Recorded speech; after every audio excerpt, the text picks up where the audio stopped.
Hey everyone. Welcome back for part 4 of What If Konoha Honored Minato's Dying Wish. As always, huge thanks to all of my Patreons. Making these videos would be impossible without you guys' support, especially with all the restrictions YouTube places on my type of content. As always, the full story is already out over there for you guys along with about 30 other different stories you can enjoy. Also, feel free to send me any messages over there if you have any questions or even if you just want to chat. Link to all of that will be in the description. Anyways, everyone, enjoy the video. Chapter 22. Naruto walked into the Hokage's office that morning and gave his report with Fu standing behind him. Hiruzen was done being surprised by Naruto, but he was still shocked to hear that his blonde successor could take out two S-class missing ninjas at the same time. The Hokage took the signed treaty and the remains of Hidan. He would collect the bounty from Hot Springs Country for Naruto. Mei and Onoki had returned to their countries a couple of days ago, so he sent out messenger birds with the updates on Akatsuki. After taking care of the mandatory tasks, Hiruzen addressed Naruto. Good work, my boy. We had planned on having you take the seat when you were 18, but I believe that you are ready now. Naruto held up a hand to stop his Jiji there. Hokage-sama, I do not wish to take up the mantle at this time. I will continue to support you in the role, but I will wait until the Akatsuki are dealt with. Anyway, this is Fu of Taki. She is the Jinchuriki of the Nanabi, Chome. I will have her stay at my compound until she can find an apartment and train her up. She was not treated very well in Taki, and I plan to rectify that here in Konoha. Hiruzen sighed after taking a drag of his pipe. He had gotten his hopes up that he would be able to dump the Hokage duties on Naruto and go enjoy retirement. Very well, Naruto-kun. Fu, would you wait outside please? I must discuss something with Naruto. He waited for Fu to walk out the door before activating a privacy seal. Naruto-kun, it is clear that Akatsuki is starting to make its move. Danzo is leading a group of Root into Amiga Corps. He hasn't been able to get much out of the region for the past decade and went there last week to perform reconnaissance with a battalion of Root. It seems like the resistance from the minor nations is centered around Ame. Naruto paused to take this in. He remembered Danzo's, Jiraiya's and Tsunade's stories about the Hidden Rain country. He remembered the stories of the fights between Hanzo the Salamander and the Sannin. Danzo even told him one of his regrets about how he partnered with the tyrant Hanzo. The whole situation put Naruto on edge. That you for letting me know, Hokage-sama. Please keep me informed on the situation. That country has been a no-man's land for decades now and I get a bad feeling from this. Will do, Naruto-kun. By the way, where is Jiraiya? Naruto adopted his oopsie pose and let out a tee-hee before admitting that he left Jiraiya and Taki. Hiruzen outright laughed at this before dismissing Naruto to go pick up his student. The Hokage then called Fu into the office and helped her get set up. He gave her a Konoha Hishiate, a new ninja ID, starter money and sent her off with Sakura to find an apartment to stay at. Naruto reappeared with Jiraiya in the Namikaze compound. Jiraiya ran off to find Tsunade. Watching the horny teens frolic about on their mission had given him a bad case of blue balls. Naruto wasn't ready for the sandstorm known as Tamari when he got back. He was perusing through the fridge wondering what he could make for lunch when Tamari spanked him hard on his ass with her battle fan. Naruto rubbed his posterior and closed the fridge before asking, "Ouch, Tamari. What the heck was that for?" Tamari smiled sweetly, a bit too sweetly, at Naruto. "Oh, I don't know, fiancé. Why would I be mad when you just left me all alone in the house and took out all your wives on a mission?" Naruto held up his hands in a gesture to calm her down. It didn't work. Tamari. I just got married to them and wanted to take them out on an impromptu honeymoon. I am sure the blood clone I left informed you of the mission. So, why are you so angry? Because you left me alone, Ruto. Must I spell it out for you? Shouted a petulant Tamari. Naruto pulled her into a hug. His toned arm and chest always tended to calm the San Kunoichi down. You can come on the next one, promise. He then planted a kiss on her lips and scooped her into his arms. I don't think so, mister. You aren't getting off that easy. No sexy time from me for a week, she said in a sing-song voice. Naruto pouted and put her down.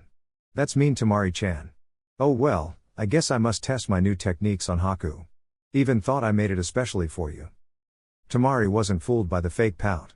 It pissed her off that she couldn't really hold the sex card over Naruto because the other girls couldn't get enough of the blonde. She couldn't blame them either. Tamari was no prude and she had opened up to Naruto over the past 6 months. After helping Anko, Ino and Haku out of their sex comas multiple times, Tamari stopped resisting the inevitable. She had partaken of Naruto greedily and wasn't disappointed by the results. One of the main reasons she was upset with him is because the girls had told her of the nightly orgies in the tent and in the lake and under the waterfall and in the hotel room. Therefore, due to being sexually frustrated for the past 2 weeks, she caved. Okay, fine, Ruto. You can test your new technique on me. You are not allowed to come until I say so. If I am not impressed, or you come before I say so, I will have to think up a suitable punishment. The smirk on Tamari's face turned Naruto on something fierce. Naruto threw off a mock salute before scooping Tamari up in his arms once again and racing off to her bedroom. He activated the privacy seals and threw Tamari on the bed. He growled at her to remove her clothes and she willingly complied. Author's note: there is a lemon here, I can't post it on YouTube as my channel will be taken down. If you want to read it, link to the story is in the description. If you are a patron, then you can also find the unedited version over there. Naruto left the room with a shit-eating grin on his face and found the Anko, Ino and Haku were waiting for him outside the room. They all looked at him inquisitively before peeking into Tamari's room. After taking in her state, Anko demanded that he do that to her as well. Ino and Haku blushed but nodded as well. Naruto got a devious grin on his face and asked one question. Alone or together? All three said together. Naruto took them to his room, which led to a wild night full of Naruto clones, moans and orgasmic fluids. Naruto's room reeked of sex and comb for weeks following that episode, but every time he smelt it, it brought a smile to his face. The honeymoon phase of the Namikaze household followed along these lines. Naruto seemed to have a never-ending stamina when it came to sex. His sexual prowess only grew, and the girls seemed to have grown addicted to him. Tsunade had enough of the 2-week sexcapades and called the group into the family room of the expansion. Jiraiya was leaning against the back wall for emotional support, but Naruto caught the thumbs up from his godfather before the meeting began. Tsunade was standing in the middle of the living room with her hands on her hips, offering the best disappointed mother look she had. Okay, it goes without saying why I brought you here. I get that you are all teenagers and newlyweds. I get that this may be par for the course for kids in your positions.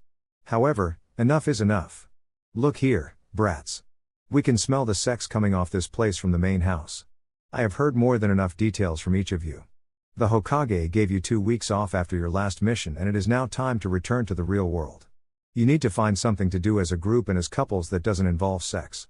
For starters, Anko, the Hokage is pulling you for a mission. Ino, you will be stepping up your medical training with me. Hinata, Team 7 is being pulled for a mission. Kurotsuchi, Tamari and Samui, you have ambassadorial duties. Yes, I did this on purpose. You all need some separation to get your heads screwed on straight. Tsunade maintained a tough tone and posture all the way through her rant. There was a round of protests to this that were promptly shut down by Tsunade pummeling a Naruto clone out of existence. Naruto thanked the clone for the rapid kawarimi and the girls settled down after that. Don't worry, girls. I have enough for my next 3 books thanks to my last month with you all. Jiraiya's boisterous and undeniably perverted statement earned him a trip through the living room wall and out onto the training grounds.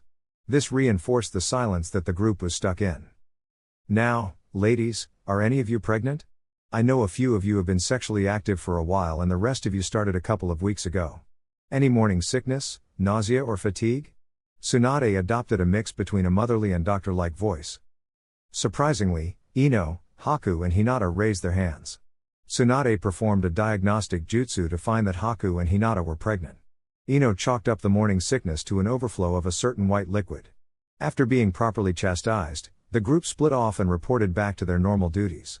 Haku and Hinata were told to eat well and take it easy if possible. Kunoichi could perform chakra-intensive exercise up until the end of the 2nd trimester, but any intense chakra use after that could harm the baby. Therefore, Haku and Hinata only had 5 months left for missions before they would be sidelined. Tsunade said they could each get a job at the hospital and work through their pregnancies there when the time came. Time apart. That day, each of the ambassadors reported into the Hokage office along with Naruto. Hiruzen asked the girls to take a detailed report with them to their home nations. Naruto was there so he could flash them to their respective nations. Naruto didn't like being used as easy transport, but for his girls he would make an exception. After Hiruzen handed them the message, Fu entered the office. Hiruzen then addressed the group. Naruto-kun, Fu is here because I wish to ask the Raikage for help. Her training was woefully sabotaged in Taki, and she has been forcing her connection with her bijou. This results in her losing control after 2 tails. As you are aware, Kumo is the best place to train a Jinchuriki. I wish for you to drop Samui and Fu off and ask the Raikage this favor. Naruto and Kurama had a brief inner discussion and nodded their heads at one another. Sure thing, Gigi. That is a pretty big ask though, especially since Fu is a Konoha ninja now. Fu spoke up, Naruto-san, I have actually become an international ambassador. They offered the title to all Jinchuriki. Konoha will be my home base, but I will do missions with the International Task Force. Good to know, Fu-chan. That will make this easier. Anything else, Gigi? Yes, Naruto-kun. Your team has been requested for a mission. You will depart in 4 days. I will inform you of your mission upon your return from taking these fine young ladies home. Oh, and do leave a blood clone. I have grown accustomed to your company, and it helps with the workload. After sighing and subsequently nodding in confirmation that he had received the message, he flashed the girls back to the Namikaze compound. They packed up their things for a month-long stay in their home nations. Each girl said goodbye to the others and Naruto flashed Temari to Tsunagakure first. He arrived outside the Kazekage's office and heard groaning from Baki. Temari said she would handle it and gave Naruto a passionate kiss before he flashed away. Temari put a hand over her heart as the flash faded. She hated time apart from her blonde cuddle buddy. 6 months ago, she never would have thought that she would have grown this close to Naruto. However, being in the house and seeing how he spoiled each of his girls made her want even a small sliver of that love. Then, they welcomed her with open arms and Naruto gave her the same royal treatment. Despite the fact that she was the only one not married to him, she was constantly spending time with him, or at least a clone of his. Before she knew it, her heart grew fond of everyone in the house, especially the blonde ball of sunshine. Not to mention the relationships she grew with Haku and Kurotsuchi. All of the girls are badass, but she found kindred spirits in those two. She bonded with Haku while training. Haku had grown into a powerful kunoichi, due to take her Jonin exams in 3 months, which will have to be postponed because of the pregnancy now. Temari shook off that side thought and remembered the countless hours over the past 6 months that the two would spend training together. Temari had yet to beat Haku because of those cursed demonic ice mirrors, but she enjoyed every second of it. Her bond with Kurotsuchi surprised her. However, after they got to talking over a glass of whiskey from Earth Country, it all kind of clicked into place. They were both from head families of their respective villages, they were both the best kunoichi of their age groups, they both loved training and refining their elements and recently they both loved talking about their sex lives together. That thought made Temari dread the coming month.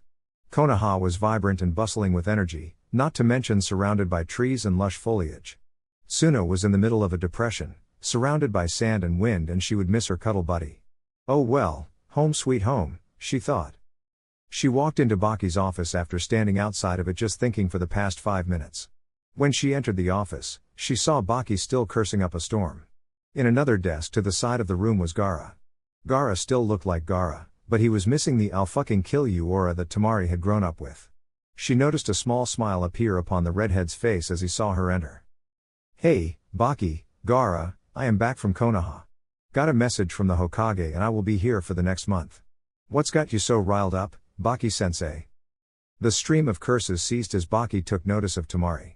Well, Temari, I am trying to find the funds to not only host your wedding coming up in 6 months, but also the tuning exams that come with them. I still can't believe that they dumped this on us. Oh, that? You can thank Naruto for that. He said that we would need it to raise money and boost our economy. I agreed with him. You're welcome. The cheery and shit-eating grin that was plastered on Temari's face made Gaara chuckle. The befuddled look on Temari's face upon hearing her previously psychotic brother chuckle turned Gaara's chuckle into a full-blown laugh. Gaara was so unused to smiling and laughing. Then, Shukaku throws in a joke about the incredulous look on Temari's face and now he can't stop laughing. 3 minutes later, the usually stoic Gaara had calmed himself down. What is it, sister? Do I have something on my face? Gaara was aiming for a playful tone and a cheeky grin. Unfortunately, he hadn't quite broken his monotone and facial expressions were still foreign to him. Temari had to shake her head at the awkward expression on her brother's face. She knew that it was thanks to Naruto that she had the chance to experience this with her brother. No, Gaara. It is great to see you try to smile.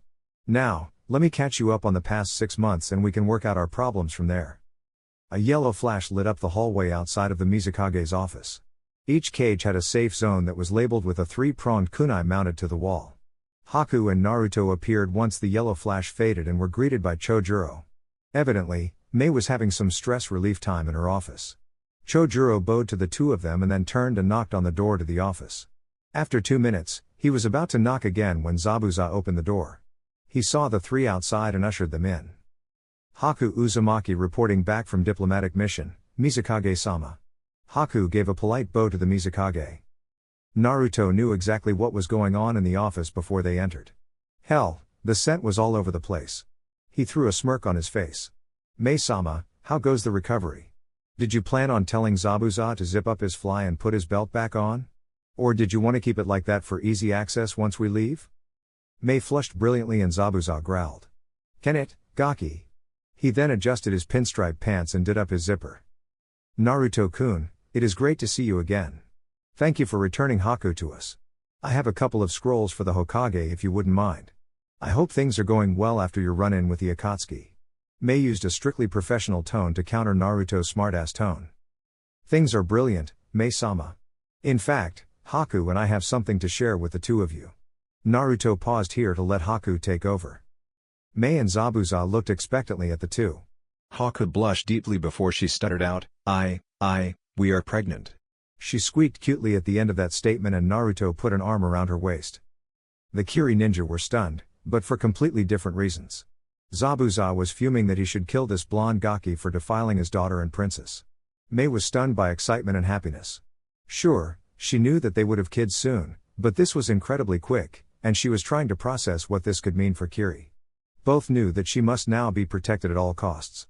Kiri was well on its path to recovery, but there were still remnants of Yagura's forces that were putting up petty resistance to Mei's reign. If they heard about this child, it would be an all-out offensive on the future child of her favorite couple. Mei stood up from her desk, sprinted to Haku and wrapped her into a warm hug. I am so happy for you, Haku-chan. Oh, I can't wait. This is wonderful news. While Haku was being smothered by Mei, Zabuza wrapped an arm around Naruto's shoulders. In a whisper he laid out his threat to Naruto. If you hurt her, I'll feed your blood to my sword. And if you don't protect her in my absence, I will introduce you to a true demon. There was no playfulness in Naruto's tone. He knew the situation and the danger that Haku could be in. Zabuza was taken aback at first, but he stood up and adopted a confident and proud posture. You have my word, Naruto. Nobody will touch a hair on her head. Naruto was then smothered in Mei's chest as she congratulated him. Haku wore an amused smirk. She knew Naruto hated when Mei smothered him like that. Naruto broke free, gave Haku a passionate kiss and promised to pick her up in a month before flashing back to Konoha. Naruto arrived back in the Namikaze compound and found Kurotsuchi waiting for him. He wrapped her in his arms and gave her a deep and passionate kiss while placing his hands against her belly. He was worried about leaving her in Iwa in her current state. He also didn't feel like kissing her like that in front of her father or the Tsuchikage. After confirming she was ready, they flashed to outside of Onoki's office. Gramps, I'm home. Kurotsuchi called out in a radiant voice as she kicked open the Tsuchikage's office door. Ah, Kurotsuchi-chan and Naruto-san. It is great to see you two again. Onoki looked younger than when Naruto first met him. That belt must be doing wonders for him. Tsuchikage-sama, can we please clear the room? Naruto's serious tone broke the revelry of the moment. Onoki noticed the tone right away and made a hand sign. The office was cleared seconds later, and Naruto threw up a privacy seal. Onoki then asked, okay, you two. What is it? Kurotsuchi stepped forward. Gigi, I am pregnant. Only a couple weeks into it, but Tsunade-ka-chan confirmed it this morning. We want to keep it hidden for obvious reasons. Naruto saw that Tsuchikage nod his head in confirmation before he asked, Gramps, what's the situation with the rebel forces? Onoki sighed. Look you two, it appears the rebels have left Iwa for the most part. They seem to be rallying in Ame and Hoshi. They would rather join the greater resistance than bury past grudges. You made the right choice in keeping this private. I have swept our shinobi forces multiple times for dissenters, but I cannot say with 100% certainty that we got them all. Don't worry, Gramps. I have been training with Ruto and the other girls. I am easily at Jonin level, but I guess I will have to wait to take the exams. Naruto added, Gramps, I trust you to keep her safe while I am gone. She will be here for the next month while I am on mission. I will pick her up then via Hiraishin. Just keep this secret among the family and we should be okay. Onoki nodded, you have my word, Naruto-kun. We will keep her safe. I have these scrolls for Hiruzen if you don't mind. You be safe, my boy. Naruto gave Kurotsuchi a chaste kiss before leaving her to catch up with her grandpa. Once Naruto had left, Onoki began a round of questioning. He was hesitant to put Kurotsuchi into this political marriage, but he could see how happy she was, and it brought him great joy. He had noticed the changes in her demeanor throughout the last year. She was far happier and more expressive since Naruto came into her life. Kuro-chan, how are you feeling with all of this? Kurotsuchi beamed. Well, Gramps, I never would have thought that I would be pregnant at 16. But Ruto is amazing. Living with everyone is the best thing that ever happened to me. The girls are great and Ruto spoils us to death. If I am honest, my family is my home. I am happy to be back, but I am going to miss them all terribly. I can't put into words how close we have all gotten. Onoki wore a genuine smile on his face. That's great to hear, my girl. Now to catch you up, I am transitioning your father to take over my role in the next couple of years. I figured that when Hiruzen steps down, so will I. It is time for the new generation to step forward. Your father is currently out on mission dealing with a rebel cell, but he should be back within the week. Gotcha, Gramps. Anything important to discuss or can I go catch up with my friends? Kurotsuchi waved off the serious talk. She really did want to catch up with all of her peers and distract herself from the absence of Ruto. Onoki chuckled. Sure, Kuro-chan. Go have fun with your friends and enjoy your time. You will have a golem team protecting you. I ask that you accept this and do not attempt to ditch them. It is more important than ever to keep you safe, my girl. Naruto was grateful that he had synced up with Kurama and had a nearly endless source of chakra. A year ago, so many back-to-back long-distance jumps would have nearly killed him. Now, it was a minor drain on his reserves. He appeared with Samui and Fu in front of Mabui, the Raikage's beautiful secretary. She ushered them into the Raikage's office. Samui reporting back from diplomatic mission, Raikage-sama. I looked up from his desk as he was finishing a set of bicep curls with massive dumbbells. He had 2 desks set up to either side of his desk and 2 shadow clones were attending to paperwork. Good to see you again, Samui. You look like you're glowing. I assume everything is going well? Hi, Raikage-sama. I am happier than I have ever been. Thank you for bringing Naruto-kun into my life. The expressive tone and heavenly smile on Samui's face brought joy to the normally stoic man's heart.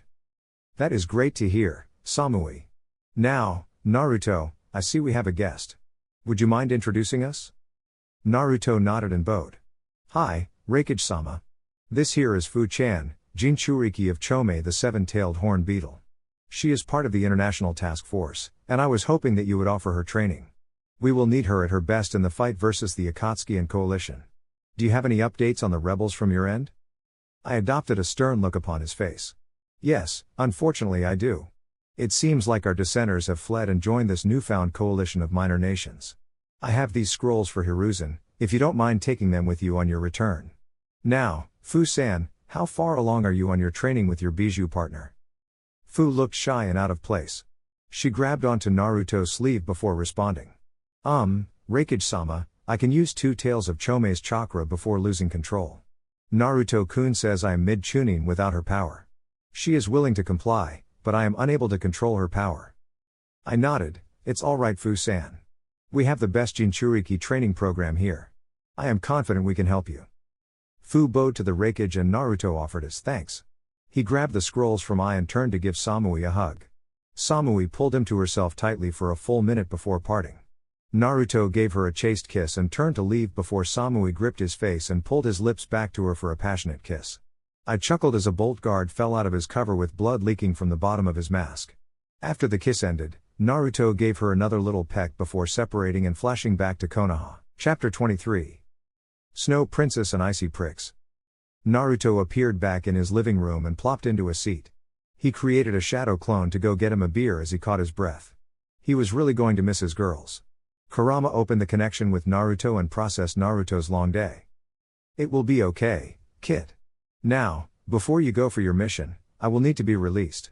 Sume wants some alone time, and I will have to go back to the Sage Woods before your mission is complete. 4 tails should last a month. Sure thing, Q. Have fun with Sume. Don't you think it's about time you two settled down and made it official? Even in Naruto's mind his tone was tired and worn out. You know what, catch your breath first, kid. Yeah, I have made up for my century of isolation and abstinence. I really do like that wild woman, but how can I settle down with her when I am bonded to you? You know what, Q? You're hiding behind that bullshit reason. You fear committing to her. Don't, Sume-chan is fiercely loyal, and I have seen all your memories. She loves you. As for our bond, we will figure something out, just like we do with everything else. I mean, we have already gotten to the point where I can let you out for a month straight without any chakra supplement. Kurama had growled when Naruto said he feared something. However, as he listened, he had to admit that the kid was right. Naruto had never let him down before, and neither had Sume. The more Kurama thought about it, the more he realized that he wanted what Naruto had. A life partner and companion that had boobs. Kurama's voice came through the mind link, but it carried a nervous and unsure tone that Naruto had never had before. You think she would accept being my mate? An actual life partner? How could a human love a demon like me? Naruto sat up, flashed into his golden cloak and summoned Q in his clone form. The golden cloak disappeared, and Naruto sat down even more tired than before. Thankfully, his clone showed up just then with an ice-cold beer in hand. He took a big swig and let out a long ah before responding. Kurama, I am sure she will accept you. Hell, her whole clan already has. If you want to make her happy, make it official and commit to her. Have some kids of your own and make me an uncle. And we have been through this, Kurama, you are no demon. I don't care what humans called you for centuries. You are my ally, friend and partner. You deserve love and the happiness it brings. Naruto's voice gained a fierceness as he held Q by his shoulder. The look in his eyes burrowed into Kurama and gave him confidence. Thanks, partner. When did you get so good at this? Naruto let out a wry chuckle. Oh, I don't know. Somewhere between dating 7 women simultaneously and marrying 6 of them, I guess. Q laughed heartily at this. Damn, kid. That was well put. Okay, well, I am off to go see Tsume-chan. Kurama started walking away but froze at Naruto's next words. Q, there should be money in the normal place. While I am gone, why don't you find a nice ring and make it official? Don't freak yourself out, she will say yes. Kurama walked shakily out of the room without saying another word. Naruto chuckled before he finished his beer. Hinata had been listening and walked into the room as Kurama left. I was wondering when you were gonna join us, Hinaheim. Naruto's head was laid completely back over the edge of the chair. Hinata walked up behind him and started giving him a chakra-infused massage on his shoulders. That was really good advice, Naru-kun. If Q makes Tsume half as happy as you make all of us, then she is a lucky woman. Naruto reached up and gave a gentle squeeze to Hinata's hand. He then roused himself out of the chair, grabbed a road beer and returned to Hinata to flash to the Hokage's office. When Hinata and Naruto appeared outside of the Hokage's office, he saw Sasuke sitting there waiting for them. After brief greetings, Team 7 walked into the Hokage's office. Hiruzen sat with his feet kicked up on an empty desk.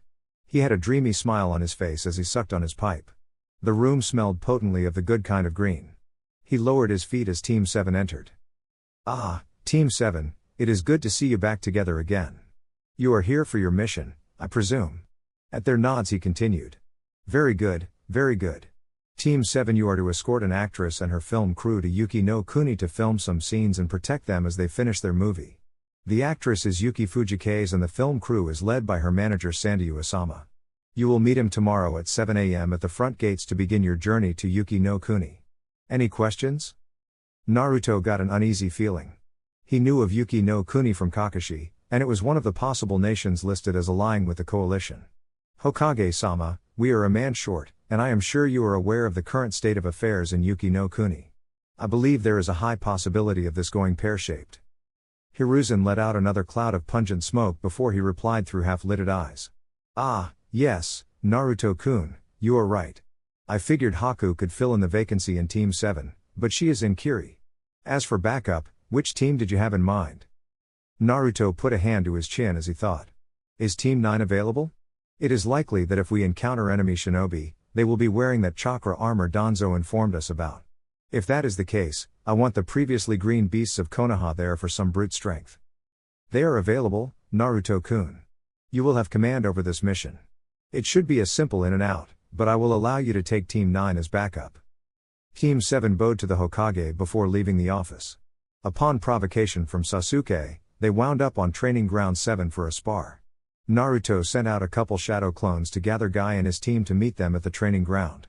Sasuke believed that Naruto had been slacking for the last year and he wanted to show Naruto how far he had come. Thus, they stood squared off against one another as Hinata refereed the spar. Sasuke wore a confident smirk on his face as he challenged Naruto. Hope you haven't gotten too rusty, brother. I have spent the last year getting stronger and it would be a shame if I left you in the dust. Naruto was shaking out his weariness and looking forward to a good fight. He answered Sasuke's smirk with one of his own. Oh, poor Karen-chan. Sasuke team has been so focused on training that he forgot about his girlfriend. Well, I will have to spank you as punishment for not treating my cousin properly. Naruto's overly playful tone echoed across the field and left Sasuke blushing. HN, not cool, Ruto. I will have you know that I treat Karen-chan like the Uzumaki princess she is. Sasuke's pouty tone made Naruto and Hinata laugh out loud. Well, Hinata laughed into her sleeve, so it wasn't that loud. Alright, little brother, show me what you got. It has been ages since I got to see you cut loose. The two blurred forward and clashed swords in the middle of where they had been standing. Sasuke was holding the locked blades and tried ducking and spinning into a leg sweep followed by a crescent slash with his sword. Naruto jumped the leg sweep and blocked the slash before lashing out with a kick at Sasuke's head. Sasuke leaned his head to the side to avoid the kick before rolling back into a crouch and creating space from Naruto. Naruto smirked as he lunged forward and continued a kenjutsu battle that would last for the next 10 minutes. Hinata watched the blurs of motion and heard the clang of metal against metal repeatedly sounding across the clearing. Team Guy had gotten the summons from the Naruto clone with the mission scroll and was making their way onto Training Ground 7. When Guy and Lee heard the sound of fighting, they immediately sprang off to join Hinata in spectating the match. Both of them greeted Hinata in passing as they eagerly soaked in the kenjutsu battle. Their eyes could easily track the movements of the two boys, and they watched as Naruto effortlessly parried a lunge of Sasuke's katana and flipped back to create some space. Well, oh Toto, that was a good warm-up, but we have spectators now. Want to remove the seals and kick this spar up another level? Sasuke took a deep breath and smirked. He had just fought Naruto on equal footing. Sure, he was still only on gravity level 3, but that was massive progress. Especially since he didn't have an endless chakra battery that fed him. Well, Ruto, I am on level 3. What say you bump down 3 levels and release all weight seals?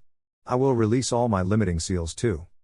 Naruto welcomed the challenge from Sasuke and reduced his gravity seals to level 3 while undoing his weight seals. Since syncing with Kurama, Naruto easily handled level 6 seals for daily activity. He would occasionally up them to level 7 for heavier training sessions, but more often than not he would just increase the weight on his weight seals. Sure thing, oh Toto. Don't blink. The two disappeared again and now only Guy could track their movements. Neji and Tenten had shown up, but even the Byakugan couldn't keep up with the pace of this fight. Neji clenched his fist when he forced himself to admit that Sasuke had surpassed him. He vowed to himself that he would join Guy-sensei for morning training until he could match Sasuke's new speed. He never had any delusions about matching Naruto though. Wow was the one-word summation of the fight from Tenten's angle. Wow indeed, Tenten-chan. Their flames of youth burn so brightly it is blinding. Was Lee's overly excited response. The rest of the group watched as Naruto broke contact again and told Sasuke that they would be going to taijutsu now. The flash of fists, blurs of blonde and black and the sounds of fists connecting with the other's guard replaced the metallic clangs. For another 10 minutes the boys fought until the blurs were replaced with an image of Naruto flipping Sasuke over his shoulder and transitioning perfectly into an arm bar as Sasuke's back left a small crater in the ground. Sasuke tried to struggle out of it, but Naruto's legs kept him pinned down. When he continued to struggle, Sasuke felt a jolt of electricity spread throughout his body and he spasmed a bit before conceding. Naruto let go immediately, hopped to his feet and offered Sasuke a hand up. Great job, Sasuke. With skills like those I have no doubt you will be able to pass your Jonin exams in the next couple months. Naruto's gigawatt smile eliminated any and all of the negative thoughts Sasuke was having. He accepted Naruto's outstretched hand and pulled himself to his feet. As he was brushing the dirt off his outfit he replied, "Thanks, Ruto. I have been working really hard with Itachi-ni and I think I am close to getting strong enough." Naruto accepted the serious look in Sasuke's eyes and the tone he was using. Naruto conceded that Sasuke would be able to hold his own for a while against this Madara character. It wouldn't stop Naruto from training his honorary little brother into the ground though. As the two caught their breath, they greeted Team Guy and informed them of the mission. Naruto and Guy would meet Sandayu in the Hokage's office then meet the teams at the gates at 7 a.m. The teams were told to pack for a very cold month-long mission to Yuki no Kuni.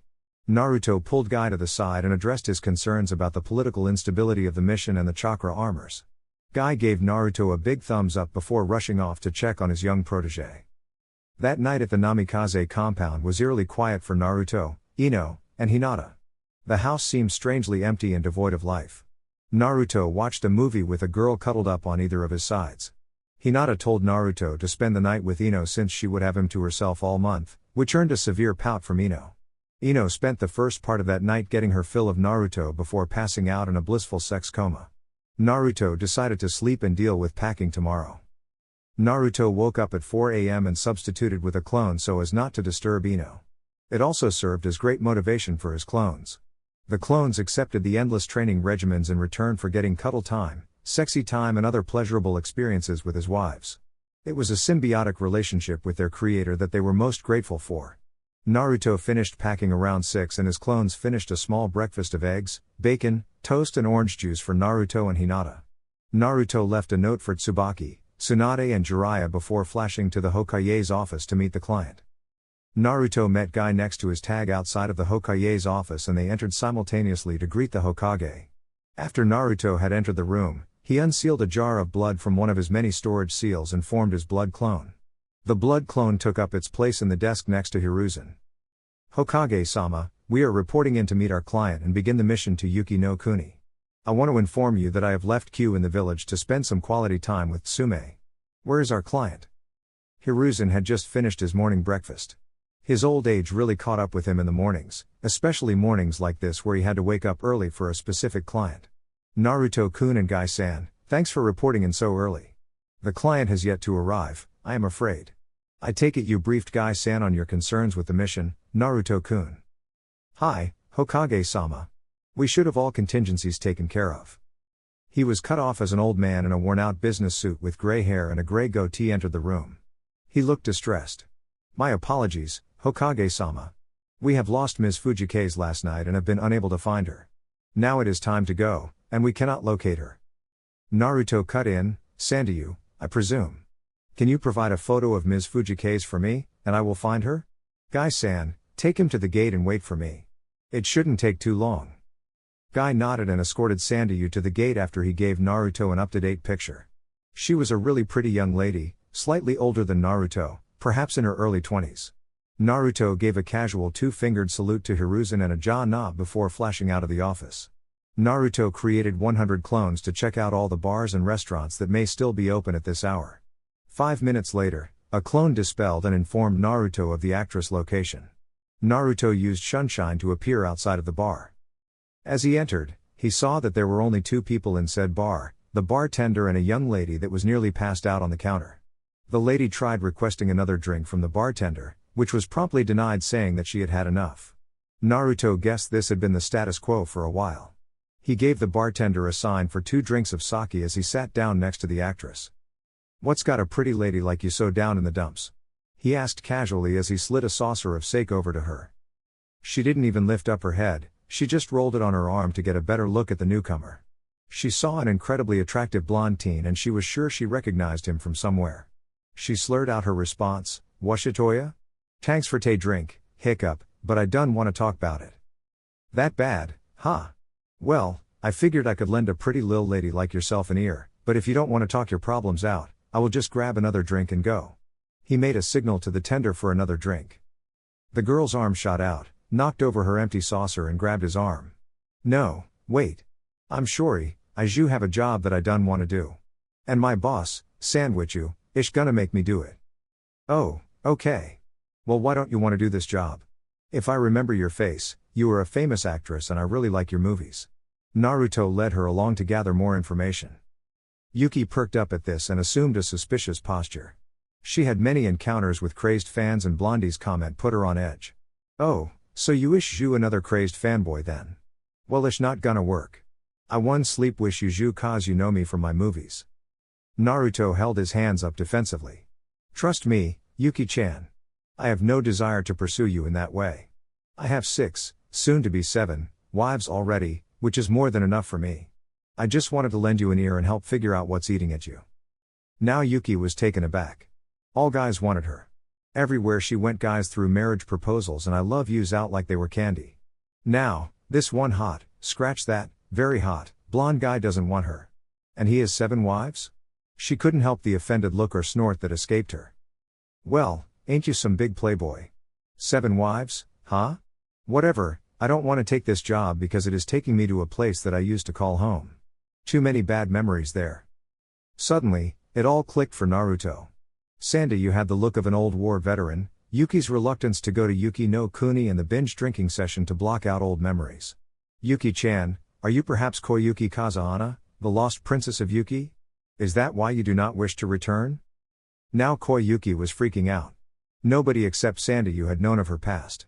The shock sobered her up quickly and she looked around for ways to make an escape. Naruto put those thoughts to rest by placing a gentle hand on her wrist. Look, Yuki-chan. I don't mean you any harm. I am Naruto Uzumaki Namikaze, and I have been hired to escort you to Yuki no Kuni to help finish your movie. If you are worried about enemies attacking you, I assure you that I can handle it. I had my suspicions already and now I know they were well founded. I cannot make you confront your past, but I will help you do so if you wish me to. Yuki was taken aback by Naruto's directness. She had flinched when he put his hand on hers, but it was so warm, comforting and gentle that she accepted it. Then she looked into the endless azure depths that were his eyes. Kami, those eyes are entrancing. She found empathy and acceptance in those eyes. That glowing smile hidden behind such warm, welcoming lips. She leaned forward and tried to kiss his lips, but he leaned back just enough. As she was approaching him, she fell into his chest and passed out. Naruto thanked the bartender, tipped him and picked up the passed out actress princess style. Sandayu nearly had a heart attack when Naruto showed up with Koyuki passed out in his arms. Naruto directed him to a private area with Guy to have it out with the lying man by flashing his ass to the Hokage's office. Sandayu ended up coming clean to them all and still requested help.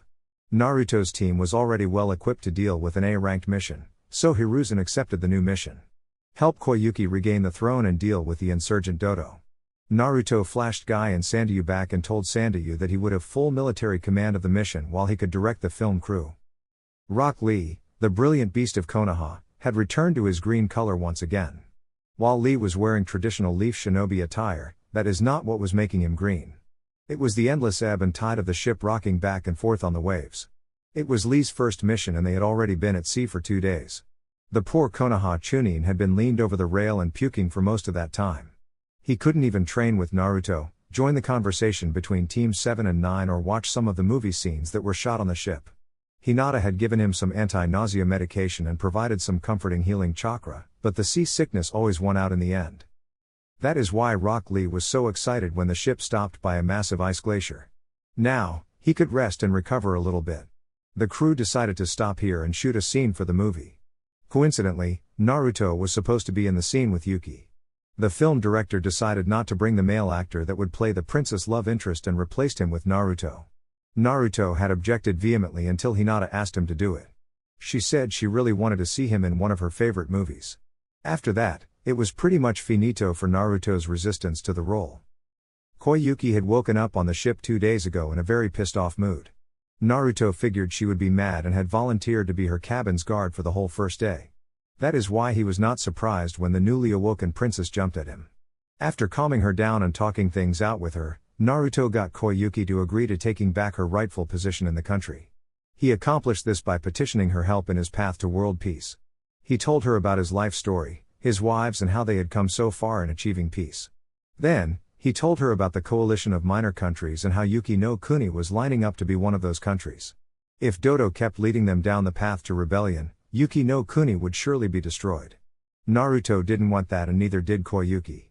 She reluctantly agreed to help Naruto and become the princess of Yuki as long as Naruto agreed to act in the movie with her.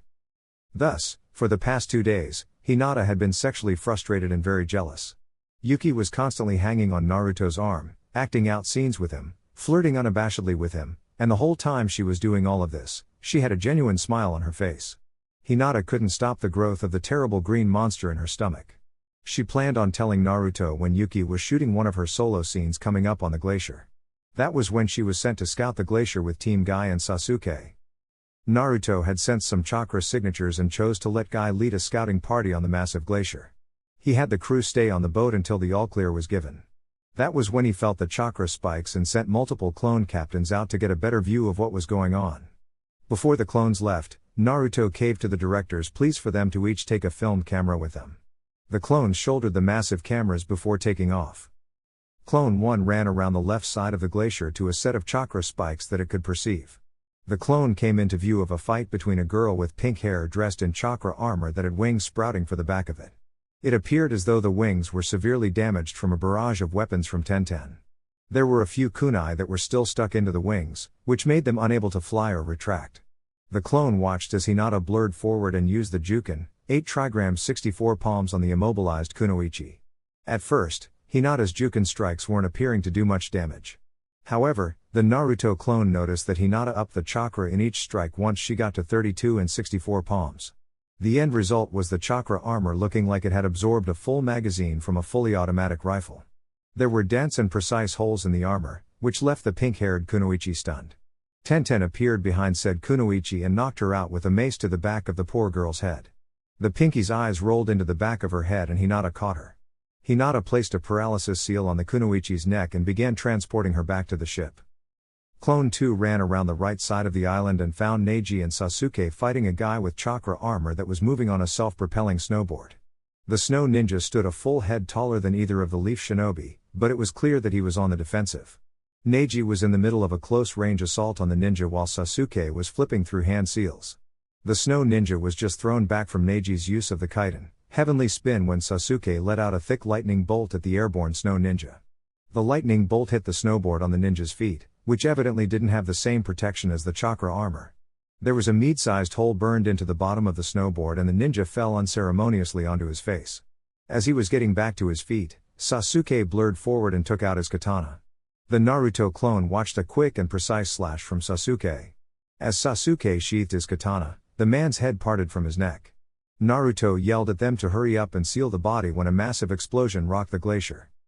Clone Captain 3 had appeared over the peak of the glacier to find Guy fighting a man with purple hair tied into a ponytail wearing a white chakra armor with blue lines on it. Guy was fighting evenly with the man and Naruto could see a fair number of dents in the snow ninja's armor. The snow ninja took a punch to the stomach and used it to flip back and create some space.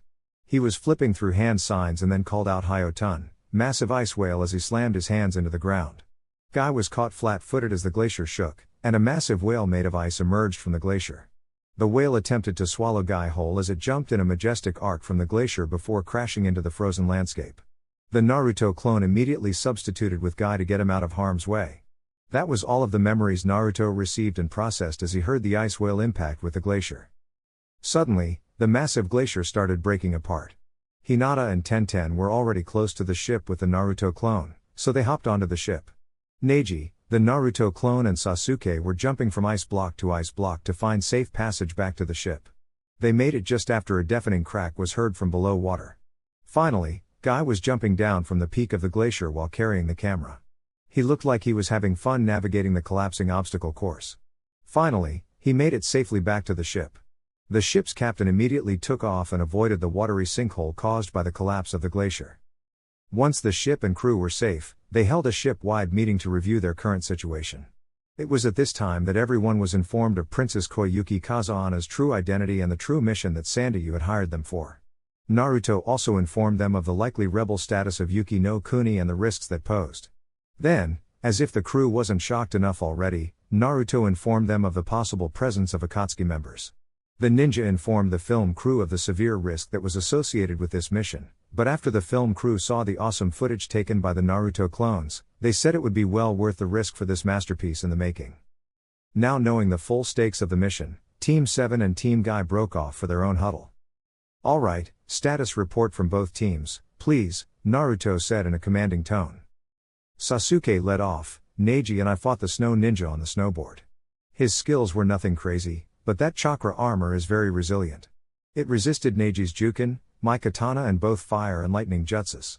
After disabling the snowboard, I beheaded him and have his body and armor secured in this scroll." Sasuke handed the scroll to Naruto and Neji nodded in confirmation of Sasuke's report.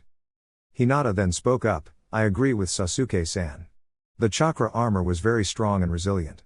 My initial Juken strikes didn't do much. However, when I overloaded the chakra and focused it into needles, it was able to penetrate the armor. Our opponent, she called herself Fubuki, had wings that extended from her armor, which enabled her to fly. 1010 neutralized the wings with wind-enhanced kunai that were able to penetrate the wings. We neutralized our opponent and have her secured with a paralysis seal in a secure room. Her armor has been removed and placed into the scroll. Thank you, Hinata-chan. Well done. Guy and I will interrogate her when we are done here. Guy-san, how about your opponent? Yosh, Naruto-kun. Your leadership is so youthful. Sadly, my opponent was able to escape. He was skilled in the martial arts and use of Hyo-tun jutsu. My fists were unable to penetrate the armor, but I did damage it. Your clone saved me from that ice whale that destroyed the glacier. I am most grateful for that. The ninja called himself Nader Roga and mentioned something about my eternal rival Kakashi. He also said that we could leave unharmed if we handed over Princess Koyuki, as if we would ever do anything so unyouthful. I think he will return to inform the enemy forces of our impending arrival. Yes, I was having that same thought, Guy-san. Okay, so we will need to plan out our arrival carefully and take precautions. Sandayu has a safe harbor for us, and we will link up with the local rebel forces that have been communicating with Sandayu.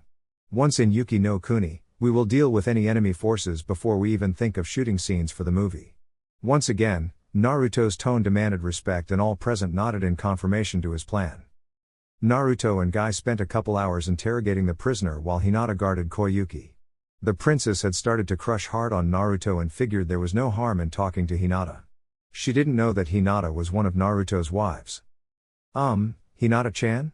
Would you mind telling me more about your teammate, Naruto-kun? Koyuki's voice was unusually timid, and a blush adorned her cheeks. Hinata took note of the kun suffix and bristled. She knew it wasn't Naruto's fault, he just had that effect on women. However, she was against adding any more women to the burgeoning harem. Well, Ruto is my husband. We were married a couple weeks ago. There are 6 other girls as well. He treats us very well and it is the happiest house I have ever lived in. Koyuki blushed further upon realizing that Hinata knew of her intentions. She stuttered out an apology in a high-pitched voice. Sorry, Hinata-chan. I didn't know. I thought that you were just a teammate. He told me about multiple wives and rebuilding his clan. It's just that he is such an amazing guy, and he is the first boy I have ever had a crush on, and I really don't want to offend you, but if he can take multiple women, I was hoping he would consider taking me. The heartfelt and stuttered apology was a rushed blur of words at the end. Hinata sighed and put her head in her hands. Yeah, Ruto has that effect on women. I don't think we are taking any more girls at this time. He is an amazing guy, and he will do all he can for you, but I ask that you understand. While he can spoil us 7 girls silly, he doesn't want to make us seem unappreciated by sleeping around and recruiting more women to his harem. She stopped here and giggled. In fact, we had to convince him to take his 7th wife and now she is like a sister to us all. Koyuki perked up when she heard that. There was just the faintest glimmer of hope for her. In an all too innocent voice she asked, Ara, and why would you all convince him to do that? Hinata sighed and planted her face in her hands as she responded. Well, it was a condition to make the peace treaty with Tsunagakure work. It was kind of funny when we look back on it. In the span of 3 months, he went from no girlfriends to 6 fiancées. The glimmer of hope got slightly brighter. So, if I take over and offer an alliance on the condition of marrying Naruto-kun, then would he accept? Koyuki tried to come off as playful, but her blush made her look more abashed for asking. Hinata thought about telling Koyuki that Naruto said he wouldn't take any more wives for a second but decided to give her a non-committal answer. She could tell where this was going and didn't want to break the girl's heart mid-mission. Well, Naruto would probably resist, but it is ultimately up to us girls. Uzumaki tradition says that any future wives must be accepted by the current wife or wives. Naruto relies on us to limit him. Now blushing furiously with her mind spinning out of control, Koyuki just offered a weak okay.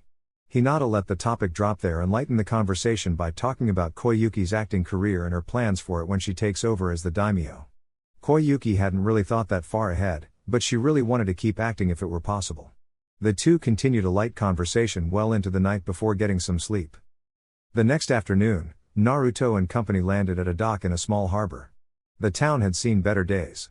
Like everything in Yuki no Kuni, it was covered in ice. Old wood houses with sloped roofs covered in snow and ice and chimneys pumping out smoke. There was very little activity in the town as evidenced by the snow on the main street being unmarked by fresh footprints. Sandayu walked them to a slightly larger wood house and introduced Naruto to his contact. This town housed nearly 100 samurai from Sasetsu Kazan as private guard. They left Dodo and went into hiding after the rebellion. They have been biding their time and waiting for Koyuki's return while running small campaigns to undermine Dodo's reign. Naruto filled the group in on his plan and gave them their instructions. The group spent the night in that town to get their final rest, and then Teams 7 and 10 left the town. Sasuke and Neji could barely hold in their laughter as they walked, and Lee and Guy were too bashful to scold them for it. Naruto had used his transformation jutsu to transform into Koyuki, which didn't seem to bother him at all. That was likely thanks to Anko and Ino having him transform into his female form on multiple occasions to play with him. Due to Kurama's potent chakra and kitsune illusions, Naruto actually transformed when he used his henge. It was more potent than Tsunade's special henge, and it left the door open to wild experiences and experimentations. The group had traveled for half a day and was exiting a tunnel that burrowed through a mountain pass. Naruto had clones driving the transports that the film crew planned on using. Naruto's plan was to draw Dodo out by casually traveling with a bunch of his clones transformed into the film crew with him as Koyuki. He knew Dodo would be watching and was now just waiting with a baited hook. Of course, if they somehow managed to drive all the way up to Dodo's castle, then Naruto would probably just open up and destroy the place. However, he figured discretion was the better part of valor until he could confirm Akatsuki's presence. Just as the convoy exited the tunnel, Naruto heard a loud horn blow, and it came from the tunnel. Naruto created 100 shadow clones to flank the road they had been using, and Team 7 and 10 took up cover behind the convoy. A train exited through the tunnel, which was a new sight for all Konoha ninja. The large steel locomotive that was billowing steam was a truly strange sight for ninja that typically traveled by foot or maybe horse and carriage. It was interesting that this little country had such advanced technology. Team Naruto was broken from their musings as the train came to a screeching halt. Suddenly, all side doors on the train opened to exposed catapult-like creations that sent wave after wave of kunai at the Naruto clones. The clones were under orders to act like samurai, so they didn't use any flashy jutsu. They created a thin wind barrier to deflect most of the kunai and then played dead to make their attackers believe that they had won. A minute later, Dodo and Nader appeared on top of the train in their chakra armor with a sinfully confident smirk plastered on their faces. The trains then unloaded 100 or so soldiers, that were dressed in standard uniform. Naruto was glad that they did not have chakra armor, otherwise this would have been an incredibly difficult fight. Konoha scum, hand over the princess and I will spare your miserable lives. That is most generous offer I will give you, considering that you killed 2 of my finest ninjas. Dodo's loud and boisterous voice cut across the expanse that separated train from convoy. Guy, under Naruto's instruction, responded. Who are you? Why did you kill all of those innocent samurai that were protecting us? I am Dodo, the ruler of Yuki no Kuni. You will hand over the princess or forfeit your lives. You have 1 minute to decide. Naruto, transformed as Koyuki, looked at Guy and gave him a nod. Under the orders of our client, we are going to stand down. If you try to attack, know that you will lose many men for your trouble. In addition, we want your word that she will not be harmed. Harming her could mean war with the Leaf and our allies. Guy scrunched his face in disgust and mock protest to the orders he was given.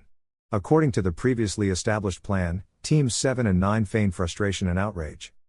Dodo waved him off and laughed at the foolish Konoha ninja. So long as the bitch complies, she will spend the rest of her days in a jail cell. And you should know better than to make idle threats. You tree huggers would never go to war for a single girl. Especially not with all the enemies you have created lately. Naruto, henged as Koyuki, for the rest of this part I will just say Yuki, walked forward with a pace and posture that denoted the dignity and grace of a princess. She walked over to Dodo's train, and when she was halfway, a boisterous and condescending Dodo spoke. You have 1 day to get clear of Yuki no Kuni.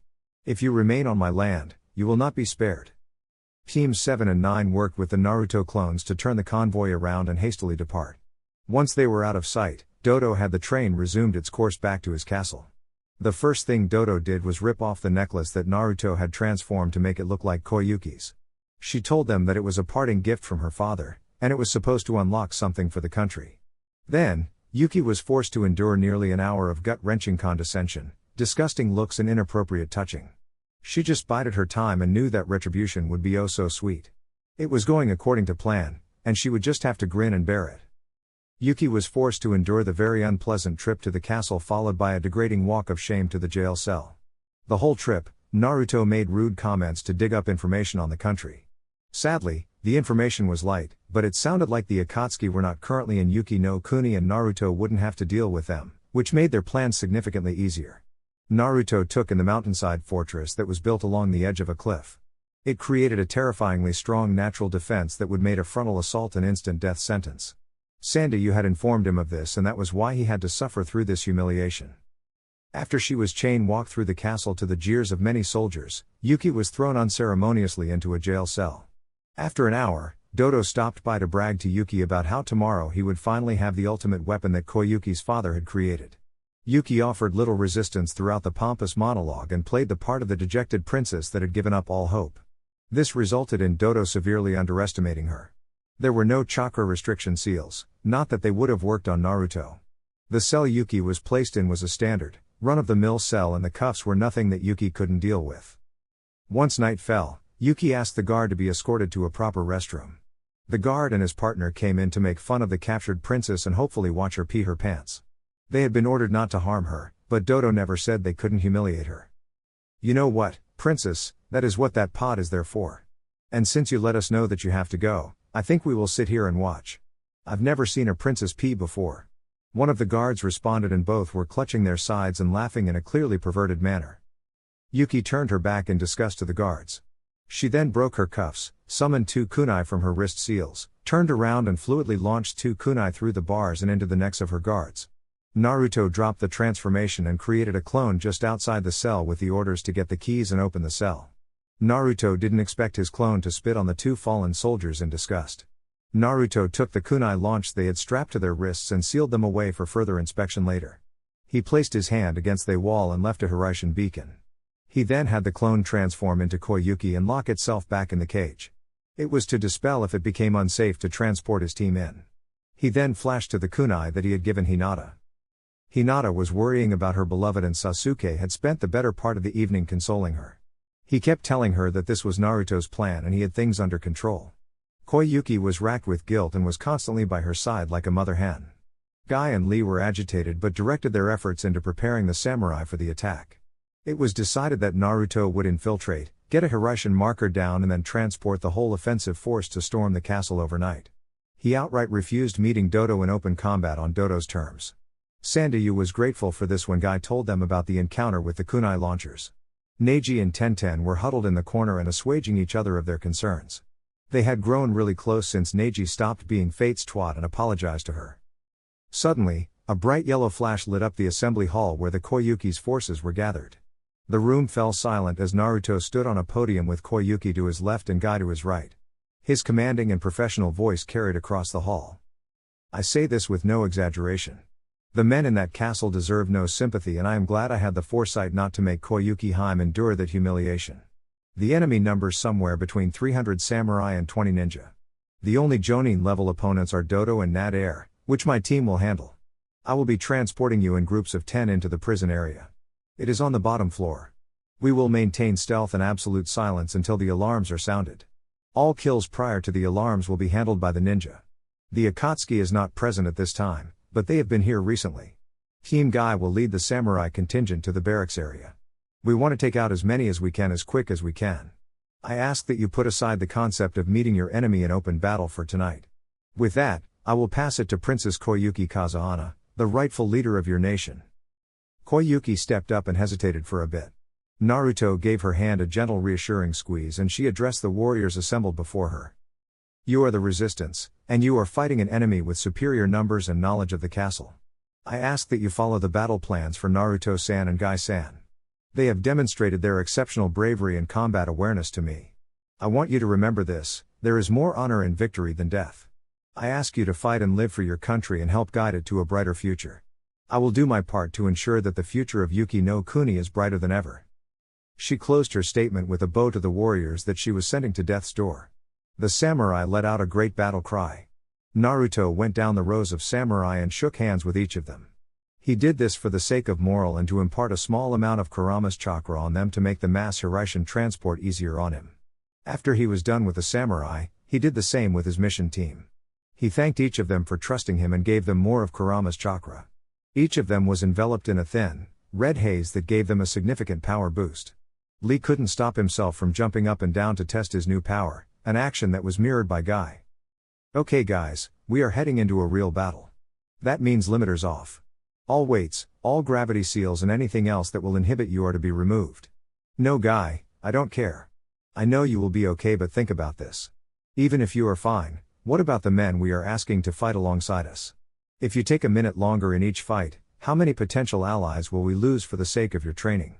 If there is nothing else, weapons ready, we leave in 1 minute.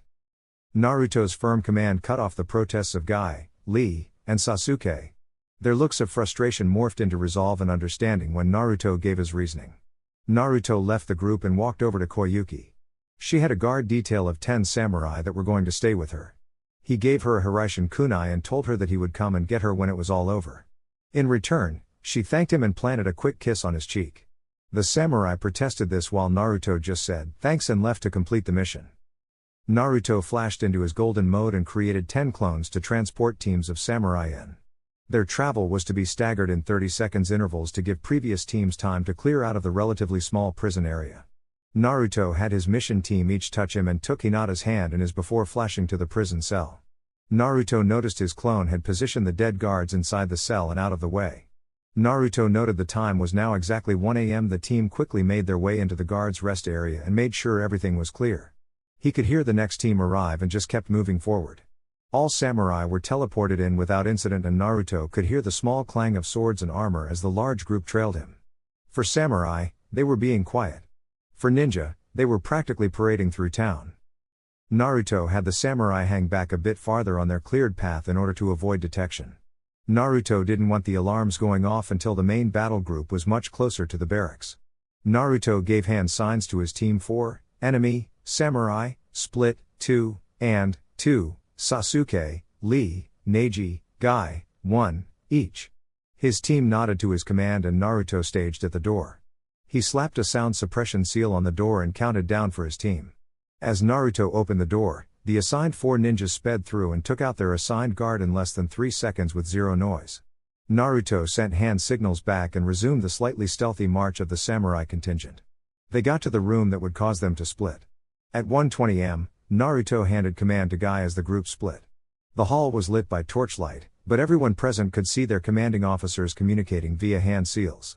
Guy signaled the main contingent to follow him toward the front of the castle while Naruto, Hinata and Sasuke ascended a spiraling staircase by moving from shadow to shadow.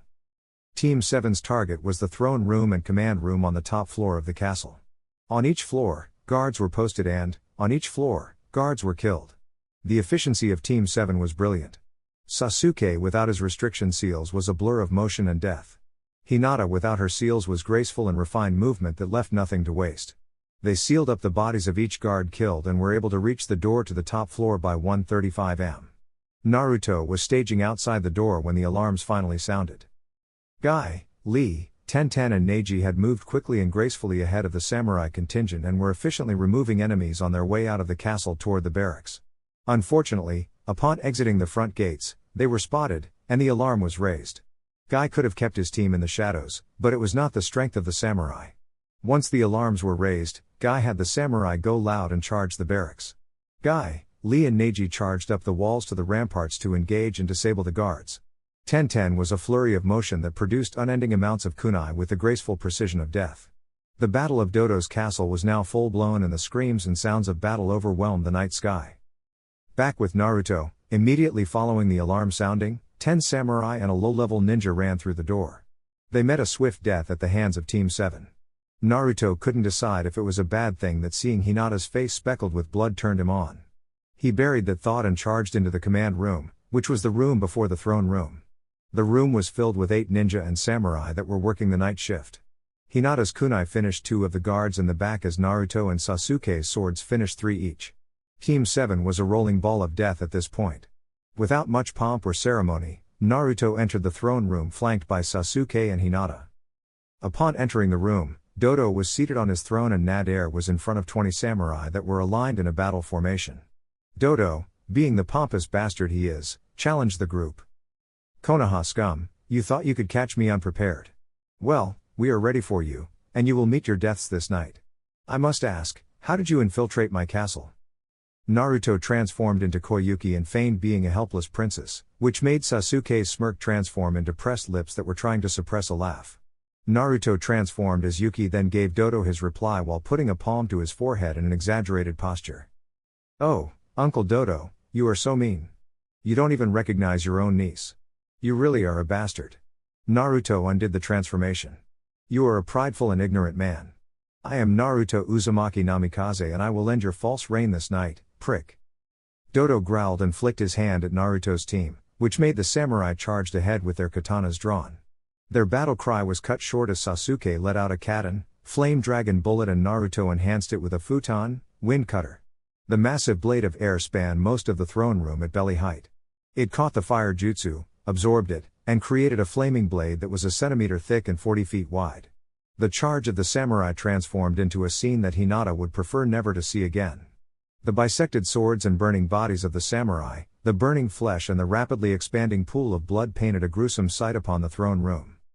Dodo and Nader stood stunned as the ninja mopped up their forces in one move. Thankfully, their chakra armor had negated the attack, but now Dodo knew he had to run. He ordered Nader to engage and buy him time, but that plan failed when Sasuke engaged Nader solo and Naruto and Hinata chased after him. Dodo blew a hole in the wall and sprouted chakra wings on his armor as he flew out into the night sky. He fell. A kunai hit him in his shoulder blade, but it did little to stop his escape. If he wanted to salvage this situation, he would need the weapon that Sasetsu had created. With that in mind, he flew to a mountain in the distance. Naruto turned after throwing his kunai and watched the conclusion of Sasuke's fight. Nader was a strong opponent, but Sasuke had his limiters off. The Sharingan flared across the battlefield, leaving an eerie red glow as Sasuke danced with Nader. The chakra armor already had multiple dents from Guy's fight, and now cuts accompanied those dents. Blood could be seen trickling from the cut armor. Nader was getting desperate, and he was launching wide-scale jutsu in the enclosed space. His last jutsu was a Hyoton, ice blizzard, which sent shards of chakra-infused ice flying around the room in a chaotic display. Unfortunately for Nader, Sasuke had created great fireballs that created a path of melted ice straight at Nader. Nader kept up his jutsu knowing his armor would absorb the attack. However, he was expecting Sasuke to come immediately behind the fireball. As the last of the fireball was absorbed into the armor, Nader could barely make out the edge of a blade. Before he could react, the tip of the lightning-covered blade made a slash across the front of his throat. The attack was at the very edge of Sasuke's range, but the one slash was all he needed. Nader collapsed to his knees, clutching his throat, which did little to stem the spurts of blood that gushed through his fingers. Sasuke sheathed his blade and walked past the kneeling Nader. The man collapsed forward onto his face as Sasuke reached Naruto and Hinata. The two were now looking down on the courtyard and watching the tail end of the battle. There were already shouts of victory echoing across the night sky. Naruto turned around and sealed up Nader's corpse. He asked Sasuke and Hinata to clean out the room with some fire and water jutsu while he went to pick up the princess. He could feel his Hiruzen kunai still moving and figured he would have time to collect Koyuki. Koyuki had been pacing across the assembly hall for the past hour. It was now 2:05 am and she hadn't heard back from her forces. She was started to get concerned. Her guards told her to sleep, but how could she possibly sleep when men were fighting and dying for her kingdom? Her kingdom? Oh Kami, can I really do this? She started hyperventilating and clutching at her chest. One of the samurai noticed this and was making his way over to her when a yellow flash lit up the empty room. With a casual wave, Naruto assuaged Koyuki's fears. "What's up, princess? Did you miss me?" Koyuki ran over to Naruto and threw herself at him. She didn't care about the casual tone or the cocky smirk, she was just glad that he was okay. He caught her in his arms and let her cry out her worries into his chest. "It's alright, Koyuki Haim. Dodo has fled and the fortress is ours. I planned on taking you there now so you could assume command over your forces." "Dodo got away?" was her panicked reply. "Don't worry, princess. I have him marked with my kunai. And my clones were able to capture some great footage of the battle for our movie. I think the director will have to censor a lot of it, but he will flip when he sees it." "How can you be so casual, Naruto-kun? I mean, look at you, you have blood all over you. Is everyone okay?" Naruto shooed off her concerns. "I'm fine. This is a couple specks of blood, none of it mine. I don't know about everyone, but I can safely say we won." "Okay, then what are we waiting for? Take us there already," Koyuki commanded. "As you wish, princess." Naruto gathered the samurai and flashed the group to Hinata's Hiruzen beacon. The group arrived to see a burnt and poorly cleaned throne room, but at least there were no bodies. The smell of blood and battle hung heavy in the air, and the sounds of cheers could still be heard from below. Naruto flashed to Gai's kunai and gathered the commanding forces to join them in the throne room. Sentries were posted on the wall, and they had captured over 100 prisoners that said they no longer wished to follow Dodo. The prisoners were stripped of their weapons and detained by 20 of Koyuki's samurai, while the rest joined the princess in the throne room. At 3:15 am, Koyuki was about to address her forces when Naruto sensed the kunai come to a stop.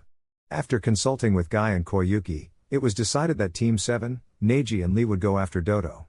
Naruto gave Koyuki a reassuring smile before gathering his team and flashing out of the fortress. They appeared on a flattened mountain top that appeared to have a frozen lake covering half of it. The team noticed 3 large monolith-like structures with Dodo in the middle at the command console. Dodo noticed the flash and turned on the team.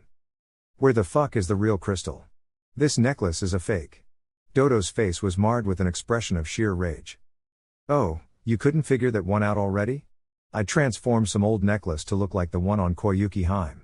Now are you going to come peacefully, or do I get to have at least one good fight tonight?" Naruto's casual tone taunted Dodo into fighting. Dodo flipped through hand signs and launched 2 twisting beams of ice at Naruto.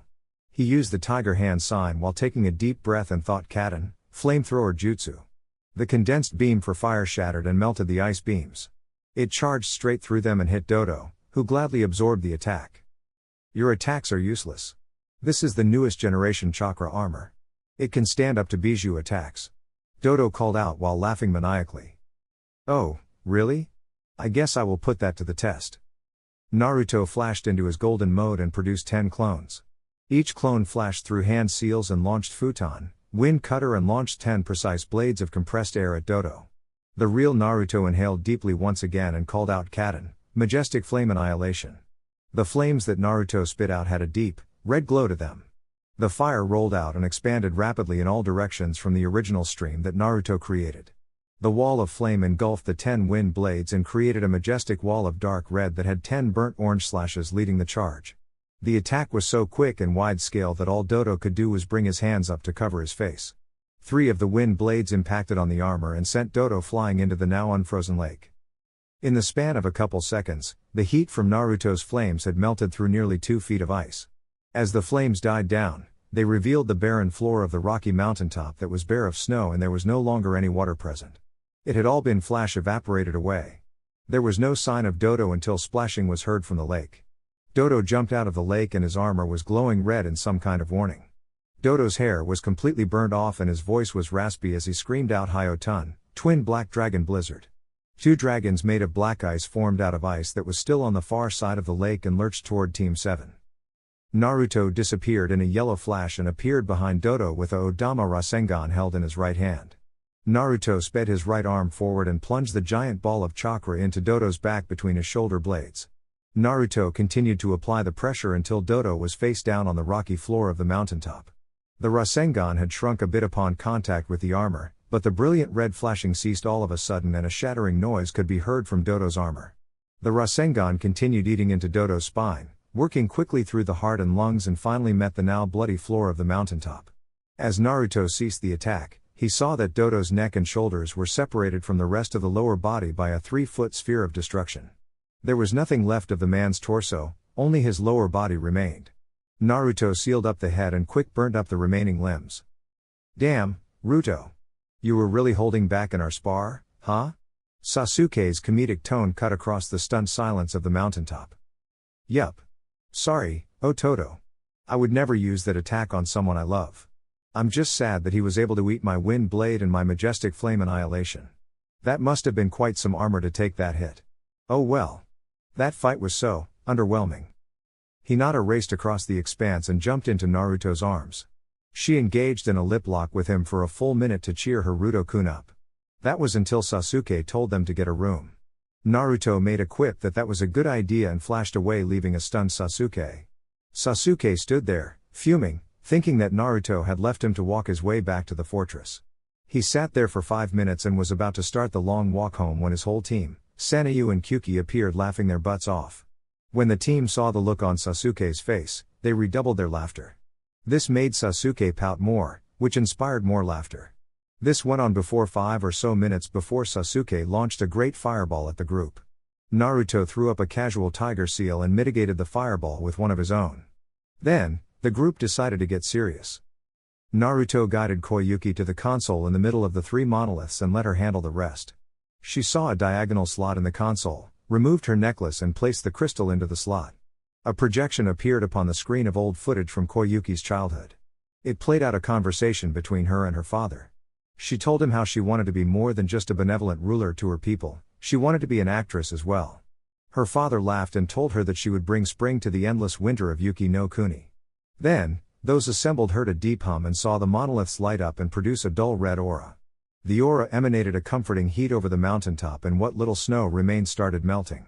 If they would look over the mountain's edge, the whole mountain was starting to thaw out in an even radius from the monoliths. The message from her father had brought tears to Koyuki's eyes and she was letting them fall freely. Naruto approached and put a comforting arm over her shoulders. She turned into his warm embrace and cried into his chest. Hinata fought the feelings of jealousy and tried to appreciate the touching scene in front of her. Sasuke thought that he couldn't possibly add another girl to his collection, while Guy and Lee joined Koyuki in compassionate tears. Sasuke then thought, how could his mother love this big buffoon? Neji stood patiently behind Hinata, just making sure that she was okay. Sandy, you thought the director couldn't have done this scene better if he tried, and he had the camera up on his shoulders to capture the moment. The following week was filled with Koyuki, Team 7 and 9, the samurai and her loyal forces spreading the news that the rightful ruler of Yuki no Kuni was taking the throne.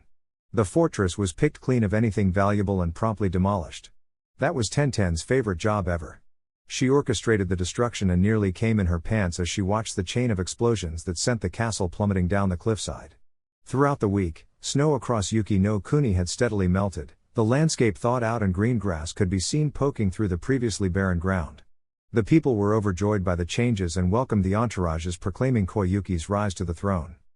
2 weeks after the fall of Dodo, a public ceremony was held and over 10,000 citizens of Yuki no Kuni showed up for Koyuki's coronation. It was a grand event that Teams 7 and 9 attended. Naruto had flashed back to update Hiruzen, and he had gotten approval to assist in the recovery and finish the movie. The film crew was ecstatic to film the recovery, the reactions to the new heroes of Yuki and the coronation. After the big ceremony, Naruto flashed Team 9 back to Konoha.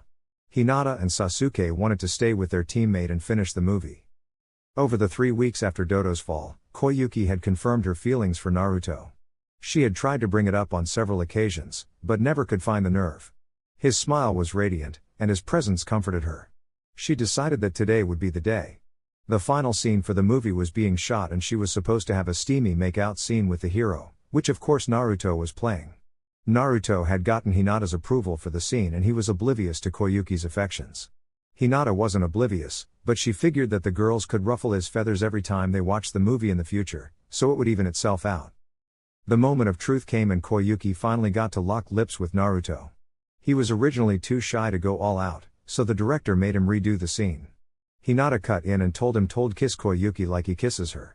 The next take had to be redone because Koyuki came and passed out from pleasure overload.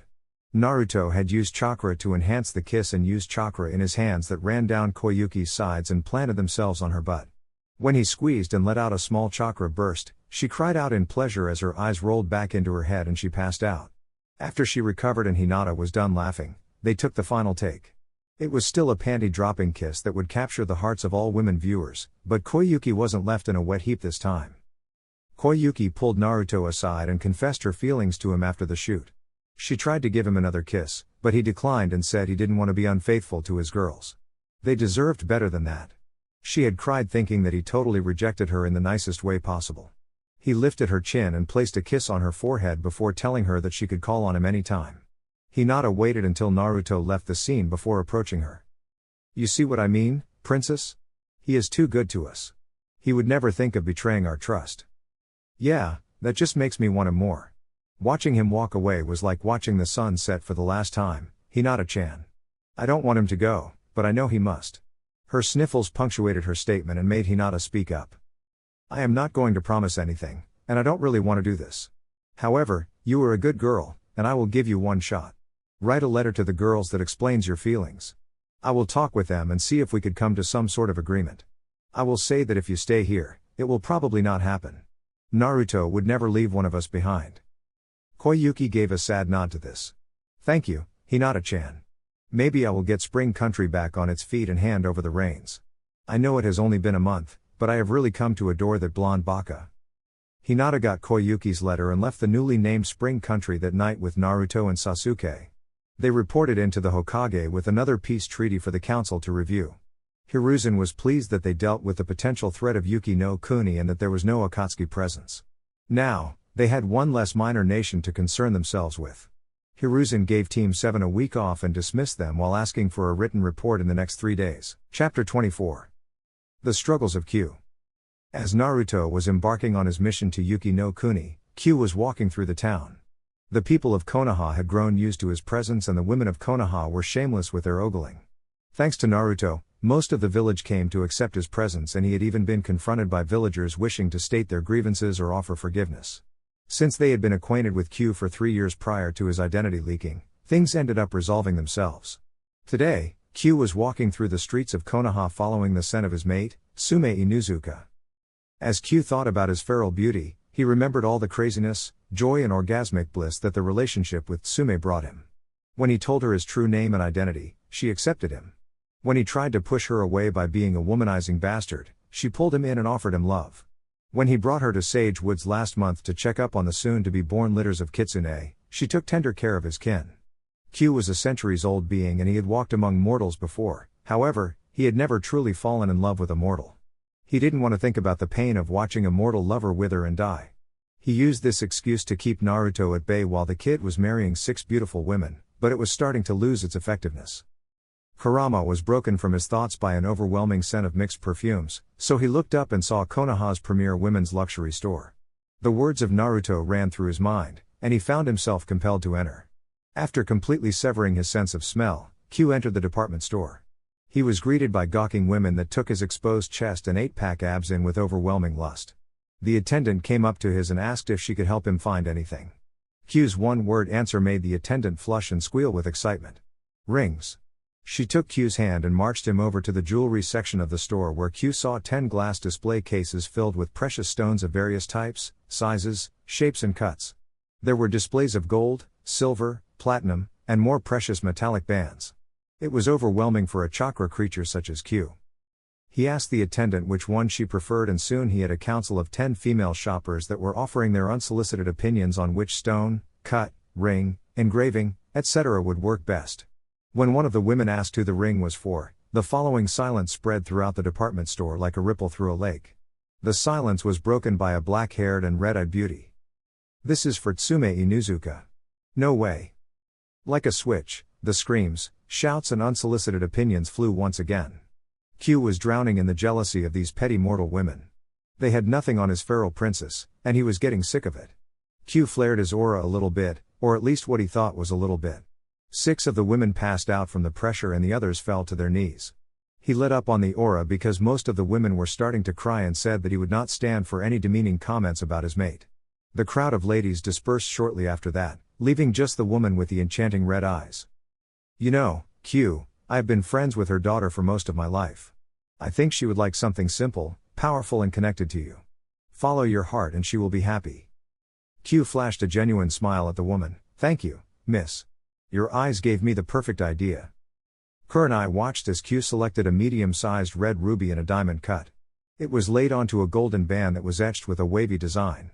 Q asked the jeweler to inscribe to the first princess of the Kitsune, with love Q on the band. The inscription encompassed nearly the whole interior of the ring, but Kurenai thought it was a beautiful offering for Tsume. Q then took the ring in his hands and focused chakra into it. The ruby, once a normal shiny red, now emanated an enchanting red light from it. Q put the ring into its box and walked out of the store. The broken and shattered hopes of the women in the department store made his pride swell a bit, which made his toned chest puff out a little more. Damn straight, I am the Kyubi no Kitsune. Thought Q. Kurama ran into his pup, Kiba, as he was entering the compound. The human pup groaned, and the actual pup yipped in happiness upon seeing his alpha. Q plastered a confident smirk on his face. What's with the sour face, pup? Oh, and hello to you Akamaru, how are you doing boy? Kiba scowled at this hidden slight. Q, I told you 100 times already, I am not your pup. I swear you intentionally treat my dog with more respect than me. Q adopted an overly innocent expression. Ara, whatever could you be talking about, Kiba-kun? Kiba deadpanned at this. Rather than responding to the provocation, he simply walked away. Kiba had to learn the hard way over the past 3 years that he could never get one over on Q. The best way he found to deal with him was passionately ignoring him. As Q watched Kiba walk away, a devious smile graces his face. He remembered what he came here for and walked up to the house. Sume had been in a funk recently. She felt like her and Q were drifting apart. Of course this was mainly due to Q sleeping around a bit too much. She never marked him or claimed him as hers. There is no way she could. He was undeniably the alpha of the relationship. However, that didn't stop the bitter feelings of jealousy and pain rising in her chest. Emotions that she hadn't experienced since she was a teen. She was trying to muster up the confidence to confront Q and give him an ultimatum of sorts. But how can I give an ultimatum to Q, the kami-damned Kyubi no Kitsune? He has made me so happy these past few years, so what if he sleeps with other women? I mean, Naruto is spoiling the hell out of 6 girls and Q has become much like him. Sume's thoughts continued spinning in circles as she was getting out of the shower. She wanted to smell fresh and ready for Q since he was supposed to be coming over tonight. Her mind remained lost in the maelstrom of her contradicting thoughts as she slipped on her bra and panties. It was then that her door creaked open, and her red-haired Adonis walked into her room. The smile that Q was wearing shocked her out of her revelry and she threw on a smile to match his. After a kiss, Q told her to wear something nice and they would be going out tonight. Now, the normally feral and confident woman was literally tearing through her closet looking for something nice to wear. She settled on a semi-formal one-sleeve dress. It was a powerful red to match her mate's color and it cut off mid-thigh so that she could show off for Q. Any impartial third party would be forced to admit that this woman in her 30s had a striking beauty to her. Q was sitting in the kitchen acting all nervous and shit when Kuromaru, Sume's Ninken partner, smelled Q's anxiety. The two shared a brief talk and Kuromaru was able to squeeze Q's plans out of him. "About time you two made it official. I will let you know, Q-sama, that she will be overjoyed to become your official mate.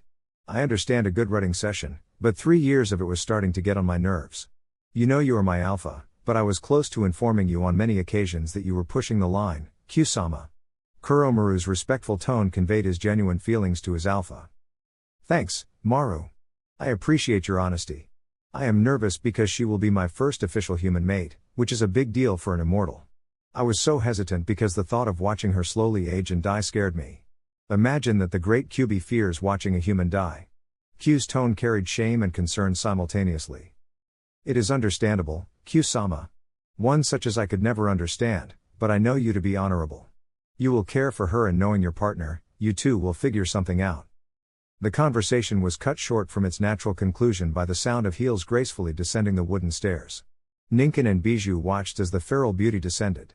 Q was glad that he is a chakra construct, otherwise he would have been sweating profusely. He felt his chakra flow speed up and his mind raced as he stood from his chair and complimented his mate. The two left the Inuzuka compound and Q took Sume to the private lounge at Ichiraku's. Q knew that this had rapidly become one of the highest stature restaurants in town and they had a standing reservation as members of Naruto's family. The two sat down in the lounge, both nervous for different reasons. Sume was trying to muster up the courage to tell Q her true feelings. Q was nervous because he wanted to get through this dinner without incident and make it through his proposal. The dinner was admittedly awkward and absent of the normal playful banter between the two. After an agonizing hour for the two, Q took Sume's hand and walked her through the town toward the Hokage monument. Just the act of walking through the crisp night air helped to alleviate some of the awkwardness. Finally, they made it atop the Yondaime's head on the monument. Q had taken a liking to it since he spent so much time up here with Naruto over the years. Q took a deep breath and began his statement. "Sume-chan, I have felt like you have been holding something back from me, and I think I know what it is. I ask that you let me go first because I believe it will address what you wish to talk about." Q took another deep breath and paused here to steady his nerves. "I have lived for centuries, I honestly don't know how many. Most of my existence I lived in the darkness of hate and among the evil of humanity. It wasn't until Naruto shocked me awake that I started seeing the goodness in the world the sage left us Bijou to protect. I kid you not when I say that I have never taken a mate from this realm. My only previous kitsune mate died in childbirth and sent me into a centuries-long darkness. When Naruto finally woke me from it, I met you, my Inuheim." Sume's mind was racing. She had never heard Q talk with such sincerity or ever monologue like this. She was trying to calm her mind and was hoping against all hope that he was trying to say what he wanted her to say. Her overwhelming emotions were leading to a tear starting to form in her eye. Her eyes glistened in the moonlight and the reflection of Konoha's lights could be seen on the shimmering mirrors as she continued to listen. You are strong, beautiful, sexy, caring and a natural leader. I have seen all these traits in you since day one. My fear of losing you held me back and made me act out by giving in to baser instincts. The thought of having to watch you leave this world and lose another mate still terrifies me. However, Naruto and the sage would be disappointed in me if I continued to let fear rule me. Q paused as he stood up, took Tsume's hands in his and then got down on one knee. Tsume's breath hitched in her throat and Q's hands were the only thing stopping her from covering her mouth. Tsume Inuzuka, would you do me the honor of being my mate? To be the only woman in my life for the remainder of our time together on this earth. To be my guiding light and keep me from receding back into the darkness. To raise another litter of kits and join my partner on his mission for peace. Q had let her hands go to recover the ring from a pocket in his pants. Tsume had tears leaking down each cheek as she nearly hyperventilated into her hands. As soon as he asked her to be his mate, her head started nodding up and down furiously. When Q finished speaking, she jumped into his arms saying yes repeatedly and locked her lips onto his. Q spun Tsume around on the head of his previous nemesis as he looked forward to a life together with his new mate. For the next week, the Inuzuka clan was severely sleep deprived and they were all wishing they could recruit Naruto for his sealing skills. The moans, screams of pleasure and the crashing of broken objects echoed across the whole Inuzuka compound. After a week, the whole clan gathered outside Tsume's house to ask them to keep it down or take it elsewhere. Thus, they moved into the temporarily vacant Namikaze expansion. The sandy exams and windy wedding. 5 months passed in the blink of an eye for Naruto and company. Well, maybe not the blink of an eye. Kurotsuchi and Haku were now fully showing and wearing maternity uniforms. Hinata and Samui were also 3 months pregnant and Ino was just confirmed to be pregnant.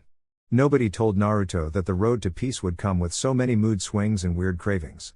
Anko and Tamari were the only ones still using birth control seals, Anko because she wanted to help Naruto in his fight against the Akatsuki and Tamari because they were not officially married.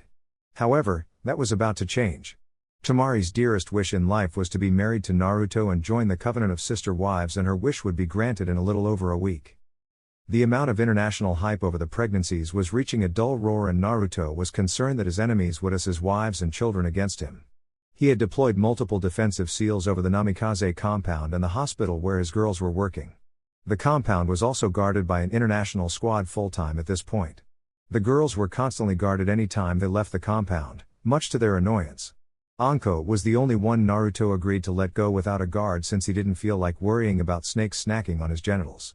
Not to mention, she was the only one that could hold off an S-ranked opponent and she was still taking active missions.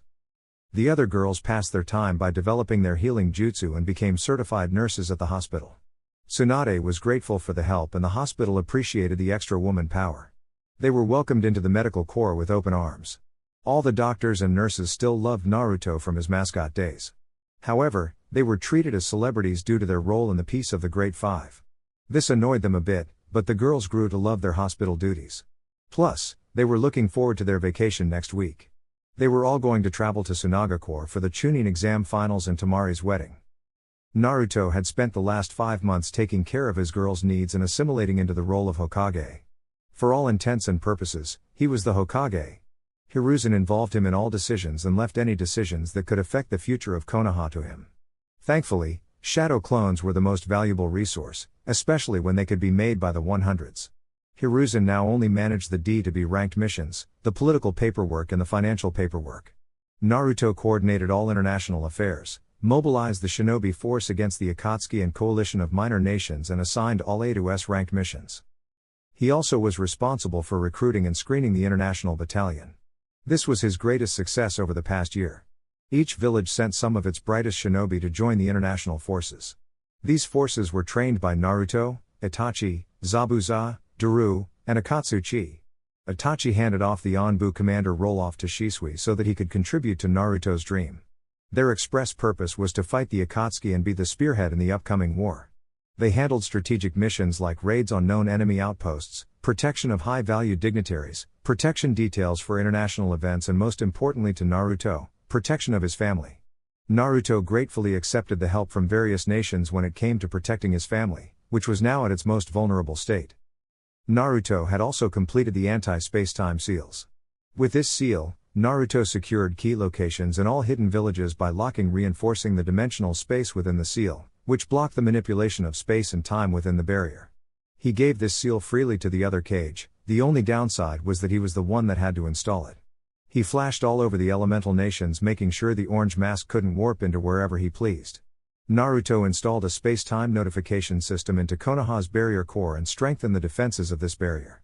The only chakra signature that could freely use space-time ninjutsu inside Konoha was Naruto. Between this and the protection detail, Naruto was confident he could protect his family. The upcoming trip to Suna was a big deal for Naruto and the international forces. All 6 of his wives demanded that they be present for Temari's wedding, to the protests of every single security professional in the elemental nations. They had to travel by carriage because they were too far along in their pregnancies to safely use the Hiruzen. Naruto stopped using the Hiruzen on all his girls at Tsunade's insistence. Evidently it posed a significant risk to the babies. This resulted in Naruto staying busy by coordinating the wedding and security detail. As soon as they left the village, Itachi would take over responsibilities for the security detail and let Naruto focus on his wives. Tensions were high because Akatsuki's sightings were rising and there were full-blown skirmishes with rebels and coalition forces on nearly every major border. Despite this, all Kage decided that they would attend the Chunin exams and the wedding would still take place. Naruto had given Hiruzen kunai to trusted individuals in each village that could send out a distress signal if a reaction force were needed. They wouldn't let fear rule their lives. Naruto looked over the security detail for the Konoha caravan. The girls were in a carriage reinforced with seals, behind them was the daimyo's carriage, then various noble carriages that wished to attend the wedding and Chunin exams. They were protected by the international detail that numbered 44 ninja broken down into 4 squads of 10. In Itachi's squad, Squad 1, Sasuke and Shino stood in formation with 8 other international ninjas. In Squad 2, Daru's squad, Shikamaru, Neji, and Yamato, an ex-Onbu, represented Konoha. In Squad 3, Zabuza led Chojuro, Karu, Amoe and Tenten along with 6 others.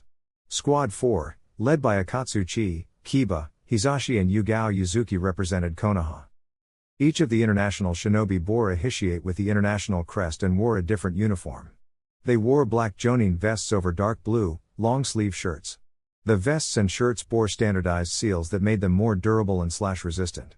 The seals eliminated the need for mesh armor, which made each shinobi lighter. Each of the vests also bore weight seals that were to always remain active, except in case of combat. Along with this, each arm guard and shin guard were enchanted with weight seals, strengthening seals and many storage seals. The cargo pants were also black and reinforced with anti-blast and fire-resistant seals.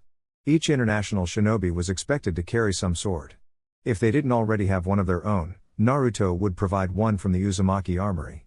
Since this unit was his idea, he decided to arm and equip his forces. Once everything was ready, Naruto gave the signal to move out and joined his girls in the carriage. Itachi took over as battalion commander and had Squad 2 take point, making full use of Neji's Byakugan. Inside the carriage, the conversation was lively, and the girls were comforting an exhausted Naruto. Kurotsuchi was having a much harder pregnancy than Haku and she intended to give her husband shit for it.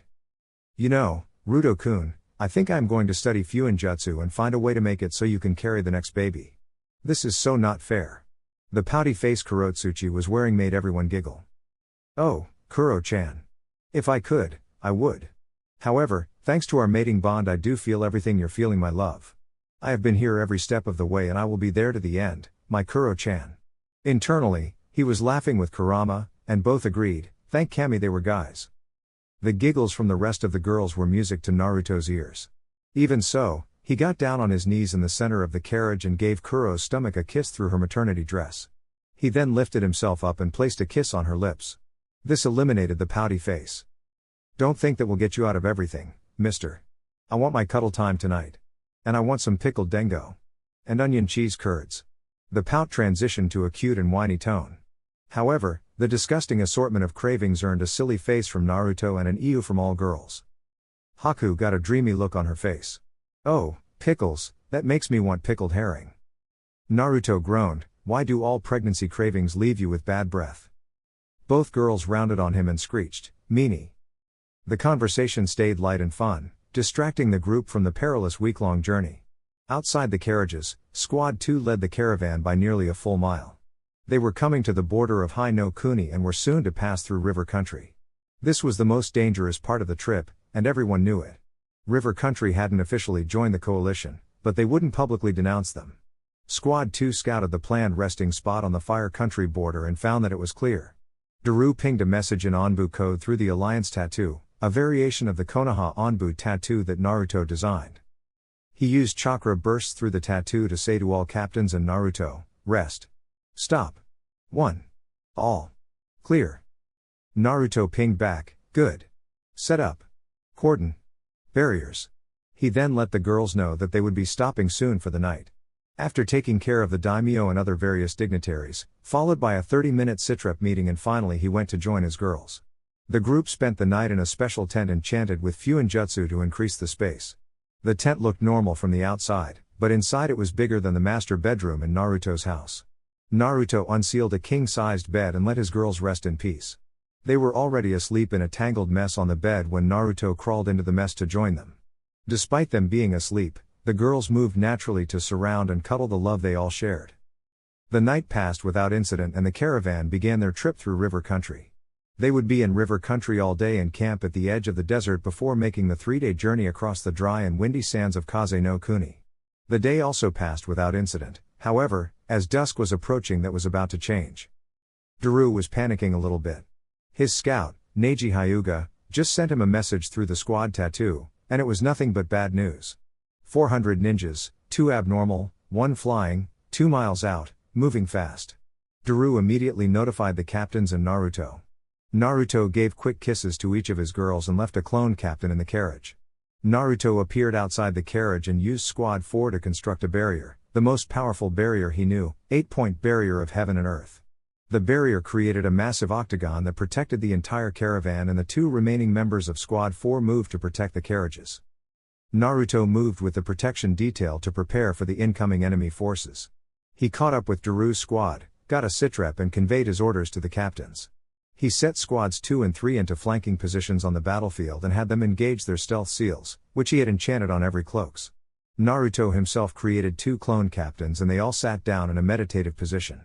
Itachi knew what he was doing and gave orders to Squad 1. Deidara was excited, very excited. He had been forced to lay low for most of his time in the Akatsuki. Leader Sama made them train to death and kept saying that the Kyubi Jinchuriki would rip through them. However, he was finally given the go-ahead to launch an attack on these so-called international forces. Now, him and his partner Sasori were leading 400 cannon fodder, he means ninjas, into battle. Their scouts said that there were 20 or so ninjas guarding a massive caravan. Their scouts told them of the enemy location an hour ago, and now he could see the caravan from his position on top of his clay bird. He slid his hands into the pouches on his utility belt in excitement. That was when a massive blue barrier sprang into existence around the caravan. This made him want to use his art to blow through the barrier. Sasori was on the ground moving with the coalition ninjas, which left him wanting. His puppets could destroy this entire force of ninjas that he was being forced to work with. He and Deidara were going to use the cannon fodder to get access to the Jinchuriki. Initially, the Kyubi Jinchuriki was going to be taken last, however, the Kyubi was the linchpin for the whole 5-nation alliance. Because of him, every single living Jinchuriki was under the lock and key of the alliance. Not to mention, during every major engagement the damned yellow brat would show up and trounce the remaining enemy. This made the Akatsuki want to deal with him first to have an easier time capturing the rest. He saw the massive barrier go up and could sense the power emanating from it. He could care less about the daimyo and the nobles, but he did want to use them as distractions. Naruto stood up from his meditation and his eyes were narrowed, eyes with black, vertical slits greeted the world.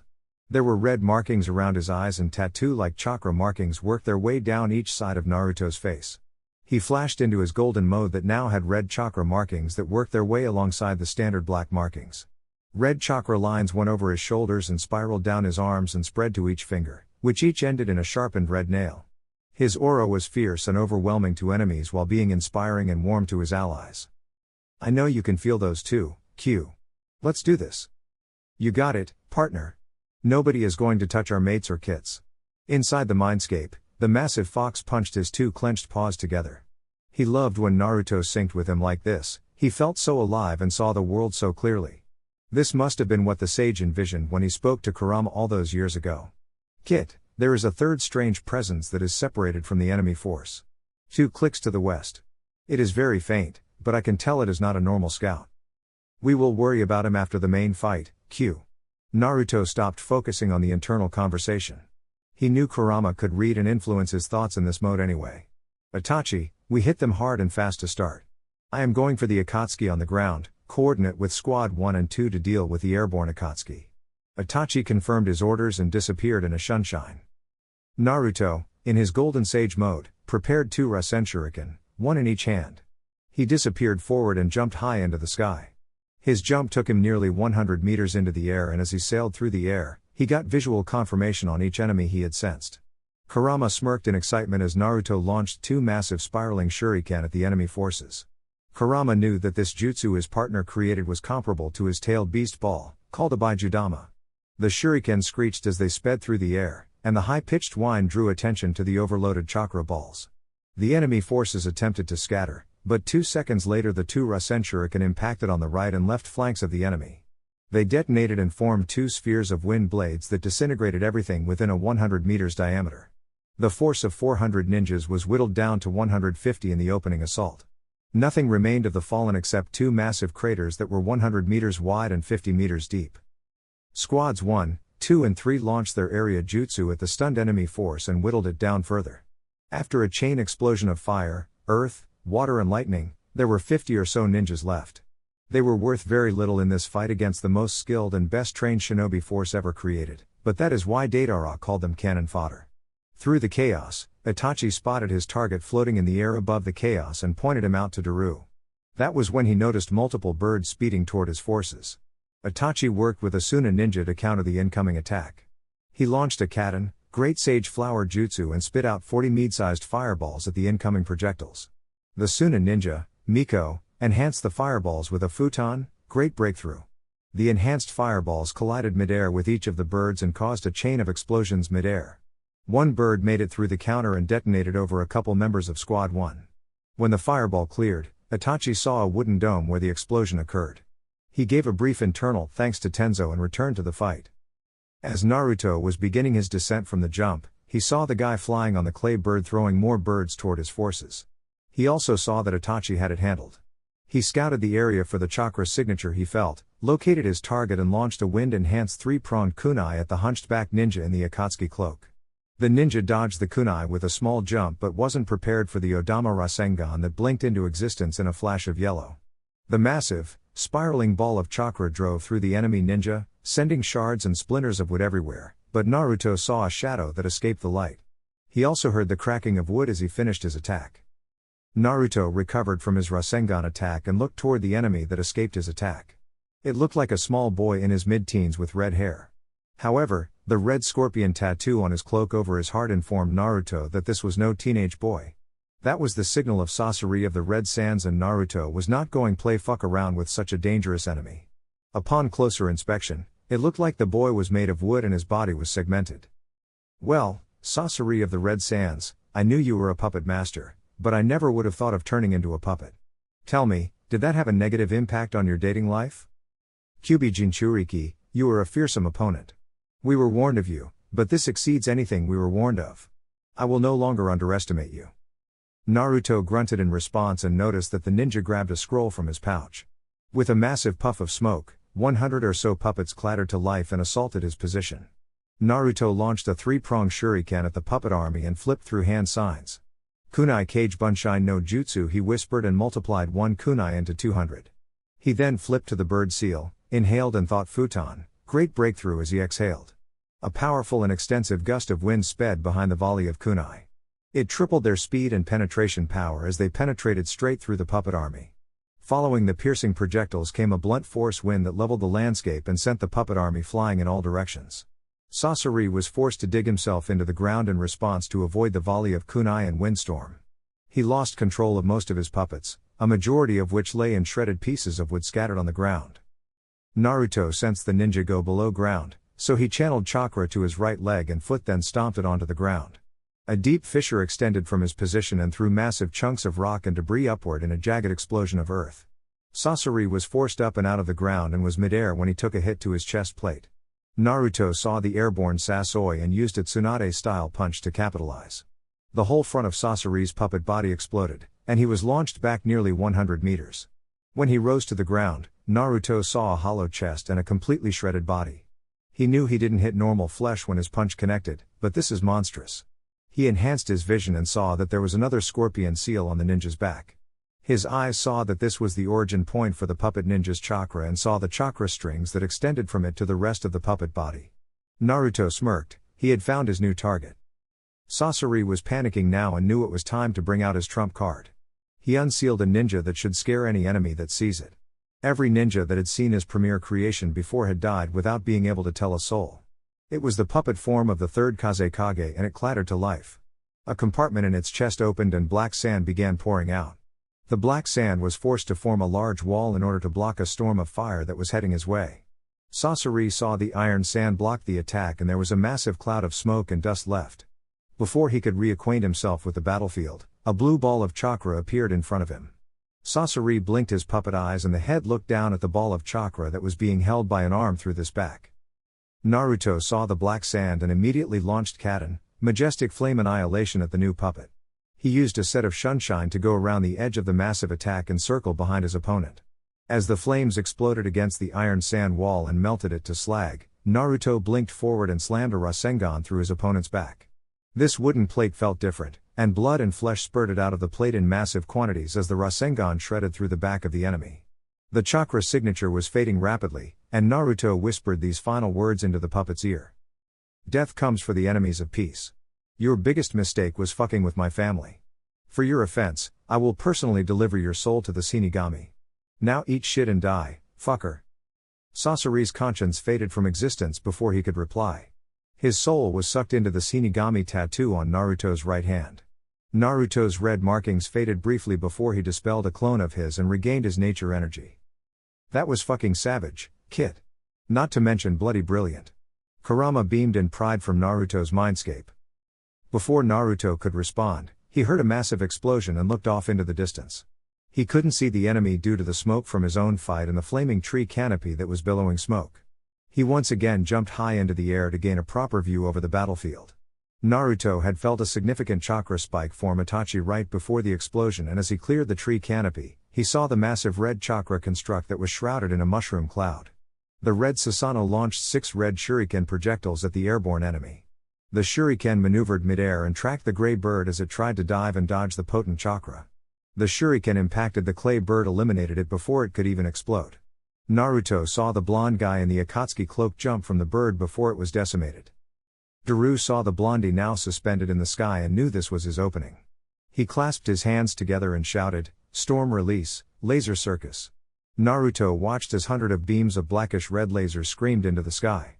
They arced and coalesced on the airborne enemy before he could react. 1, 2, 20 laser beams connected on the enemy's airborne formed and created a sizable, chakra-dense explosion. The smoking corpse fell from the sky unceremoniously and impacted with the ground 10 seconds later, and it was surrounded by the international shinobi force immediately. Surprisingly, the shinobi was still alive, although he was missing both of his arms and his legs were in tatters. Naruto threw a kunai at their position and called out in a Kurama-enhanced voice that screamed across the battlefield, "Scatter, now!"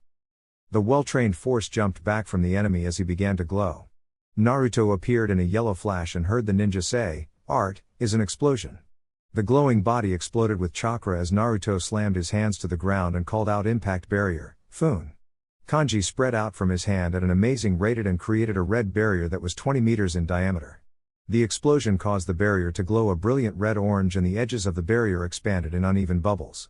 The barrier lasted long enough for Naruto to flash to the carriage inside the caravan's barrier. After 10 seconds, the barrier could no longer contain the explosion and the biggest mushroom cloud Naruto had ever seen appeared on the horizon. Itachi and Daru had their squads retreat at top speed, but they were only 300 meters away when Naruto's barrier exploded outward. All ninjas used whatever protective jutsu they could, which resulted in walls of earth, water and fire springing to life in between them and the oncoming explosion. Every ninja of Squad 1 and 2 threw themselves on the ground after raising their barriers. The shockwave impacted the prone shinobi force, which rattled their teeth and violently shook their brains for a full 10 seconds. The explosion created a crater that was nearly 400 meters in diameter, and the trees surrounding the crater were blown over for another 200 meters. Naruto and Squad 3 rushed to their comrades' position. Medic Ninja immediately began healing the wounded and Naruto sent Squad 3 to conduct cleanup operations and eliminate any remnants of the enemy force. Naruto extended his senses and could no longer feel that third strange signature he had felt. He walked over to Itachi and Daru with a smirk on his face. "Two down, boys." Ha and Wa were the elegant responses to his statement. Naruto laughed as both shinobi pointed to their ears indicating they couldn't hear anything. Naruto walked forward with glowing green palms and healed both of them. "I said, 2 down, boys." He spoke slowly and loudly like he was talking to two deaf idiots. Itachi punched him in the shoulder and then put a small, pleased smile on his face. "2 down, Ruto. That attack you used was terrifying. I don't think my Susanoo could stand up to that." Daru, who really appreciated that the ringing in his ears was gone, chipped in. "You're telling me, Itachi? That was inhuman. We were hundreds of meters away and I could still feel the power of those wind blasts. I am so glad the Raikage accepted your offer, Naruto-sama. I never wished to stand on the opposite side of the battlefield from you." Naruto chuckles and assumes his pose, hand rubbing the back of his head. "Ha ha, yeah, it is not often I get to cut loose.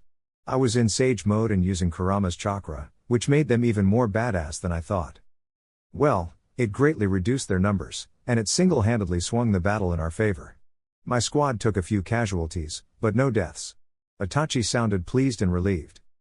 Sasuke walked into the conversation. "Ni-chan, Ruto, that was amazing. Ruto, when are you going to teach me the Rasen Shuriken? You have shown it to me before, but it never did that much damage." "Well, Toto, that's because I was in my Golden Sage mode, which enhanced the jutsu quite a bit. Let's see, if you want to learn that you will just need to become a Sannin, master wind chakra to at least level 4, expand your chakra reserves by 10 times what you currently have and somehow get a bijou sealed into your gut. Oh, and after you get all that, you have to train for hundreds of hours. But I am sure you can do it, Toto." Sasuke's smile continued to fall as Naruto talked and it turned into a scowl. He dropped the scowl when Itachi put a comforting hand on his shoulder. "Chen" was his eventual reply. The whole group laughed and went to join their squads in cleaning up the battlefield. They dropped the barrier around the caravan 30 minutes later and Naruto went with Itachi to report to the daimyo's carriage. "Daimyo Dono and Hokage-sama, we engaged a force of 400 coalition ninjas and 2 Akatsuki members, Sasori of the Red Sands and Deidara the Mad Bomber. All enemies are neutralized. I wish to commend my international forces and credit Daru of the Cloud and Itachi of the Leaf for their takedown of Deidara." The daimyo waved a fan in front of his face and replied in a gentle and slightly aloof voice. "Very good, Namikaze-kun. You have done well. We will award your forces during the Chunin exam finals. I am proud of you both, Naruto-kun and Itachi-kun. The future is safe in your hands. Anything else to report?" Hiruzen said in a proud and professional tone. "We will continue to move immediately to the planned rest stop for the night before entering the desert, so long as you approve, Daimyo Dono." Naruto bowed politely as he said this. "Ah, of course Naruto-kun. I trust your judgment implicitly." Naruto left the daimyo's carriage and went to check in on his girls. Tsunade was in the carriage making sure the girls were okay. They all jumped out of the carriage and glommed onto him. He spent 10 minutes giving hugs, kisses and assuring them all that he was okay. He joined them for the rest of the trip and the group made it safely to Tsunagakure 3 days later. The caravan pulled up to the gates of Suna around midday 3 days after the fight with the coalition forces. Suna was surrounded by massive, bowl-shaped cliffs that encompassed the whole hidden village. The cliffs were 50 meters thick all the way around and the only gap in the cliffs was the front gate of Suna. On top of the cliffs, hundreds of ninjas were posted and on high alert. On ground level, a battalion of ninjas was processing the incoming personnel and they were being led by Baki. Next to Baki, Gaara stood in the cage robes with a smile on his face. Naruto turned on his kitsune eyes and saw that the barriers he installed were working well. He walked ahead of his caravan to gain entry to Suna. "Heya, Gaara. Congrats on the promotion. I didn't know they would do it before the exam finals, but I guess congratulations are in order. Did anyone else encounter resistance on the trip here?" Naruto's greeting was cheerful and Gaara accepted Naruto's extended hand. "The Mizukage, Raikage and Tsuchikage made it safely. I said that they fought a small force on the journey here, but the others made it without incident. What happened during your journey here?" "Oh, nothing major. Just fought 400 shinobis and killed 2 Akatsuki. By the way, I will accept a payment plan for Sasori of the Red Sands bounty. I have what is left of his puppet army, the third Kazekage's corpse and his body sealed away. The usually stoic Gaara was trying to pick his jaw up off the sand when he heard a click. A Naruto clone walked up and handed Naruto 2 pictures. Naruto looked at the pictures and burst out laughing. Gaara tried to immobilize Naruto's arm and destroy the pictures, but Naruto instantly sealed them into his arm. Gaara demanded the pictures, but Naruto kept dodging his sand and teasing him about the new additions to the album. The allied shinobi forces got a good kick out of watching the Kazekage chase the blonde knucklehead around. With everyone in high spirits, the caravan moved into Suna and got settled into a nice hotel. Naruto, Temari and the girls were escorted to the Cage Mansion and were invited to stay there for the duration of their stay. Chapter 25. Meeting of the Cage and Future Cage. The Cage Estate, which was Kankuro, Gaara and Temari's childhood home, which was separate from the Cage Tower, was a beautiful sandstone mansion that was tucked into the back of the village. The mansion was sizable and looked like it could house 20 or so people comfortably. Temari had a huge smile on her face as she showed the girls around the mansion. Naruto let them all run off and explore as he took a seat on a barstool to catch up with Gaara and Kankuro. So, how was preparing for the exams, Gaara? I can tell y'all put in a lot of work. The city looks great. The stoic monotone answered Naruto. Well, Naruto-san, there was never-ending amounts of paperwork, about 100 budget meetings due to our already tight budget cuts and debts and then the lack of manpower due to our foolish invasion attempt. Therefore, a lot of work is an understatement. Naruto smirked at Gaara's answer while Kankuro shook his head and appeared to grow tired at the memory of all the work. My Gaara. First, drop the sand crap, no need for formalities in private. Second, was that an attempt at sarcasm I heard? You have come a long way since I changed your seal. Kankuro's life returned to his face, and he chimed in. He sure did, my little brother did a 180. Who knew not sharing space with a crazed tanuki could do that for a guy? Naruto laughed merrily and a small frown appeared on Gaara's face. Kankuro, shut up or I'll kill you. As for you, Naruto, I'm glad to address you as a friend. As for the sarcasm, I believe the proper response is go fuck yourself. Naruto chuckled and responded. Ha, you're getting better, Gaara. So, the finals are in 2 days, and we have a cage meeting tomorrow followed by the dinner. Then we have the wedding 2 days after the finals. Did I miss anything? Don't forget your exhibition match with the I and B combo. Also, the rehearsal the night before the wedding. And don't forget all the ass-kissing nobles you will have to deal with in the meantime. Chipped in Kankuro. Naruto groaned at this. It was the worst part about being an international leader. You just had to remind me, Kankuro. The boys laughed and continued the conversation until the girls joined them. Temari was in her element and had a beautiful smile on her face. Naruto was glad that his girls convinced him to give her a chance and that she blew away all expectations. Gaara and Kankuro were overwhelmed by the feminine presence since they had very little female interaction after Temari moved to Konoha. Not to mention, 5 pregnant women would be overwhelming for any man, except our blonde hero. The night was spent catching up and talking about the coming week.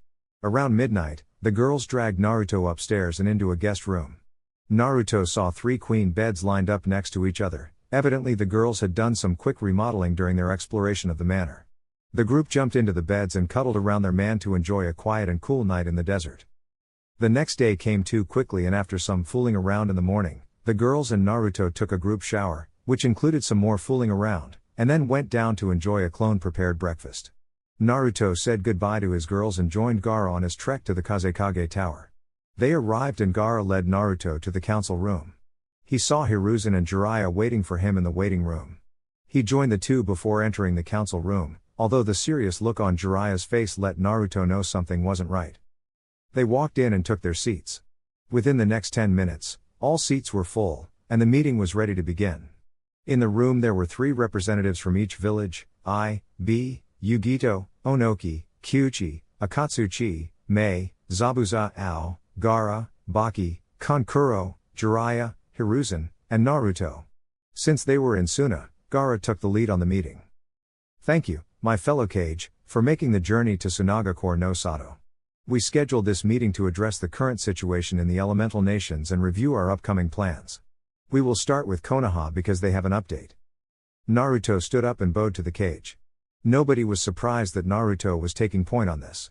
They all knew Hiruzen was just a Kage in name only now. Good morning, everyone, it is great to see you all made it here safely. During our journey here, We engaged with a force of 400 coalition shinobi and 2 Akatsuki members, Sasori of the Red Sands and Deidara the maid bomber. Naruto stopped here and let the group process this. Onoki stood up during Naruto's pause and at Naruto's nod asked a question. Deidara, you fought Deidara? Is he alive? Naruto closed his eyes and shook his head in the negative.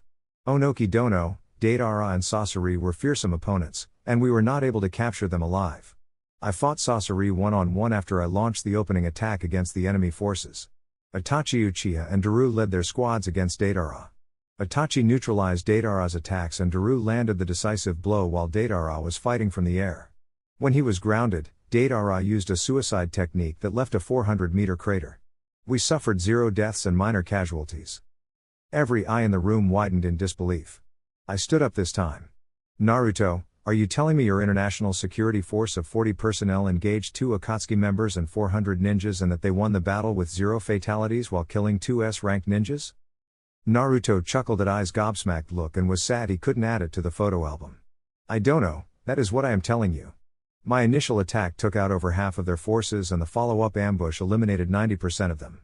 Our international force is the most highly skilled and trained shinobi force that ever walked the elemental nations. This battle was our statement to Akatsuki. Their time is coming. We will not be cowed, and we will punch back 10 times harder than their worst nightmares. This last comment brought proud smirks to the faces of every ninja present in the room. I sat down back in his seat in a stunned reverence. Mei stood up. Naruto-kun, that is great news. Are the girls and babies doing well? Yes, Meika-chan. The girls are fine, and the babies are all in good health. Before the battle began, one of our squads used the barrier I developed and protected the whole caravan. It's a shame Deidara never got to test the barrier because it would have been a decent test. That is good to hear, Naruto-kun. All of Kiri is excited to celebrate the birth of your first child. Onoki stood up at this. Oh please, Mei Dono. Iwo will be celebrating the birth of the first child. The whole meeting room watched as the beautiful Mei and the ancient Onoki glared at each other. The lightning that sparked in between their gazes intensified until Naruto spoke up.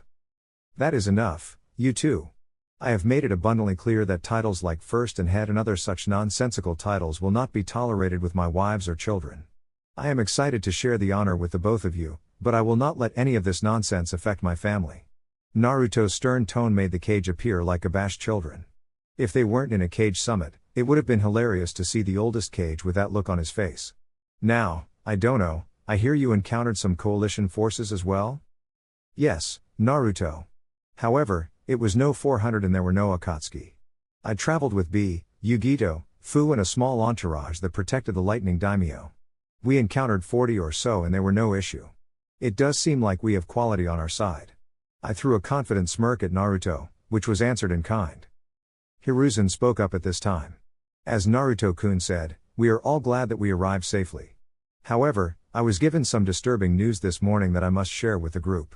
Danzo and his foundation were scouting a megacorps for Akatsuki presence and trying to get us information on their forces. Last night, a surviving squad brought me some disturbing information. Danzo, my old friend, has died in combat along with most of the foundation forces. Hiruzen paused and placed a reassuring hand on Naruto's shoulder. Naruto's eyes were fixed straight forward, and his hands were clenched into fists and blood was dripping down onto the floor. The surviving squad escaped to make sure this loss was not in vain. Danzo confirmed that Akatsuki is centered out of Ame, their base is the tallest tower in Ame, Hanzo the salamander is dead, they revere their leader as a god, it appears his right hand is an angel and there are 4,500 ninjas stationed throughout Ame. They brought us a map of known outposts in Ame and its border countries. Danzo noted that the rain in Ame is a sort of advanced sensory system. That is all I have at this time. Silence permeated throughout the room.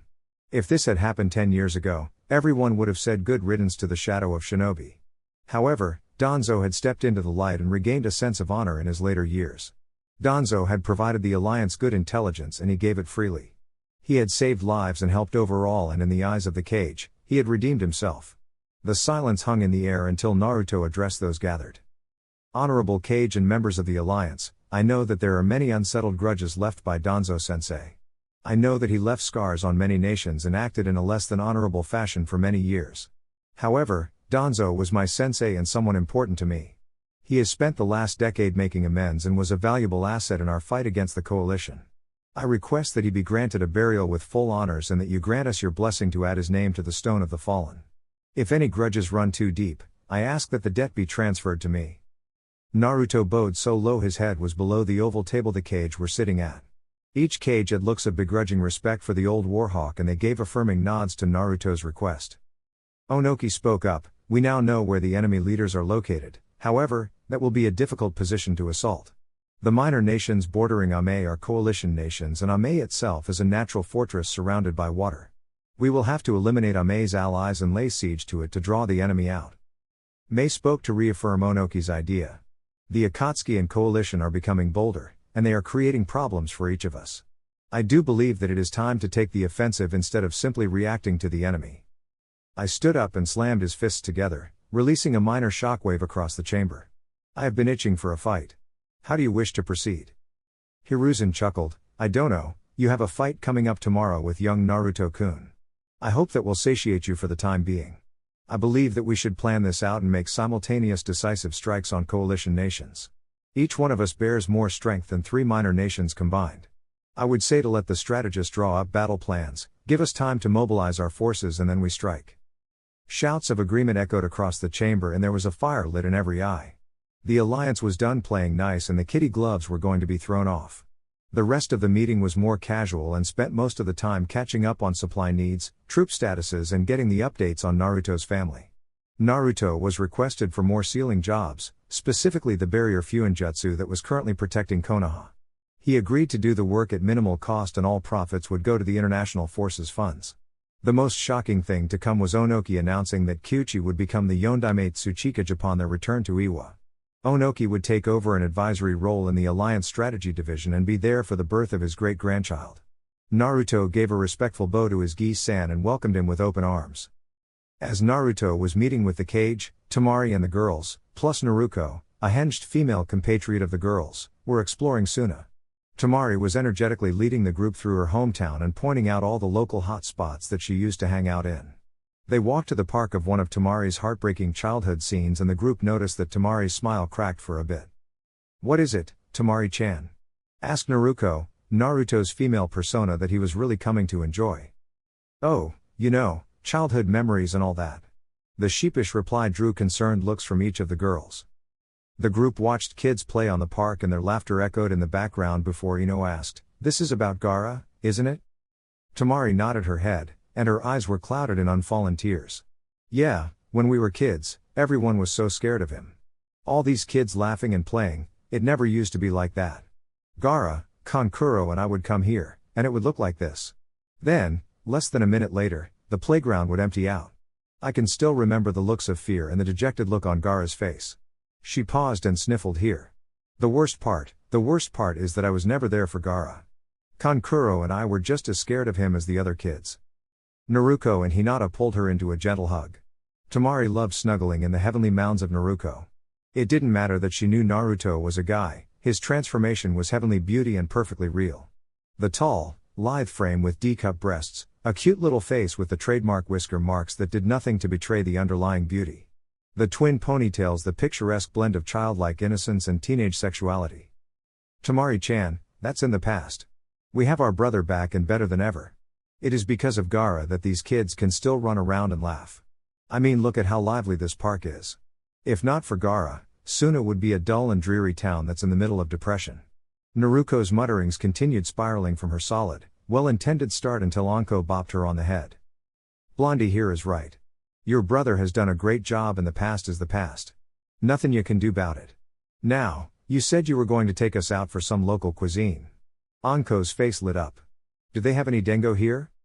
The group laughed at Anko's typical behavior. Hinata chided her, Ni-chan, dengo is hardly local cuisine. I would like to try something actually unique to Suna. Temari adopted a contemplative look on her face. Unique to Suna you say, have any of you had pickled cacti, spicy scorpion eggs or salted lizard tail? The pregnant girls excitedly responded to those suggestions while Anko adopted a mortified look on her face. I will let you prego nutcases eat that. I am going to go find me a dengo stand. Despite protests from the group, Anko hopped to the rooftops and sped away. One of the hidden guards broke away and tailed Anko. The girls walked through the town and kept the talk light. Naruko-chan, When is Naruto-kun going to be done with the cage meeting? We never get to spend time with him anymore? Ino asked as she slipped behind Naruko and pinched her shapely rear. I don't know, Ino-chan. It is supposed to go for most of the day and then we have that dinner banquet that we will attend with him. Kurotsuchi piped in, damn those dinners, all of the old, dodgy nobles requesting favors and ogling us. The best part of being so pregnant is that I don't get all of those perverted looks nearly as much anymore. Yeah, I miss being able to wear my hoodie and hide my figure. Everyone knows I belong to Ruto-kun, but that doesn't stop all the old perverts from peeping at me. Hinata backed Kuro's claim. Isn't that odd though? Everyone in the elemental nations knows we belong to Ruto-kun, and they still treat us like some eye candy. Sometimes, I wish Ruto were more protective of us. Haku's contribution to the conversation drew head nods. Well, ladies, my counterpart believes that you are fierce kunoichi that can handle yourselves. He doesn't want to come across too clingy and overbearing. I am sure that once he processes these memories you may get to see a more protective side though. Oh, shit.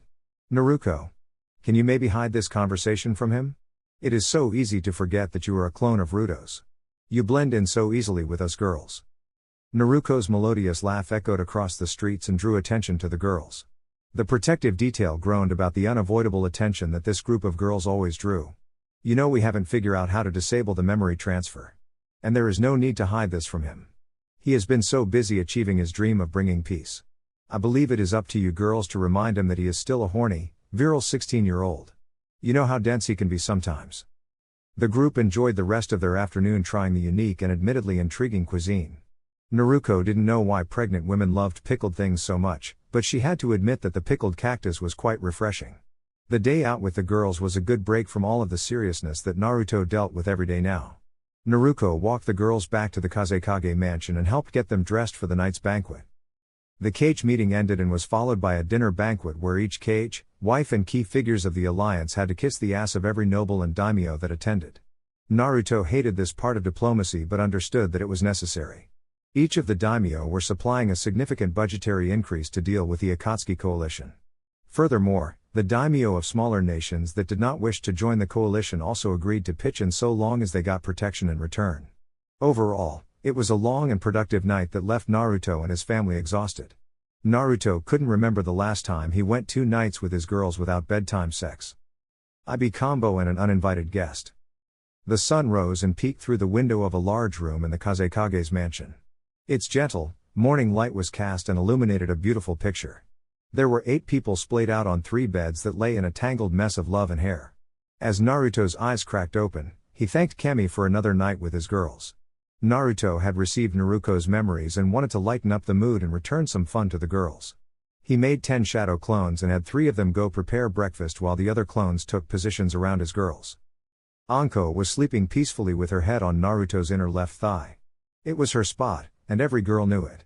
She was having a wonderful dream about eating dango off of Naruto's stick when she started feeling pleasure erupt from her nether regions. The bliss combined with the dream and enhanced the flavor of the dango. She couldn't help the muffled moans that escaped or the orgasmic smile that was plastered on her face in between bites of Kami's chosen food. The pleasure built and she felt the warm, tingly sensation in her stomach that always preceded her orgasm. Anko erupted from the blissful dream with a pleasurable scream and a spray of love juice. As her head lifted from its natural resting place, she took heed of the pleasurable moans, twitches and cries of her sister wives. A shit-eating grin escaped her lips, and she turned her head to enjoy a morning snack of her Ruto-kun. Gaara was the stoic and routine kind of man. His duties as Kazekage always had him up early and he became fiercely dependent upon his routine.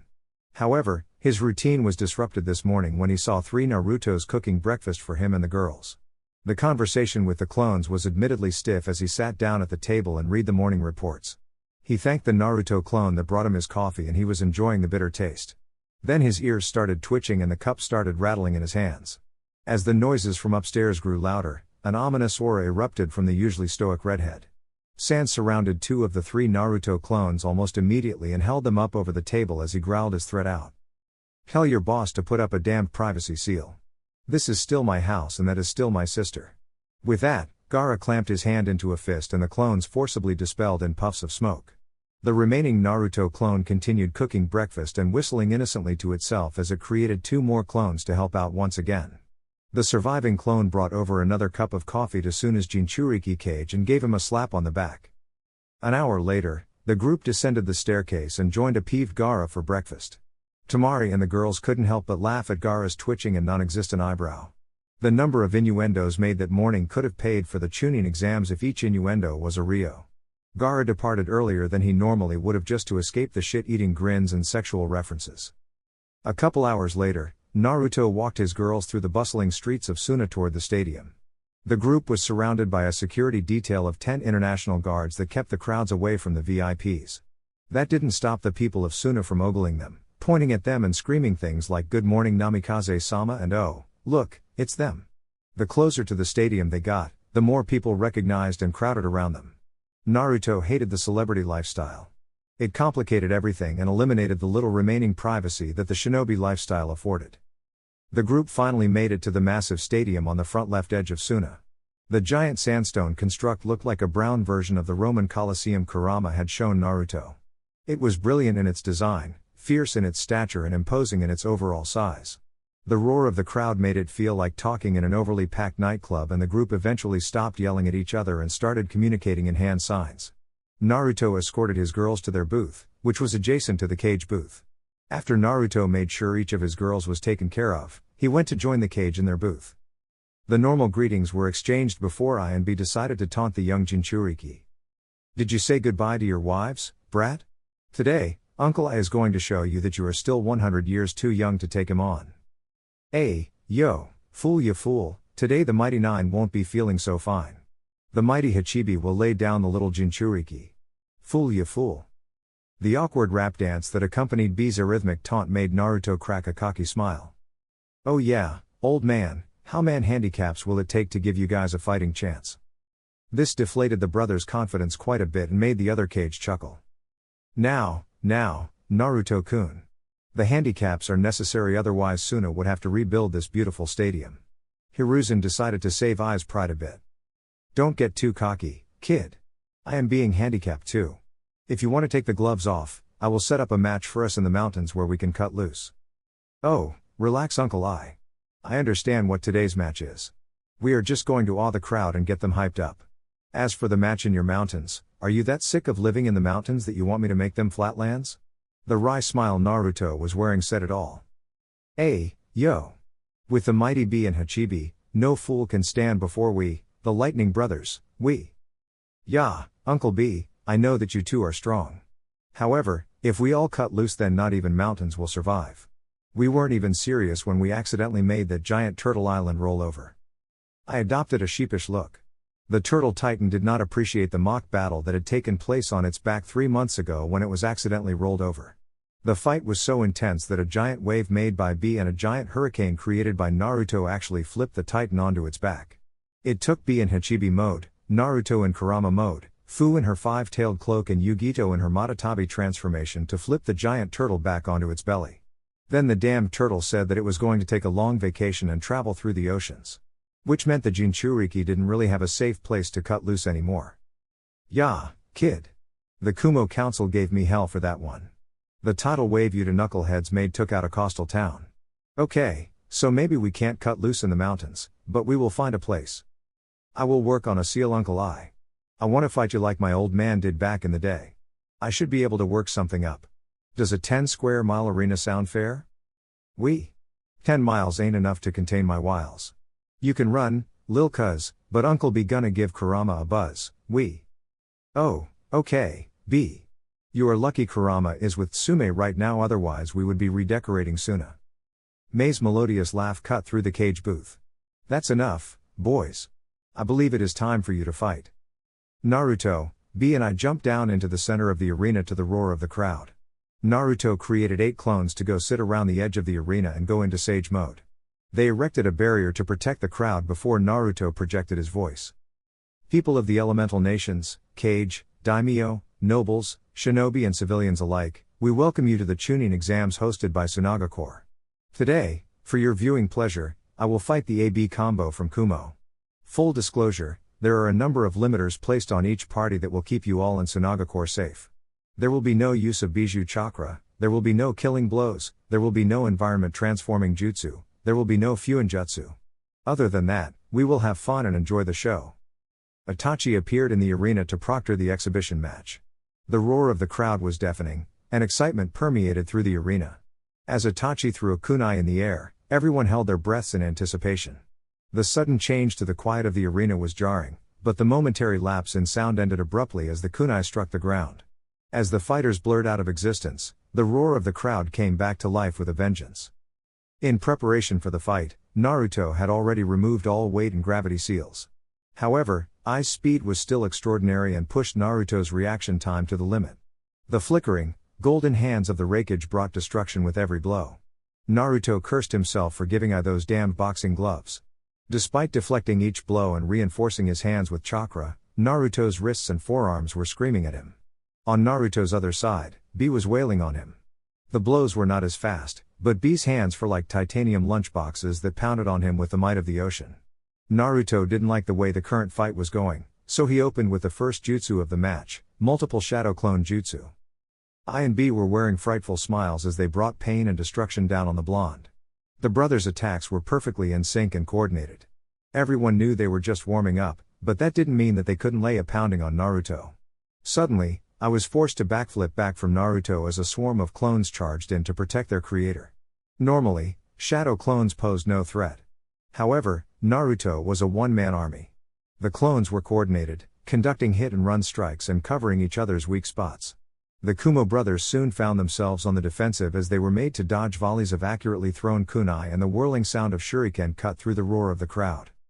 I took the clones as a sign to step up his game, so he charged up and became shrouded in his lightning cloak, level 1. This cloak sped up his reflexes, made him more durable and enhanced his attacks. I sped up and took the fight to the 10 clones that were pestering him. He also stepped his game up by hopping and spinning around while throwing 7 swords into the air. B's awkward movement continued as he caught each sword in a unique place. There was a sword in each armpit, a sword caught in his right hip and tucked under his right knee. Then he had 1 sword in each hand and a sword in his mouth.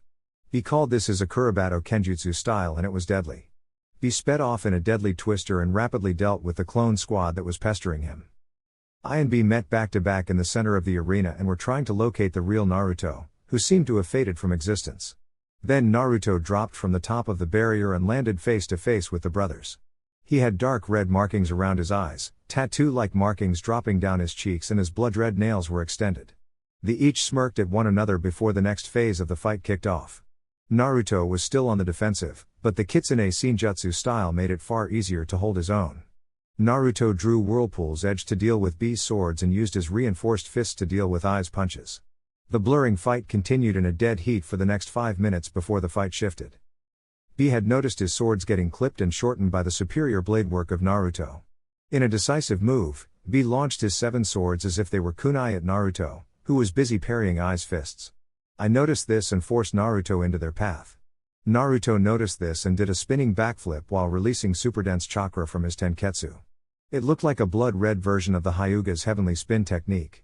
The force of the spin threw Ai back and deflected the swords. However, upon landing, he was caught in B's arm as he called out lariat. The powerful attack caught Naruto and drove him backwards until an equal and opposing force caught the back of Naruto's neck. Through the ringing in his ears, he heard the brothers call out double lariat. On instinct alone, Naruto blurred out of existence and escaped the follow-up attacks of the two. Naruto's ears were ringing, and his vision was blurry. He knew he would be dead without his Senjutsu reinforced body, but that was little comfort in his current predicament. Naruto created 10 clones behind him that immediately fell into the bird hand sign and called out Futon, pressure damage before the violently expelled, and hyper-compressed, wind jutsu tore across the stadium. The force of the wind slammed into the two brothers, and they were flung into the far side of the barrier, along with dust, debris and full-sized boulders. The barrier shimmered as it absorbed the impact of the attack, and the dust cloud filled the stadium. The audience was shocked by the display. Suna was known for its wind jutsu, but there were very few wind users that could ever use Futon, pressure damage, and even fewer that could launch the A-rank ninjutsu with such force. The 10 simultaneous air blasts created a powerful shockwave that left the roaring crowd in a stunned silence. In the stands and surrounding the stadium, ninja from all over the elemental nations watched on and thanked Kami that these forces of nature were on their side. Despite all of the handicaps, there were only a handful of ninjas across the nations that could keep up with such a fight. For the civilians, they were watching gods play among the mortals and it was breathtaking. As the dust settled, the spectators saw Ai and B getting back to their feet and roared their approval. Then, Itachi stepped into the center of the arena and declared the fight a draw, saying that the 30 minutes allotted for the fight were already up, much to the chagrin of all spectators. Ai, B and Naruto met in the middle of the arena with smiles on their faces as they shook hands. That was hardly a warm-up for any of them, but they would find a time and place to play later. They waved to the crowd and received an uproarious applause for their efforts before they jumped back to the cage box. Onoki scoffed as they returned, "Was that even a warm-up for you youngsters?" Naruto rubbed the back of his neck sheepishly, "Sorry, Gi-san. You know it was just to get the crowd hyped up a bit. Plus, a fight of our level could last all day and we need to get these finals over with." Onoki humped as Mei giggled. "That was still quite the show, Naruto-kun. Are you sure you don't have room in your heart for one more?" Naruto held his hands up in a gesture of innocence as a deadly aura wafted off of Zabuza. "Please don't joke, Mei-san. I don't think your husband enjoys it very much." Mei scoffed at that. "Yeah, well my husband should take a few notes from you. I caught him flirting with some Suna Kunoichi yesterday, so he is in the doghouse. I know that you would never do that to me, Naruto-kun." The seductive way she said his name drew another growl from Zabuza. "You say that to a man that has 6 soon to be 7 wives." Zabuza's smartass retort was cut off preemptively by a glare from Mei. Now, you two youngsters can work this out later. Naruto-kun, my boy, how is Kurotsuchi faring with the pregnancy?" Onoki asked eagerly and Kyuchi seemed to perk up as well. Gramps, you know you could hop right next door and ask her yourself. I think she would enjoy seeing her father and grandfather again." 2 slaps sounded as Onoki and Kyuchi facepalmed themselves. They gave a dismissive wave as they left the booth to check in on Kurotsuchi. "Gaara dono, I do believe it is about time to start," Hiruzen said as he pocketed his stopwatch. Gaara stood up and walked forward to the railing of the cage box. Silence descended upon the excited arena as he spoke. "Everyone, thank you for joining us for the finals of the Chunin exams in Tsunaga Corps. Today, we have 10 finalists that have fought their way through the exam and earned the right to show off their skills and talents in full view of the Alliance. We have strong representatives from each of the 5 great nations today. I will hand the show over to Kankuro, the proctor for these fights."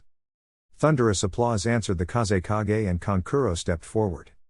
"Will Sakura Haruno of the Leaf and Kamaitachi of the Earth please enter the arena?" As the contestants entered the arena, Kyuchi and Onoki rejoined the cage. "That was great. Congratulations on a beautiful child, my boy. Tell me, why on earth do you want to wait to figure out if it is a boy or girl?" Onoki queried. Naruto, in traditional sheepish pose, responded. "Well, Gramps, it's not really my choice. I kinda wanted to know, but the girls got together and decided that we wouldn't find out ahead of time. Tsunade-ka-chan is the only one who knows, and she has been sworn to secrecy. She wouldn't even tell me when I bribed her with sake from Myobaku-san or whiskey from the Sage Woods." "Well, Naruto-kun. It is a thing that only a woman could understand. We don't want you Neanderthals treating any of the children differently just because of something as silly as gender." Mei quipped. Hiruzen chuckled and blew out some tobacco smoke. "Naruto-kun would never do that. I wasn't talking about Naruto-kun. I was talking about men such as you, Onoki and AI. I have zero doubts that you would babble on about rights to succession and first male heir and all that nonsense." Mei started to get heated. The males each adopted sheepish looks because that is admittedly how they would have reacted. Naruto decided to save them and switch the topic. "It is actually kind of funny. I know why my bribes didn't work on Tsunade-ka-chan." Naruto paused to build suspense and take in the eager glances. "I can't tell you why though. You'll just have to ask her." The mischievous smile on Naruto disappeared at Mei's next statement. "Oh. Naruto-kun. That's wonderful news. Thank you so much for sharing with us." Mei squealed like an excited schoolgirl. At that moment, Tsunade and Jiraiya opened the door to the booth. "What did the brat tell you about?" Mei ignored the cautious tone in Tsunade's voice and gave her a motherly hug while whispering congratulations. Tsunade's head slowly and mechanically turned to look at Naruto. The evil aura intensified as their gazes locked. "I told you not to tell anyone, brat." Naruto's sheepish look turned to one of terror. He held his hands up defensively. "I didn't tell anyone, Kachan. I swear." AA asked Gigi. Naruto's desperate gesture caused Tsunade's attention to switch to her old sensei. "He just told us there was a reason you couldn't drink, Tsunade-chan. However, I do believe congratulations are in order." How far along are you? Hiruzen's eyes danced with mirth and youth as he asked. After the audience heard an oomph and saw a yellow meteor fly out of the cage box, they returned their attention to the fight. Sakura had just punched the earth in a tsunade-like fashion and sent a fissure erupting toward the poor Iwa shinobi. The shinobi jumped to the side and was hit dead on with a rock that must have weighed 200 pounds. The rock kept its forward momentum and plunged the poor earth shinobi into the stadium wall. Sakura was frozen in a pitcher form, post-throw, when the makeshift missile collided with her opponent. Moments later, Cha Nira echoed around the stadium and an applause followed. The loudest applause came from Rock Lee, who had latched forearms with Guy, and was jumping up and down like an excited schoolgirl. Mikoto had used a transparency genjutsu to hide herself from the embarrassment, but the genjutsu was failing due to the tears falling onto the illusion. Well, looks like Sakura-chan will finally make Chunin, quipped Naruto in a playful manner. Tsunade sighed and rubbed her forehead. It only took 3.5 years. That girl was slow on the uptake and intensely childish for the first year or two. Finally, my lessons have sank in and she is a capable medic. Yeah, I am glad Hinata-chan convinced you to take her on with the other girls. Otherwise, she would have remained stuck in a fangirl state. Not even Lee could motivate her to take her shinobi life seriously for the longest time. Naruto's reply sounded dejected because Sakura was the last person of his class to do anything productive with her shinobi career. The other cage agreed that she was Chunin material and said they would watch her fight in the finals to confirm her promotion. The other fights passed, but Kami doesn't feel like boring you with the details. Eventually there was a 10-minute break before the finals with Sakura fighting against Minori, a fresh Jinan from Suna. There was a lapse in the constant roar of the crowd and Naruto was checking in with his girls. Everyone was enjoying the day and in good health until they saw Naruto's shift in demeanor. He was in the middle of joking/flirting with Anko when he felt a powerful and unrecognized chakra signature. An alarm erupted from Suna's barrier core at the foreign chakra presence and the air seemed to still around the arena. Naruto immediately recalled Kurama to the seal and focused his senses to locate the chakra signature. He homed in on it and noticed a man floating 100 or so meters in the sky. He was gathering an immense amount of chakra and condensing it. Kurama, I am going to need you, partner. Full bijou mode, protect everyone. Gotcha, Kit. Naruto clasped his hands together in a praying motion and he focused on pulling chakra out from the seal. A bright orange chakra extended from his private box where his girls were watching the exams and began to rapidly spread around the arena. Naruto noticed that the figure in the sky was extending his hands and focusing his chakra. A bit of panic seeped into his mind and urged his bijou transformation faster. The golden chakra had encompassed the arena in the form of a massive fox head and 2 chakra arms were extending into the sky with open palms. Naruto wanted to block as much of the attack as he could. In less than 3 seconds from clasping his hands together, a massive wave of gravitational chakra erupted from the floating man's hands. The chakra arms of Kurama were forced back and then blinked out of existence. The form of the fox head rippled under the immense pressure of the chakra as screams erupted throughout the arena. Ninjas were throwing up earth walls in defense and bracing themselves for impact. The civilians were in full-blown panic and contributing to the chaos of the situation. The chakra cloak of Kurama was beginning to buckle and shrink around the arena before Naruto felt the pressure begin to fade. Naruto watched as Itachi summoned a giant crow and took into the air to confront the intruder. It seemed like the man could float but not fly. The man was a sitting duck as the giant crow boss latched its talons around the man and drove him down into the arena floor. Naruto noted that it only took Itachi mere seconds to react and neutralize the threat. Naruto in the other cage immediately jumped to the arena floor and Naruto sent shadow clones to set up another barrier. Naruto noticed a man with orange hair, strange piercings and Rinnegan eyes. Kurama confirmed them as such in disbelief when he picked up on Naruto's shock. Despite hesitating from a brief moment, Naruto blurred into action when he saw the man beginning to raise an extended palm. In an instant, he blurred forward and slammed a Rasengan into the prone man's neck, which severed his head from his body and ground his neck into paste. The man's eyes were stuck open in shock and Naruto stuck a hand out to examine the Rinnegan eyes that were staring back at him. His thumb made contact with one of the man's piercings and he felt a chakra frequency. Out of instinct and curiosity, Naruto focused his chakra and touched the black piercing in the man's nose. He felt it clearly and felt the direction the chakra frequency was coming from. He activated his kitsune eyes and saw the chakra leading in a straight line to the northwest out of the arena. He plucked the piercing out of the man's nose and told Itachi to follow him and left the other cage to deal with the corpse. He left 2 clones to gather Senjutsu chakra, flashed into his golden cloak and sped off out of the arena, over Suna's walls and into the desert. Itachi was struggling to keep up on his Crow Boss summon but would be able to track Naruto's movements. One of Naruto's clones popped, and the familiar red markings appeared on his golden form. Naruto could sense everything and everyone in Wind Country. He felt the two powerful chakra signatures 2 miles ahead of him, and he could feel their slight panic and urgency as they prepared to depart. Like hell, Naruto would let them get away. He picked up his pace now that he had a lock on their location and crossed the 2-mile span in under a minute. Pain and Conan had come to send a message to the Alliance that there were consequences for defying God's will. Pain was sure that the Deva Path could fly into Suna and send a clear and devastating message to the so-called Alliance forces. Mere mortals cannot defy the will of God. Everything was going well until he heard the alarms blare around Suna and the Kyuubi reacted. Pain knew that the Kyuubi Jinchuriki was strong, but he was not prepared for the rapid response. He was counting on the devastation to distract the cage and other powerful ninja. However, his Deva Path did 0 damage to the arena and very little collateral damage to the surrounding city. Then his Deva Path was grounded during the cooldown period for using the overcharged Shinra Tensei, Almighty Push. Before his Deva Path could react, it was grounded by a flying summon and destroyed by the Kyuubi Jinchuriki. Things were not going according to plan, and now Konan was trying to evacuate his decrepit body from the area. He felt the Kyuubi's approach and had warned Konan of such. Where is that useless Madara when you actually need him? Naruto sped into the area that the two powerful chakra signatures were and saw that there were 5 people staring at his with the Rinnegan while there were 2 more flying away on a giant paper bird.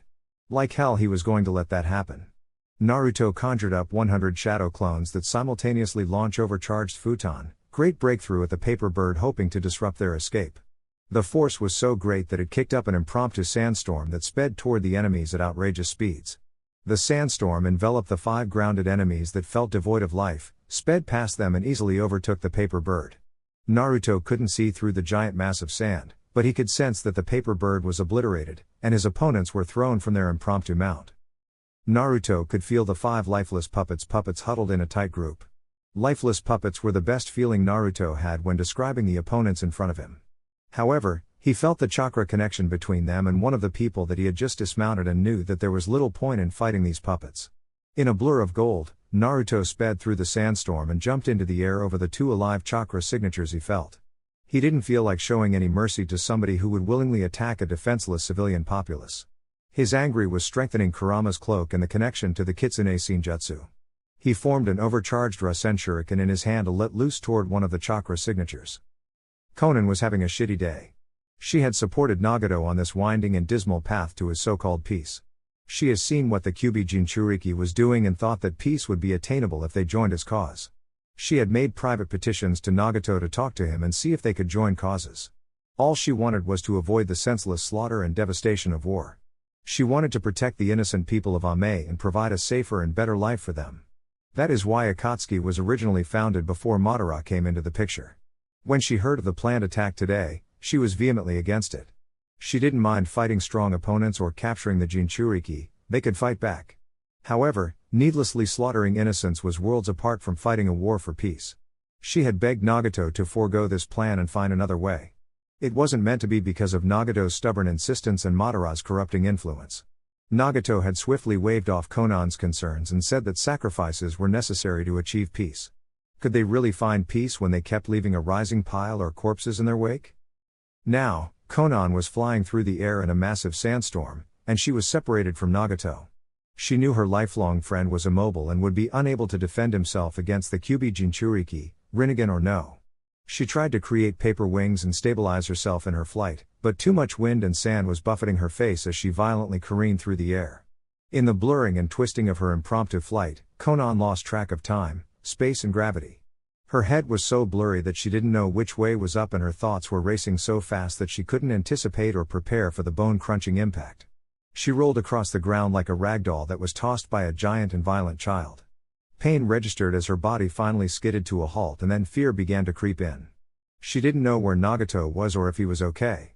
She attempted to move and felt the immense damage that permeated throughout her whole body. She couldn't even separate into her paper sheets anymore because her chakra system was fucked up beyond all recognition. Through her pain, Konan briefly sensed Nagato's chakra signature and she attempted to stand and move toward her only remaining friend. Then her senses were overloaded by a hyper-dense chakra that she knew didn't belong to Nagato.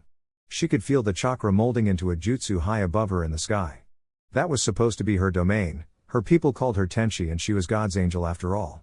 However, God's angel was grounded and could barely move as a high-pitched whine entered her senses. For a brief moment, she saw a beautiful ball of golden chakra with blades like shuriken speeding toward her before her pain ended and her world went black. Pain was infuriated. He was a god being defied by a mere mortal. One mere mortal. This ant had impeded his plans over and over and over again. Today was supposed to be his statement to the pathetic alliance of the 5 so-called great villages. Today was supposed to break the will of said alliance and pave the way for the easy capture of the Jinchuriki. Madara had convinced Pain that he could take the Kyuubi Jinchuriki with minimal resistance. They devised the plan to crush the alliance in one fell swoop with his Shinra Tensei and he thought that it would work. However, before the other paths could even be summoned to the stadium, his Deva path was destroyed. To make matters worse, that ungodly strong chakra signature was bearing down on Konoha and his real body.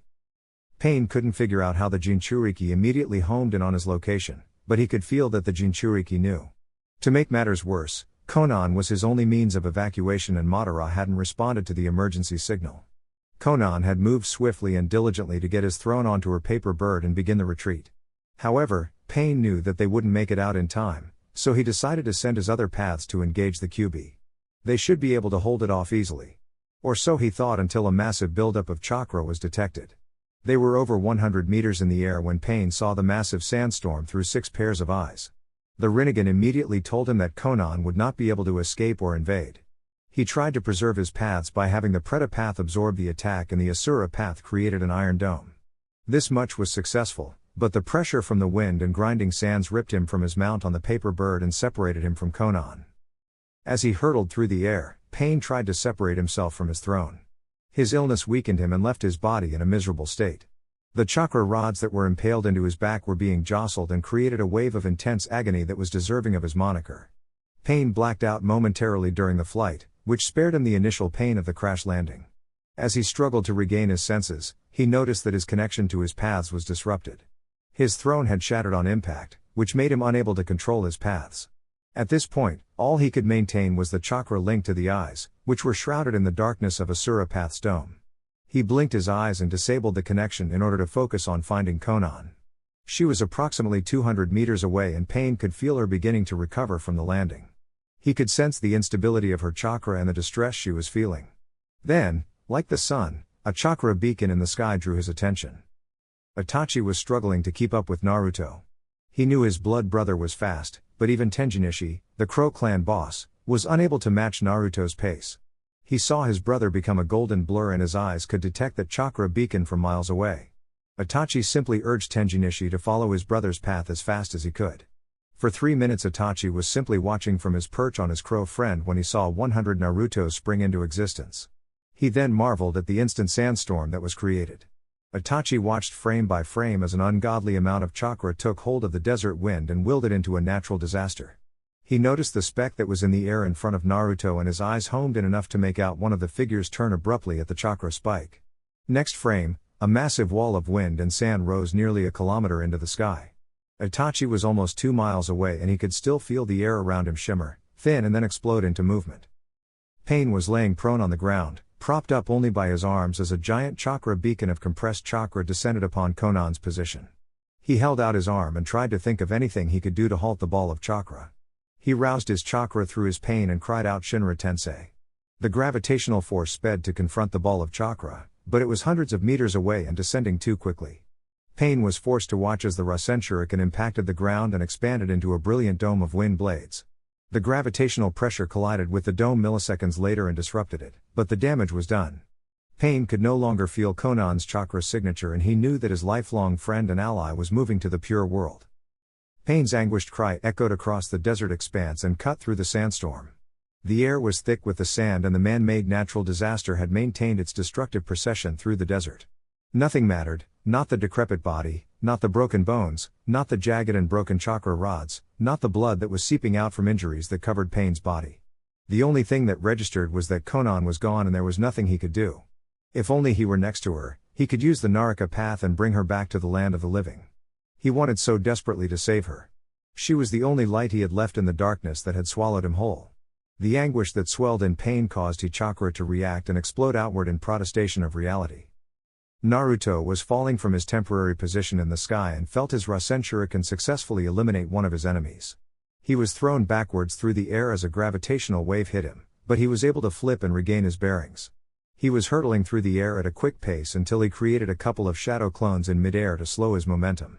After crashing through 5 shadow clones, he felt massive talons clasp him by his shoulders. He had sensed Itachi catch up to him, or rather that he was flung through the air back toward Itachi. As the wind swept through his hair, Naruto pointed out to Itachi where the remaining enemy was, nearly a full mile away. Then, they noticed a massive explosion of chakra and gravitational force from the remaining enemy's location. Naruto could sense the despair and darkness that caused the chakra overload, and he could sense that the remaining enemy had passed out. However, that didn't stop the invisible force from kicking up yet more sand and returning the favor that he gave to his 2 enemies. Now, Itachi, Tenjinishi and Naruto were careening through the air once again due to the godly air pressure and sand. It took a full 30 seconds for Tenjinishi to right himself in the air and restore control to his flight, much to his passengers' appreciation. Despite the gratitude for regaining control, all parties were shocked by what they saw. It was a gigantic crater in the desert, nearly 4 kilometers in diameter that spanned from the fallen enemy's position. In the epicenter, Naruto and Itachi could make out their remaining enemy and they directed the summon over. However, as they closed the gap, a swirl appeared next to the fallen body and an infamous orange mask made its appearance. Naruto could feel the fluctuation in Itachi's chakra and he himself was struggling in the talon's hold. Moments later the distorted space returned to normalcy in a reverse swirl of chakra and the body was gone. Madara had received the distress signal through the ring that each Akatsuki member wore. He knew that Pain and Konan were in trouble. He appeared in the desert under Pain immediately before the Kyuubi Jinchuriki's initial attack. Rather than fighting a sandstorm, he returned to his pocket dimension for a minute to let the storm pass. When he returned, he had to phase back immediately due to Pain's attack. For a third time he reappeared and was able to lock in on Pain's location. He still needed the crippled man for his plans, and this would probably be the push his accomplice needed to fully commit to the war. He appeared next to Pain in his trademark manner and noticed his pitiful state. One of the most powerful ninjas alive was passed out face down in the sand. Madara could admire the power required to create a crater this size and he knew that this power would be needed to complete his plans. Therefore, he took Pain's body to his pocket dimension to begin saving his pawn's life. Naruto had Itachi put him down on the desert sands and asked his blood brother to search for the enemy corpses. He informed Itachi of the 5 inanimate signatures he felt and the 1 Akatsuki member that he killed with his Rasen Shuriken. They split up and began searching the expanse of desert for the corpses that could be anywhere thanks to Pain's explosion. Naruto took a couple minutes to engage his Sage Mode to assist with the search. It only took him a minute to home in on the expired chakra signature of Konan. He blurred over to the fallen Kunoichi and took in her form. Despite the blood and many lacerations, Naruto could tell this woman was once beautiful. The wind blades of the Rasen Shuriken do damage on a microscopic level, but it appears like the jutsu was affected by Pain's counterattack. The Kunoichi was missing her right arm, the right quarter of her head was disintegrated and the right part of her torso and thigh were shredded. There were no signs of life, so Naruto knelt down and closed the eyelids in a morbid sign of respect. Itachi reported later that the 5 other bodies could not be found. Naruto told him not to worry about it and they returned to Suna at a sedate pace. "Ruto, what the hell was that? I have never seen such monstrous power. I mean not even you can create a 4-kilometer crater." Itachi's expression was still fixed in a stunned state, despite the time he had to collect himself while searching. Kurama says that was one of the powers of the Rinnegan that gives control over gravity. That secondary explosion was caused by that guy overloading that particular ability. I think it was so destructive because of the despair that guy was feeling. It was intense, Itachi. Like this girl meant a lot to him. Yeah, I sensed that too. Then that bastard showed up. Naruto put a comforting hand on Itachi's shoulder. "Don't worry, bro. In time we will deal with him. If I were closer, we could have sprung out trap. Once we get him in that barrier you helped me with, he will be forced to slug it out like the rest of us." Itachi offered a meek smile and a nod and returned to Naruto's statement. They picked up the pace and hastily returned to Suna. The exams were halted, civilians evacuated, and emergency measures were in effect for Suna. They approached the main gates and saw that the cage were waiting for them. Naruto caught them up on the battle's outcome and got updated on the current situation. Kurama's cloak was able to nullify most of the damage from Pain's initial attack. There was damage in a ring around the stadium for 420 meteries and the houses that were in the impact zone were mostly destroyed. There were ongoing search and rescue missions, but there are a considerable number of casualties. Naruto's girls are all safe and locked down in the VIP bunk under the stadium, which gave Naruto some peace of mind. Chapter 26. Recovery and Celebration. Following Naruto's return to Suna, the rest of the day was spent helping the citizens of Suna recover. The emergency response was coordinated by the Cage, and every shinobi and samurai attending the Chunin exams was recruited to provide disaster relief. The impact zone from the Shinra Tensei was heartbreaking. Nearly a full kilometer in diameter around the stadium was destroyed and provided an eerie view of collapsed rubble, partially destroyed buildings and distraught citizens of Suna. A bird's eye view would show allied shinobi and nearly 1,000 blonde blurs zipping around and saving those that could be saved. Senjutsu let Naruto locate the living victims that were trapped under the rubble, and the clone army directed shinobi in the vicinity. There were hundreds dead from the unexpected blunt force of the attack and the collapse of buildings, but there were hundreds alive and rescued from the destroyed cityscape. After a very long and draining afternoon, the Cage agreed to meet the following day and to return to their dwellings for a bit of rest. Naruto returned to the Kazekage mansion to find his girls huddled together on the living room couches. They had worried expressions and were comforting Tamari, who had just watched her home suffer through a great tragedy. Tamari looked up as Naruto entered and wore a pained and enraged look, torn between the two overwhelming emotions. She ran to him and jumped into his arms. He whispered sweet reassurances into her ear before she hopped down from his embrace and slugged him in the chest, to the surprise of the other girls in the room. "How dare you? How dare you tell me to sit in here while my people are out there suffering?" Naruto saw the distraught expression on her face and knew she needed to get this off her chest. "I am not some damsel in distress that you need to rescue, Ruto. I am a kunoichi and this is my home. I am so mad at you and my brother that I can't even think straight." The tears welling in her eyes began to fall and Naruto pulled her head into his chest. "I know, Tamari-chan. I told each Cage that you wouldn't like this, but I agreed with them. Until the city was secured, we couldn't risk you getting hurt, killed or worse. Each of you holds a piece of my heart and soul and I don't know what I would do without you. Our enemies will stop at nothing to hurt me and each of you is the most likely way for them to do so. This is the safest place in Suna and I ask your forgiveness."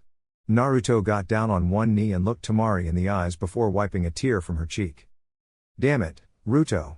I can never stay mad at you, but at least tell me what's going on." Her anger faded and she begged him in a meek voice. The nods of everyone in the room gave Naruto no other options. "Suna took a hit, but we have done everything we can for today. All survivors are receiving medical care, the Alliance is providing shelter, food and water for the people and the deceased have been recovered. We set up a command center on the site and the families of the dead and wounded can go there to get updates." Naruto let out a deep sigh and wiped the weariness from his eyes. "The guy that did this got away, but I killed another Akatsuki member. It was Konan, according to Jiraiya, which means that Nagato is the Rinnegan wielder, and he got away. The guy in the orange mask showed up during a break in the fight and took him into one of his portals." "RRR Rinnegan? As in the eyes of the sage?" Hinata's voice sounded timid due to the clear shock. "Yeah, the one and the same. The guy we took out in the arena was already dead. It is like Sasori controlling his puppets, but it was done long range. Best guess is Nagato or Pain or whoever he was is controlling the body through the chakra rods. When I touched the chakra rods, I felt him. That is how I was able to sense him and engage him in a fight before he escaped." Kurotsuchi wobbled off her place on the couch and embraced Naruto from behind. "It's okay, Ruto. We can worry about that later. Let's forget the stress of today and get you cleaned up. Anko already went up to draw you a bath." Naruto didn't respond. He simply leaned back into her tender embrace and closed his eyes. He went and enjoyed a bath to remove the grime, sand and sweat that he accumulated throughout the day. Anko washed his back and cuddled with him as he passed out in the tub. After an hour or so, she roused him and took him to bed for the night where he enjoyed the warmth, love and affection of his wives. The next day Naruto awoke at the crack of dawn to the familiar scene of his wives sprawled out in various states of undress on his bed. The tangled messes of hair, soft, voluptuous mounds, bulging bellies and moans of sleepy contentedness always brought joy to Naruto's heart. Rather than immediately swapping with a clone, Naruto lay there and enjoyed the bliss he was feeling. After 15 minutes he summoned some clones to go and prepare breakfast before returning to the Sandman's embrace. An hour or so later, he was woken from his slumber by a sensual feeling below the satin sheets. There was a bobbing mass and slight slurping sounds coming from underneath the sheets. Naruto concentrated on the feeling and knew that it was Anko providing the morning wake-up call. The things that woman could do with her tongue were unique amongst his girls and immensely gratifying. Naruto enjoyed the morning with his girls until the 9 a.m. meeting with the cage. Once again reassembled in the Cage Tower's conference room, Onoki, Mei, Hiruzen and Gaara were discussing the state of affairs in Suna. Gaara stood up and opened the meeting once again by bowing low and addressing his fellow cage. On behalf of the people of Sunagakure, I thank you for your efforts in helping us recover from this disaster. As of now, all personnel are accounted for, and the second stage of disaster recovery is underway. I will now open the floor for discussions on how we should respond to this open aggression and declaration of war. I stood up and had a look of determined calm on his face. Gaara, we are here for Suna and we will provide manpower and materials to help you rebuild. Moving past that, I believe it is time for the gloves to come off. We have let these minor nuisances that call themselves nations determine when and where we will fight. I call for the Allied forces to coordinate assaults on our enemies and remove the threats to our people. Hiruzen stood after I reclined back in his seat. As you all know, we have sought peace. We do not wish to perpetuate this cycle of hatred and violence. There were disgruntled grunts and looks of outrage at the opening of Hiruzen's statement. He took a puff from his pipe and continued. However, we are now past the point of no return. 2 attacks from the Akatsuki and coalition in this week alone demands that we retaliate. I only ask that we do so in a manner befitting our station as the leaders of the elemental nations. Onoki reinforced Hiruzen's words. I agree with my old friend. I never thought we would be able to achieve peace between the Great Five in my lifetime. It brings great joy to this old heart and peace to these weary bones. I know we are handing off the reins to you youngsters, but I wish to offer the same cautionary tale as Hiruzen. In the past, we waged war between each other and fought on the lands of our neighbors. We left disaster in our wake and imposed our will upon their lands. I believe our ancient sins are one of the main reasons for the coalition. I implore you youngsters to not repeat our mistake and look for a better way. Do you mean to tell us to go easy on them, Tsuchikage Dono? After, Mei began to ask before being cut off. Pardon my interruption, Mei-chan. What my Gigis are saying is that we take the fight to the enemy, but we do it better. We demonstrate that our fight is with the shinobi of their lands, not their daimyo or their people. If we go scorched earth on them, then the next generation will carry that grudge. I know there will still be resentment, but if we focus solely on the shinobi forces and avoid as many atrocities of war as we can, then there will be a path to peace and compromise. If our forces enter their lands, destroy their villages, murder their people, steal their possessions, rape their women, enslave their children or do anything of the sort, then there is no escape from the cycle of hatred. If we win in a disgraceful manner and find peace, it will be brief. If we are the better people and show them a modicum of respect in their defeat, then there will at least be a way to move forward. Naruto bowed in apology to Mei for interrupting before retaking his seat next to Hiruzen. There were contemplative looks on every face in the chamber. Onoki began chuckling. Naruto, my boy, thanks for interpreting for me. That is exactly what I meant. I have made plenty of mistakes in the past and know of the horrors of war. If we go all out and conquer the coalition, which we could do, the destruction would be too great. That kind of destruction leaves scars that run deep and will prevent any cooperation from the future generations. Onoki's expression became stony, and a fire lit in his eyes. As we are now, they have opened the hostilities. They have provoked us. They have offended us. They have murdered our people. However, the people of the minor nations don't know that. They see it just cause for war and fear the Great Five coming for them. When we crush them, we must do so with precision. When they feel weak and angry, we must show them the way. When they are down and out, we offer them a hand up. That is what it will take for this peace to work. I stood up and slammed his hands on the desk. Only after we crush them will I show them any peace. Uncle please calm down. What Onoki Gizen says is right. We distinguish between shinobi and civilians. We will publish a declaration to all daimyo and kage. We will make our reasons for this war known to all. We declare war not on the people, but on the shinobi coalition and Akatsuki. We will publish our rules of engagement and demonstrate restraint in this war. Once we have done that, we mobilize our forces and begin coordinated assaults on our enemy coalition until we conduct a final assault on Amigakure no Sato, their main base of operations. I, Naruto Uzumaki Namikaze, commander of the Allied forces, call for mobilization of all elite Chunin and above ninja from each Allied nation, and I call for a declaration of war on Ame, Hoshi, Kuza, Ishi, Shimo and Kawa no Kuni. Naruto's commanding tone rang across the room. I, Subaku no Gaara, Kazekage of Sunagakure, hear your call and second your motion. I of Kumo, Raikage of Kumagakure, hear your call and agree to your motion. I, Onoki of both scales, Tsuchikage of Iwagakure, hear your call and pledge my support. I, Mei Terumi, Mizukage of Kirigakure, hear your call and will answer it. Mei winked playfully at Naruto after this. I, Hiruzen Sarutobi, Hokage of Konohagakure, hear your call and will stand by you to the end, Naruto-kun. After the declarations, the room calmed down a bit and everyone enjoyed the feeling of uniting over a common enemy. They decided that the wedding should continue as planned to give hope to the people of Sunagakure. There wasn't any damage to that part of the city and people could use a distraction from the pain of the attack. Hiruzen called for a village celebration like the wedding in Konoha to let the people of Suna join. Naruto dispatched clones to gather supplies from Konoha and bring some chefs to assist in the effort.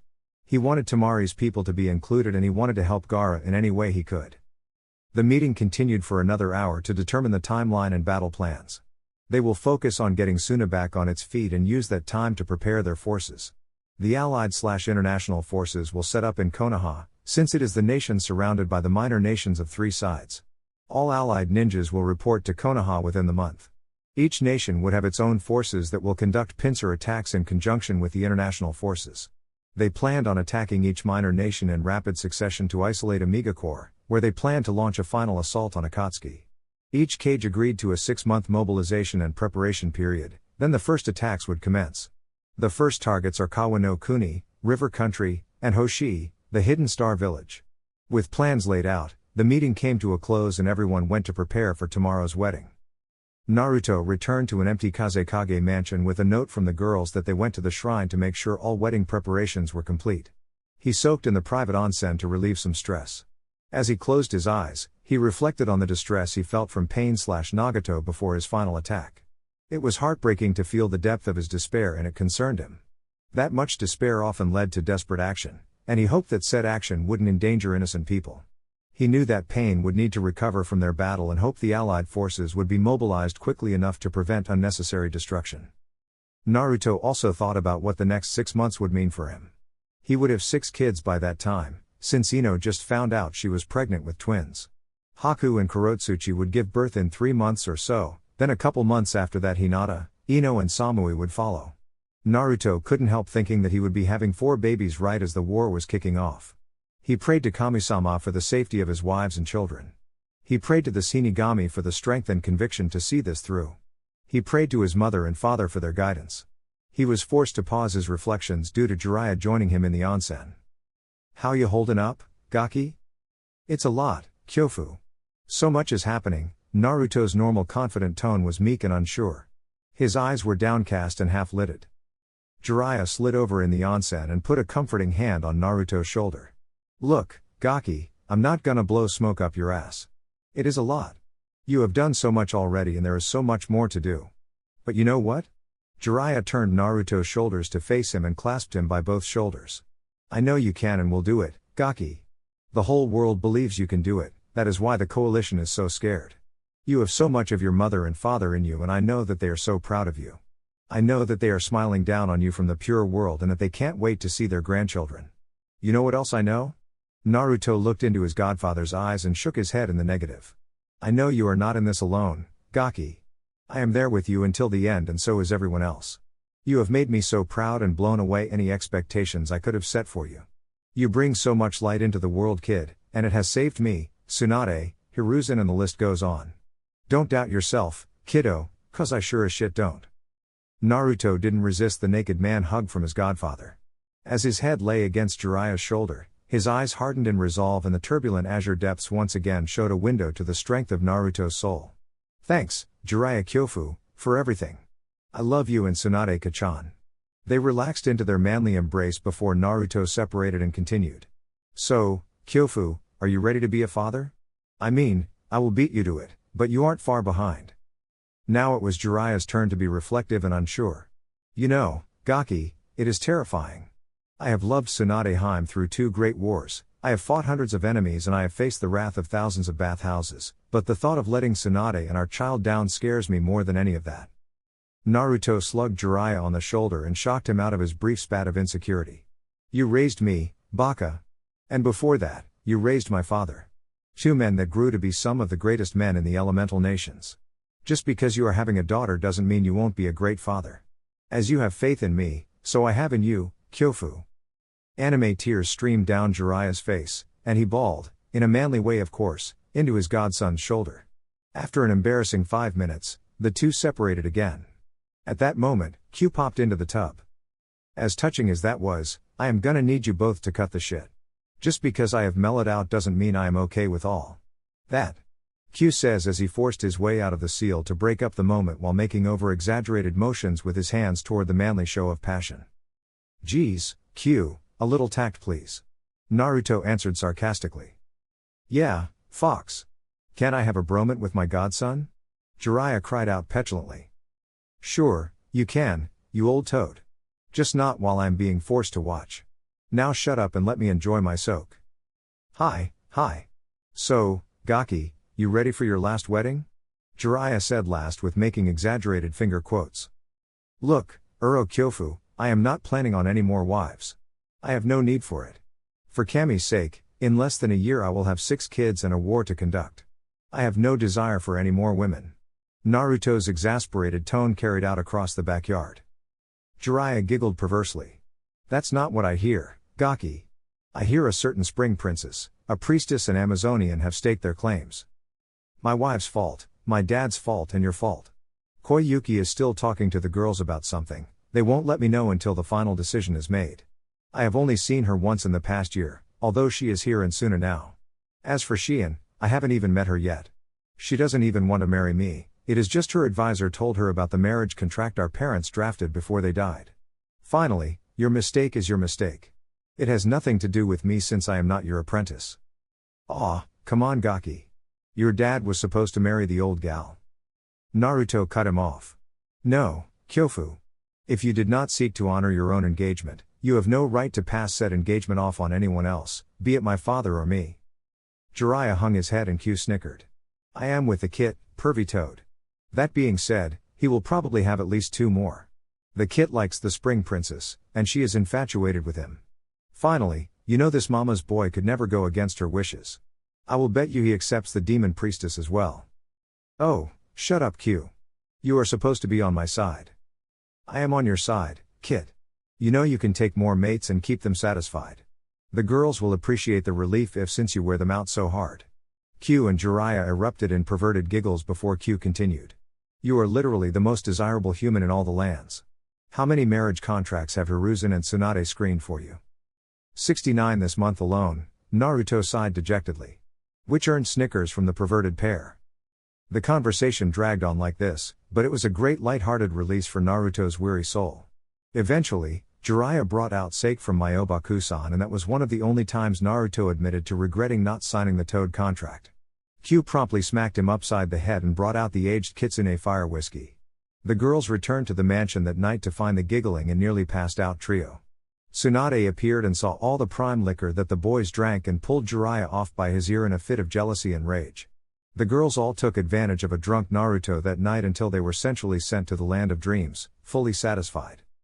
Naruto and Temari woke up on their wedding day to warm cuddles and the overwhelming smell of sex. Naruto cleared the cobwebs from his eyes and begged for sweet release from his hangover. Hinata stirred and applied Shizun's anti-hangover jutsu for him with one hand while cupping his cheek, which earned her a thank you kiss.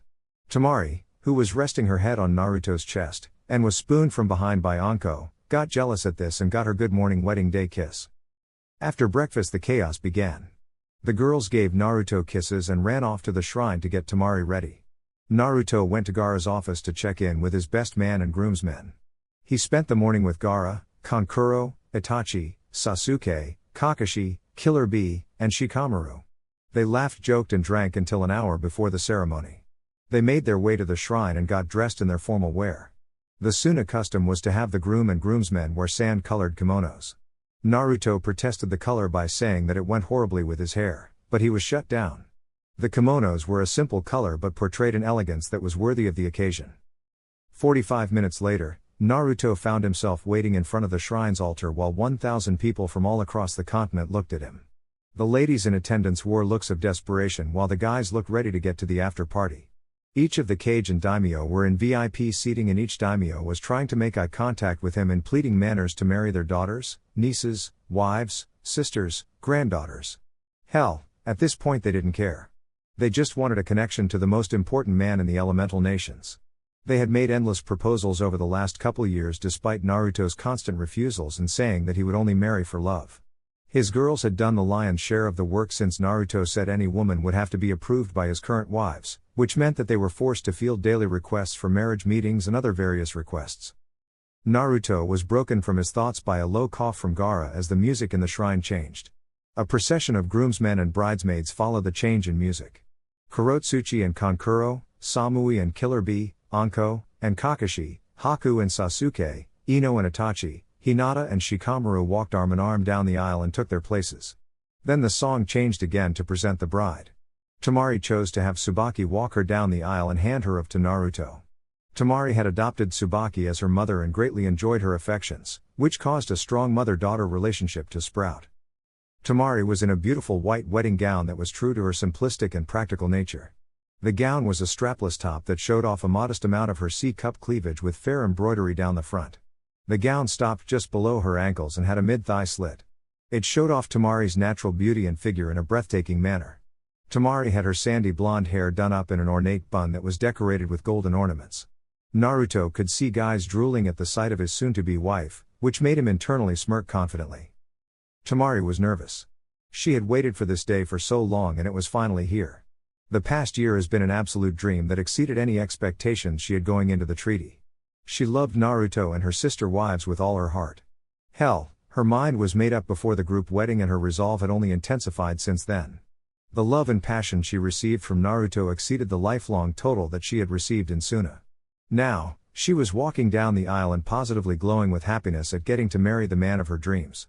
She saw the desperate looks from almost every woman in attendance and she too smirked internally. None of these bimbos would get to share her Ruto-kun. Before she knew it, her feet had carried her to the front of the altar. She gave Tsubaki a kiss on the cheek in gratitude before taking Naruto's outstretched hand. As the couple stood at the front of the altar with their best friend standing witness, Gaara began the ceremony. Thank you for attending today in celebration of the union between Subaku no Temari and Naruto Uzumaki Namikaze. It brings me great joy to celebrate the wedding of my older sister to one of my best friends. Before we begin the ceremony, the groom has asked for a minute of silence in honor of those that lost their lives in the terrorist attack yesterday. Absolute silence settled throughout the shrine for a full minute before Gaara continued in his monotone voice. Thank you. It is days like yesterday that make days like today so special. Life is like the desert that surrounds us, and love is the oasis that provides sustenance and reprieve from the scorching sands. Temari and Naruto, may you be each other's oasis throughout the trials and tribulations of life. Never forget the peace and love your union brings and cherish every moment of it. Gaara paused here and let the weight of his words add to the beauty of the moment. Do you, Subaku no Temari, take this man, Naruto Uzumaki Namikaze, to have and to hold from this day forth, for richer or poorer, in sickness and health, until death do you part? I do, Temari cried out passionately, in a high-pitched tone filled with desperation, to the amusement of those in attendance. Gaara, unshakable as ever, continued in his fixed monotone. Do you, Naruto Uzumaki Namikaze, take this woman, Subaku no Temari, to have and to hold from this day forth for richer or poorer, in sickness and health, until death do you part? I do. Naruto squeezed Temari's hand in reassurance. You may now exchange your personal vows. Temari took a deep breath and steeled her resolve. Ruto-kun, there is so much that words can't express. Every day you make this tomboy feel so special, beautiful and appreciated. What started as an unconditional surrender of my village turned into a willful surrender of my heart. You are loving, caring, kind, handsome, strong and an absolute stallion. There was an awkward pause here as Ino let out an a little too loudly, which earned laughter from those in attendance. Thank you, Ino. Anyway, my love, I promise to love you, to cherish you and my sister wives for every day from this day forth. Until Shinigami-sama calls my soul to rest, I am yours, Koichi. Naruto wanted to forget all the pomp and ceremony and scoop this desert angel up in his arms right then and there. However, the Hyuga training really pays off when it comes to suppressing impulses during important ceremonies. Naruto cleared his throat and wiped a tear from his eye. Temari, my desert rose and lucky number 7. I am truly the luckiest man in the world to be able to call you my wife. Your headstrong personality, dedication to training and family, and your kami-blessed body are all cherished as blessings upon my life. Despite a rocky introduction at the Chunin exams, I have been blessed with an opportunity to get to know the real you. For all of you that think Temari is hard, let me tell you she is like one of Amoi's lollipops. Hard on the outside but oh so yummy and soft on the inside. It is that kindness, tenderness and passion that draws me to you. I vow for now and evermore to love and cherish you for all my days until we join Shin in the pure world. By the power vested in me as the Kazekage of Tsunagakure no Sato, I now pronounce you husband and wife. Temari Uzumaki and Naruto Uzumake Namikaze, you may now seal your bond with a kiss. Naruto put a hand at the nape of Temari's neck and another at the base of her back. He dipped her into a low, passionate and panty-dropping kiss before scooping her into his arms and giving her another kiss. There were audible and passionate moans from the females in attendance and more than a few looks of jealousy from the guys. Naruto carried Temari down the aisle and all the way to the reception hall. She giggled the whole way as people showered them in rice and confetti. On the path to the reception, nearly every person in Suna lined the streets and cheered from them. It brought great happiness and relief to Temari to see the people of Suna in such high spirits. The reception modeled the reception they had in Konoha. Most of the early night was spent greeting important guests and said guests congratulating them before trying to get into their good graces. The Suna Anbu were on point when it came to moving the line along and all meeting requests were fielded at the end of the line by a team of allied shinobi. This kept the greeting line moving and only took 45 minutes. Dinner was served and then speeches were given by the wedding party. Most of it was good, humored ribbing and sharing special moments. Then Kankuro got the mic, and everything got just a little bit awkward. Ahem, as most of you know, I am Subaku no Kankuro, Temari's older brother. I guess I am now brother to the Kazekage and the commander of the allied forces. You hear that ladies, eligible bachelor here. Kankuro's joke fell flat and was met by silence. Kankuro coughed and tried to recover his mojo before continuing. My little sister, what can I say about my little tomboy sister? Oh, yeah, her fan really hurts. Watch out for that, Naruto. This pause was met by slight chuckles. Anywho, Temari is a good girl once you get past her violent tendencies and mood swings. Kankuro was forced to pause and rub his head since Temari had given him a good thwack to the top of his head with her battle fan. Those in attendance laughed at the sight of the kunoichi in her wedding dress holding the massive battle fan over her shoulder after bonking her brother on his head. The look on her face said get on with it and keep it short or I will beat the crap out of you. Sorry, I was getting distracted, but thanks for making my point, Imoto. I wanted to share a memory with everyone. So, there we were, a day before the infamous Chunin exams. I was threatening the Hokage's grandson and Temari was there behind me. Then this stud in yellow shows up and puts some cold steel to both our necks before we even knew what happened. Naruto knows this much already.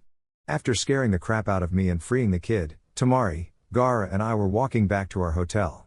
Now my kid sister has never had much luck with the guys since she was the daughter of a Kage and sister to a previously psychotic Jinchuriki. Temari's moan of annoyance and Gaara's angry growl caused another pause, yet Kankuro continued unmoved. Anywho, after that whole event Temari was spaced out and drooling for pretty much the whole walk. After breaking her out of her trance and receiving an undeserved beating from that cursed battle fan, Temari told me that the blonde brat was kinda cute.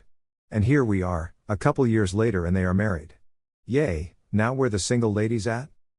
Kankuro looked around after his speech to see the pathetic shaking of heads and a collective face palming from nearly everyone in sight. Gaara's-san suddenly wrapped around Kankuro and dragged him off the stage kicking and screaming. Naruto took the mic and roused everyone from that horrid speech and got the night back on track. It was all the more pathetic because the wedding was being broadcasted throughout the nations and at bars and restaurants in Suna. Kankuro would be used as the butt of wedding jokes around the elemental nations for years to come. Luckily, Naruto's charisma and classic, sheepish neck rub brought things back to normal. After everyone ate and some more speeches were given, he shared a dance with Temari to Tim McGraw's It's Your Love. Naruto learned to swing dance and two-step for Temari's sake, which was appreciated by the crowd.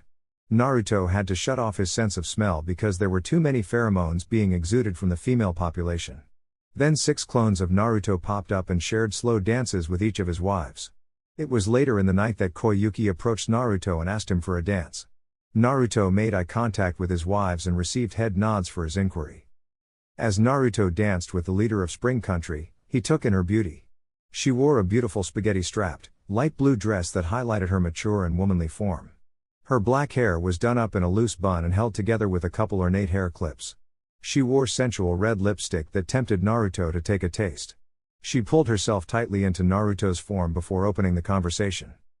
It is good to see you again, Naruto-kun. I see you have been very busy since I last saw you. Her voice carried a playful flirtiness and innate sexiness as it reached his ears. It is great to see you again, Koyuki Haim. I know I am not the only one that has been busy recently. How are things going in spring? They are going well. I didn't ask for this dance to talk business though. She paused her statement as Naruto spun her out away from his body before twirling her back into his arms and dipping her low. I wanted to know if you have considered my proposal. The girls have been handling that, Haim. I haven't received any recent updates, but if I had to guess they have accepted you. So why don't you tell me what you want from me? He whispered into her ear as the two swayed back and forth in a slow and sensual dance. I want you, Naruto-kun. Since we parted, you have been on my mind. No man measures up to you and my heart will not entertain the idea of any other. I want you. I want to join you and your wives. I have discussed it with my council in spring and Sandiyu has been nominated as an interim ruler.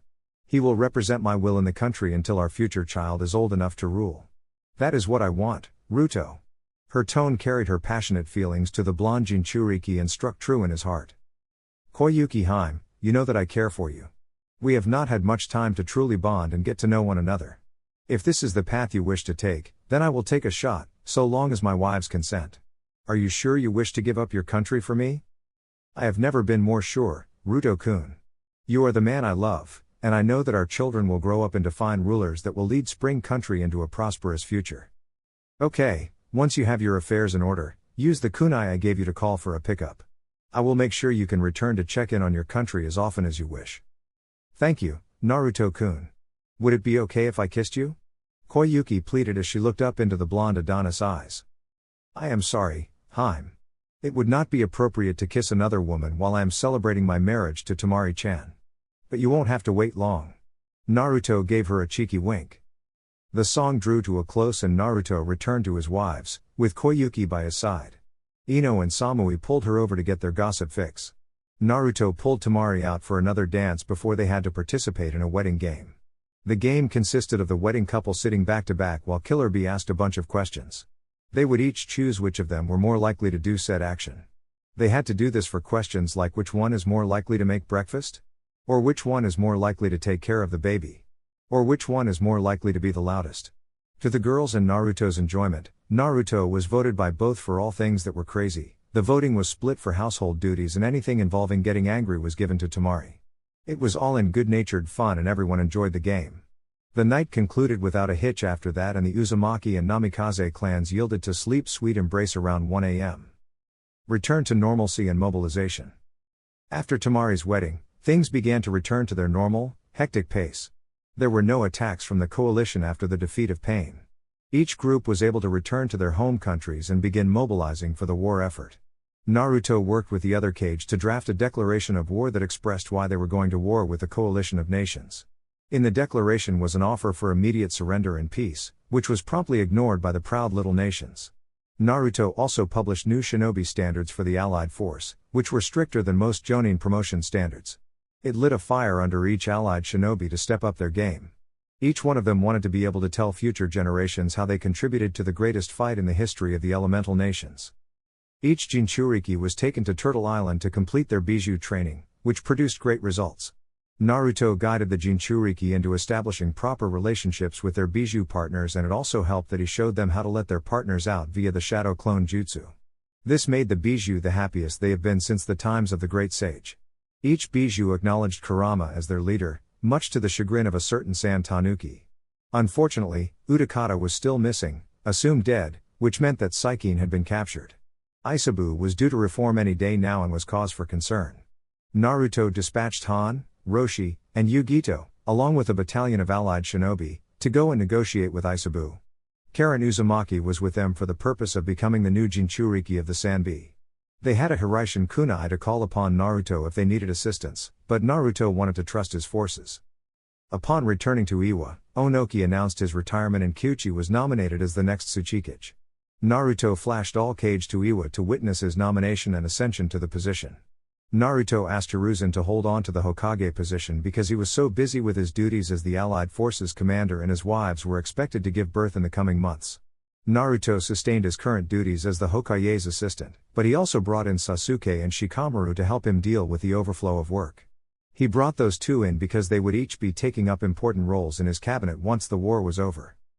A week after returning to Konoha, a memorial service was held for Danzo and the members of Root that lost their lives in Ame. Most of Konoha didn't know how to feel about this. Danzo had left scars that ran deep amongst the population of Konoha, but everyone saw his efforts to atone for his prior sins.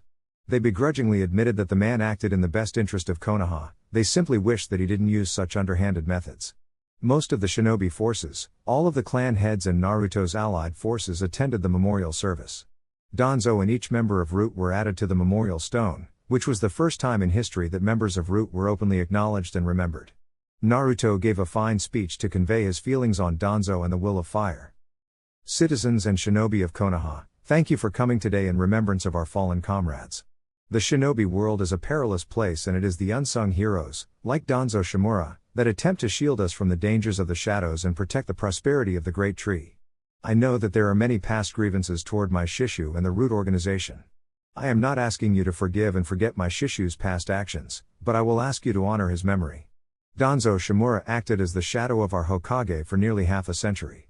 Never once did he seek public praise for the tragedies he prevented or the efforts of his loyal forces. Danzo operated under the assumption that the only way to fight the darkness of this world was by fighting from the shadows, or as he called it, the roots of the Great Tree. My Shishu scared the crap out of me when I was a kid, but he did so to show me some of the truths of this world. During my time in Anbu, I came to understand why people like Danzo were necessary. During my time as the demon prankster, yes, that was me, I brought light to the shadows of the Great Tree. This light reformed Danzo and the Root organization. It tempered his zealous nature and focused his effectiveness. For the past decade, I am proud of what Root has done for Konoha and the shinobi world. I ask that we remember those fallen in Ame for their sacrifices and their efforts. I love you, Shishu, may your soul rest in peace. Naruto left the stage to a stunned silence of those in attendance. There were a couple tears shed, but Naruto could sense that the anger and resentment of those present were reduced and he could tell that a silent respect took their place. The rest of the memorial service proceeded without much of note. Hiruzen stepped up after Naruto, with Homura and Koharu, and told stories of his rival. He highlighted the recent changes that Danzo made in an effort to atone for his sins. Everyone parted from the service and a statue was commissioned in memory of Danzo and Root with a simple message to be inscribed. Thank you for your silent service and sacrifice. Chapter 27. Nadeshiko. 1 month after Danzo's memorial service, Jiraiya stepped into Naruto's office with a letter and a serious look on his face. Good morning, Gaki. How are you holding up with all those crazy hormonal women? Naruto formed a couple shadow clones to take over for him and addressed Jiraiya. Good morning, Kyofu. They are well. Koyuki is adapting to the craziness of the household well and she is very excited for Kuro and Haku's babies. Hell, all the girls are excited for it. Oh yeah? Did you knock up the desert princess yet? Nope, she wants to wait until after the war. Tamari and Anko insist on fighting and both claim that the night I kill Pain is the night I knock them up. Ha ha ha, alright Gaki. Well, I am here to settle old debts and get us another ally in the fight to come. Go on, Naruto said in an interested tone. I have here a letter from Michiko Minamoto, the matriarch of Nadeshiko village. She claims that she will join the alliance if you honor the agreement I made with her. Look here, Uro Kyofu. I have 7 wives, 1 more in the hole and a fucking war to win. Then, once I win said war, I am supposed to be Hokage. I don't have time for your shit. Is there any way to gain their allegiance without marriage? Naruto's tone was hot and slightly bothered. Jiraiya held up both hands in innocence. Look, Gaki. I know how you feel but you need to handle this now. Michiko is a good gal, but she won't work with us until past grievances are addressed. Kami damn it, Jiraiya. You know, sometimes I hate how much trouble you cause me, you old perv. I will have you know, Gaki, that is old super pervert to you, Jiraiya said this with a puffed out chest. Oh, hiya, Tsunade-ka-chan. Jiraiya freaks out and turns his head around looking for his wife with a terrified look on his face. Then Naruto's laughter breaks him from his terrified spell. Not funny, Gaki. Oh. Ha ha ha, it's not funny. It's fucking hilarious. Naruto was bent over laughing and slapping his knee. Well, will you go or not, Gaki? Jiraiya's petulant tone only redoubled Naruto's laughter. Sure, Sure, Kyofu. I will head out there. I have some free time now and a little over a month until Kuro and Haku pop. I will head out tomorrow, and I think it is time for me to catch up with some old friends. By the way, I am processing this as a B-rank mission that you will be paying for. Aw, come on Gaki. That's not fair. It is your payment for your past sins, Uro Kyofu. So, pay up, or get out of my office. After saying goodbye to his wives and his one girlfriend, Naruto went to the front gates of Konoha to meet with his party for this mission. Naruto appeared in a wind sunshine at the front gates and saw his three friends waiting for him. Hiya, Shisui, Itachi and Sasuke. Thanks for joining me for this little field trip. Naruto waved to his blood brothers as he walked up to the gate. He got HNs from the Uchiha brothers, but Shisui more than made up for it. He ran up to Naruto and scooped him into a joyous hug. What's up, little brother? Well, not so little anymore, but you get the point. Ha ha, hiya Shisui. It is good to see you again. How are things with you and Shizune Nekken? Super good, I bought a ring, and I am going to ask her to marry me soon. She got super lovey-dovey and kinda pushy about it after your wedding in Suna. Before that conversation could continue, Sasuke cut in. Naruto, what is the mission and why are the three of us here? Well, Toto. I have to talk to the ruler of Nadeshiko village. I brought you for support and to spend time with the three of you. I haven't been able to keep up with y'all much over the past year and I wanted some bro time. Sasuke blushed and looked down in shyness. A small creep upwards on Itachi's lips showed Naruto how happy he was about that, and Shisui once again hugged Naruto. You can count on us, Naruto. Naruto looked at Itachi and Sasuke. Are you sure he is an Uchiha? Results were inconclusive. They all laughed as Shisui was covered in a rain cloud and pouted to himself. The boys began jumping through the trees at high speed on the way to Nadeshiko village. They made the trip in a little over a day, which is a trip that normally took 2 days. Before they approached the village, Naruto did something that they didn't expect. Naruto transformed into Naruko, his female counterpart. Alright guys, Nadeshiko is a chicks-only village. I will be going by myself from here on out.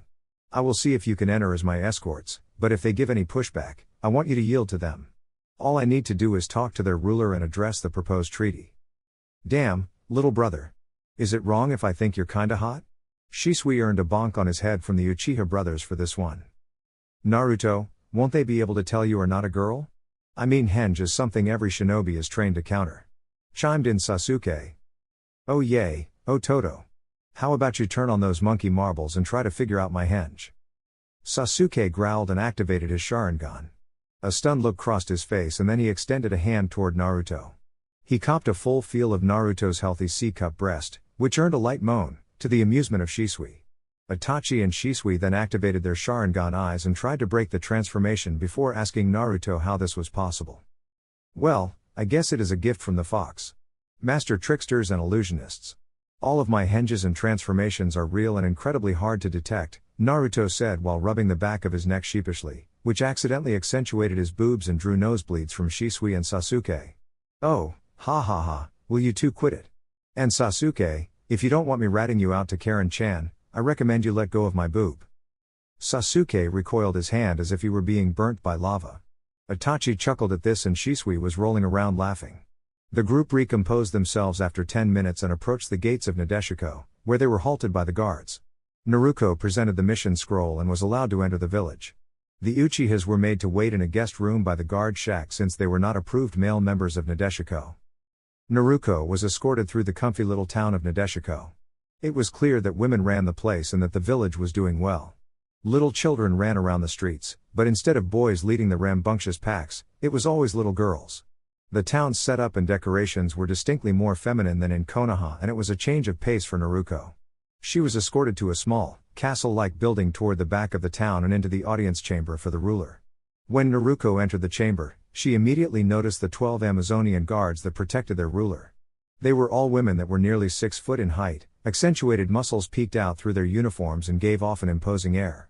Despite their stature and builds, each woman could be called distinctly beautiful. Naruto then looked up toward the throne and saw a sickly-looking woman sitting on the throne. It was clear that she was once a fearsome warrior, but some illness had robbed her of her previous strength. Despite her illness, it is clear that each of the Amazonian warriors respected their ruler and would follow her orders to their deaths. Naruto stopped 20 feet in front of the throne and bowed in respect to the ruler of Nadeshiko. Ah, welcome to Nadeshiko village. If you are the one Jiraiya sent, I must admit that I am confused. I thought he would be sending his male student to honor the deal we made decades ago. Forgive me, Momoshiko-sama. If you wish to formally discuss that, then I would request that we do so privately, with one of your trusted guards in attendance of course. This earned some uneasy shuffling among the guards and more than one gripped their spears with aggression. Momoshiko put up a hand to ease her guards while she looked at the blonde in front of her. The girl gave off an aura of supreme confidence and command, which was rare to find in one so young. She pursed her lips while considering the offer before speaking. Very well, young lady.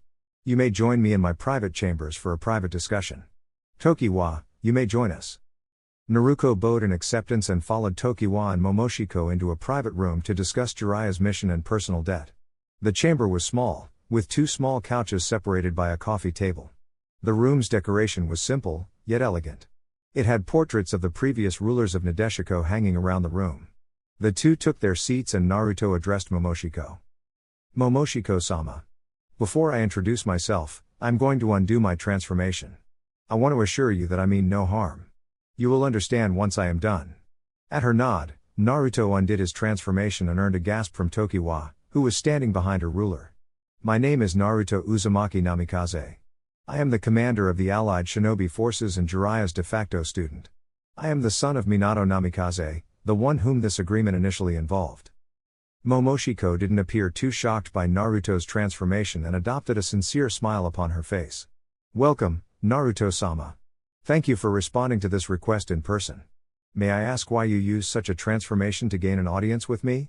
Also, how were you not detected upon entering my village? The guards screen for such henges. Naruto adopted his traditional sheepish pose and gave a goofy smile to Momoshiko. Well, I did so to throw off any spies or onlookers. I also did so because I was aware of your customs. I wasn't detected because of a gift bestowed upon me by the QB. So, you do not have to worry about your village's security. Very well, Naruto-sama. How about we get down to the agreement? At Naruto's nod, she continued. I fought Jiraiya back when I was young, and he bested me. According to our traditions, Jiraiya should have married me and ruled Nadeshiko alongside me.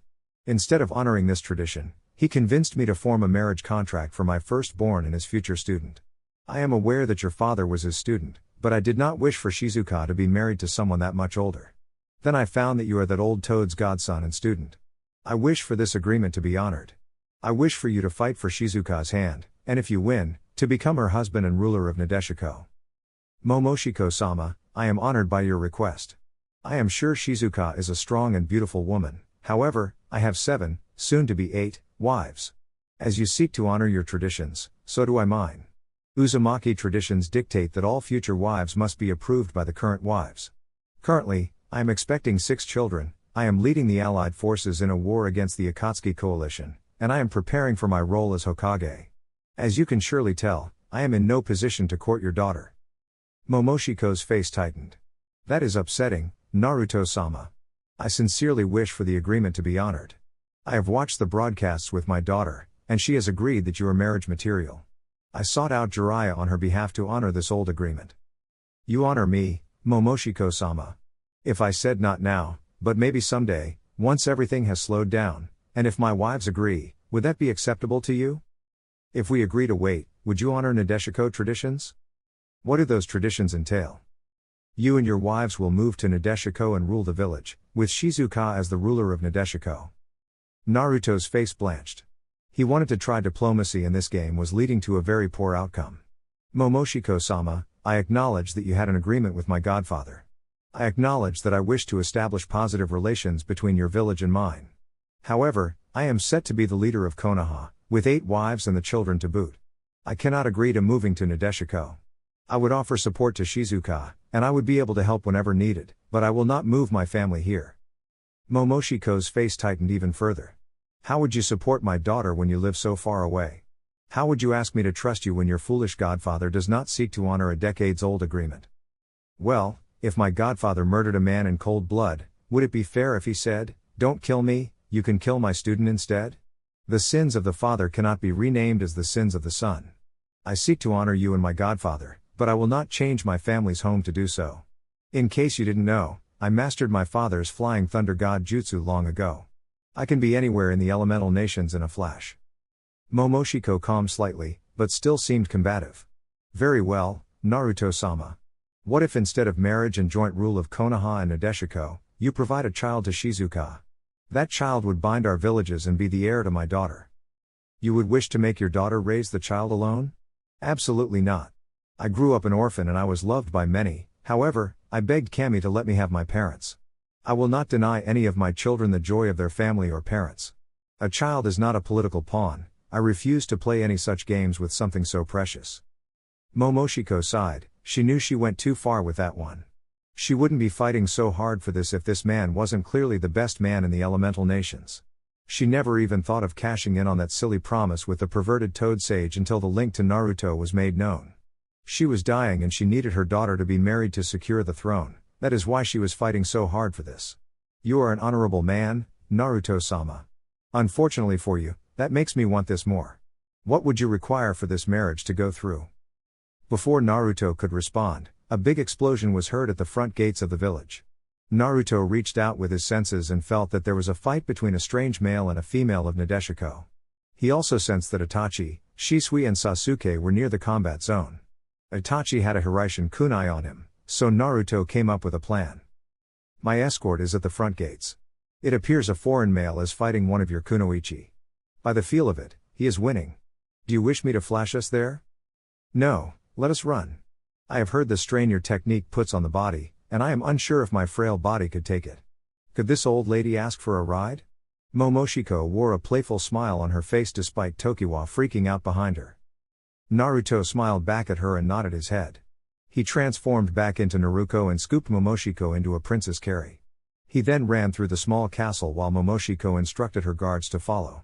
There were more than a few askance looks at a foreigner carrying the ruler of the village.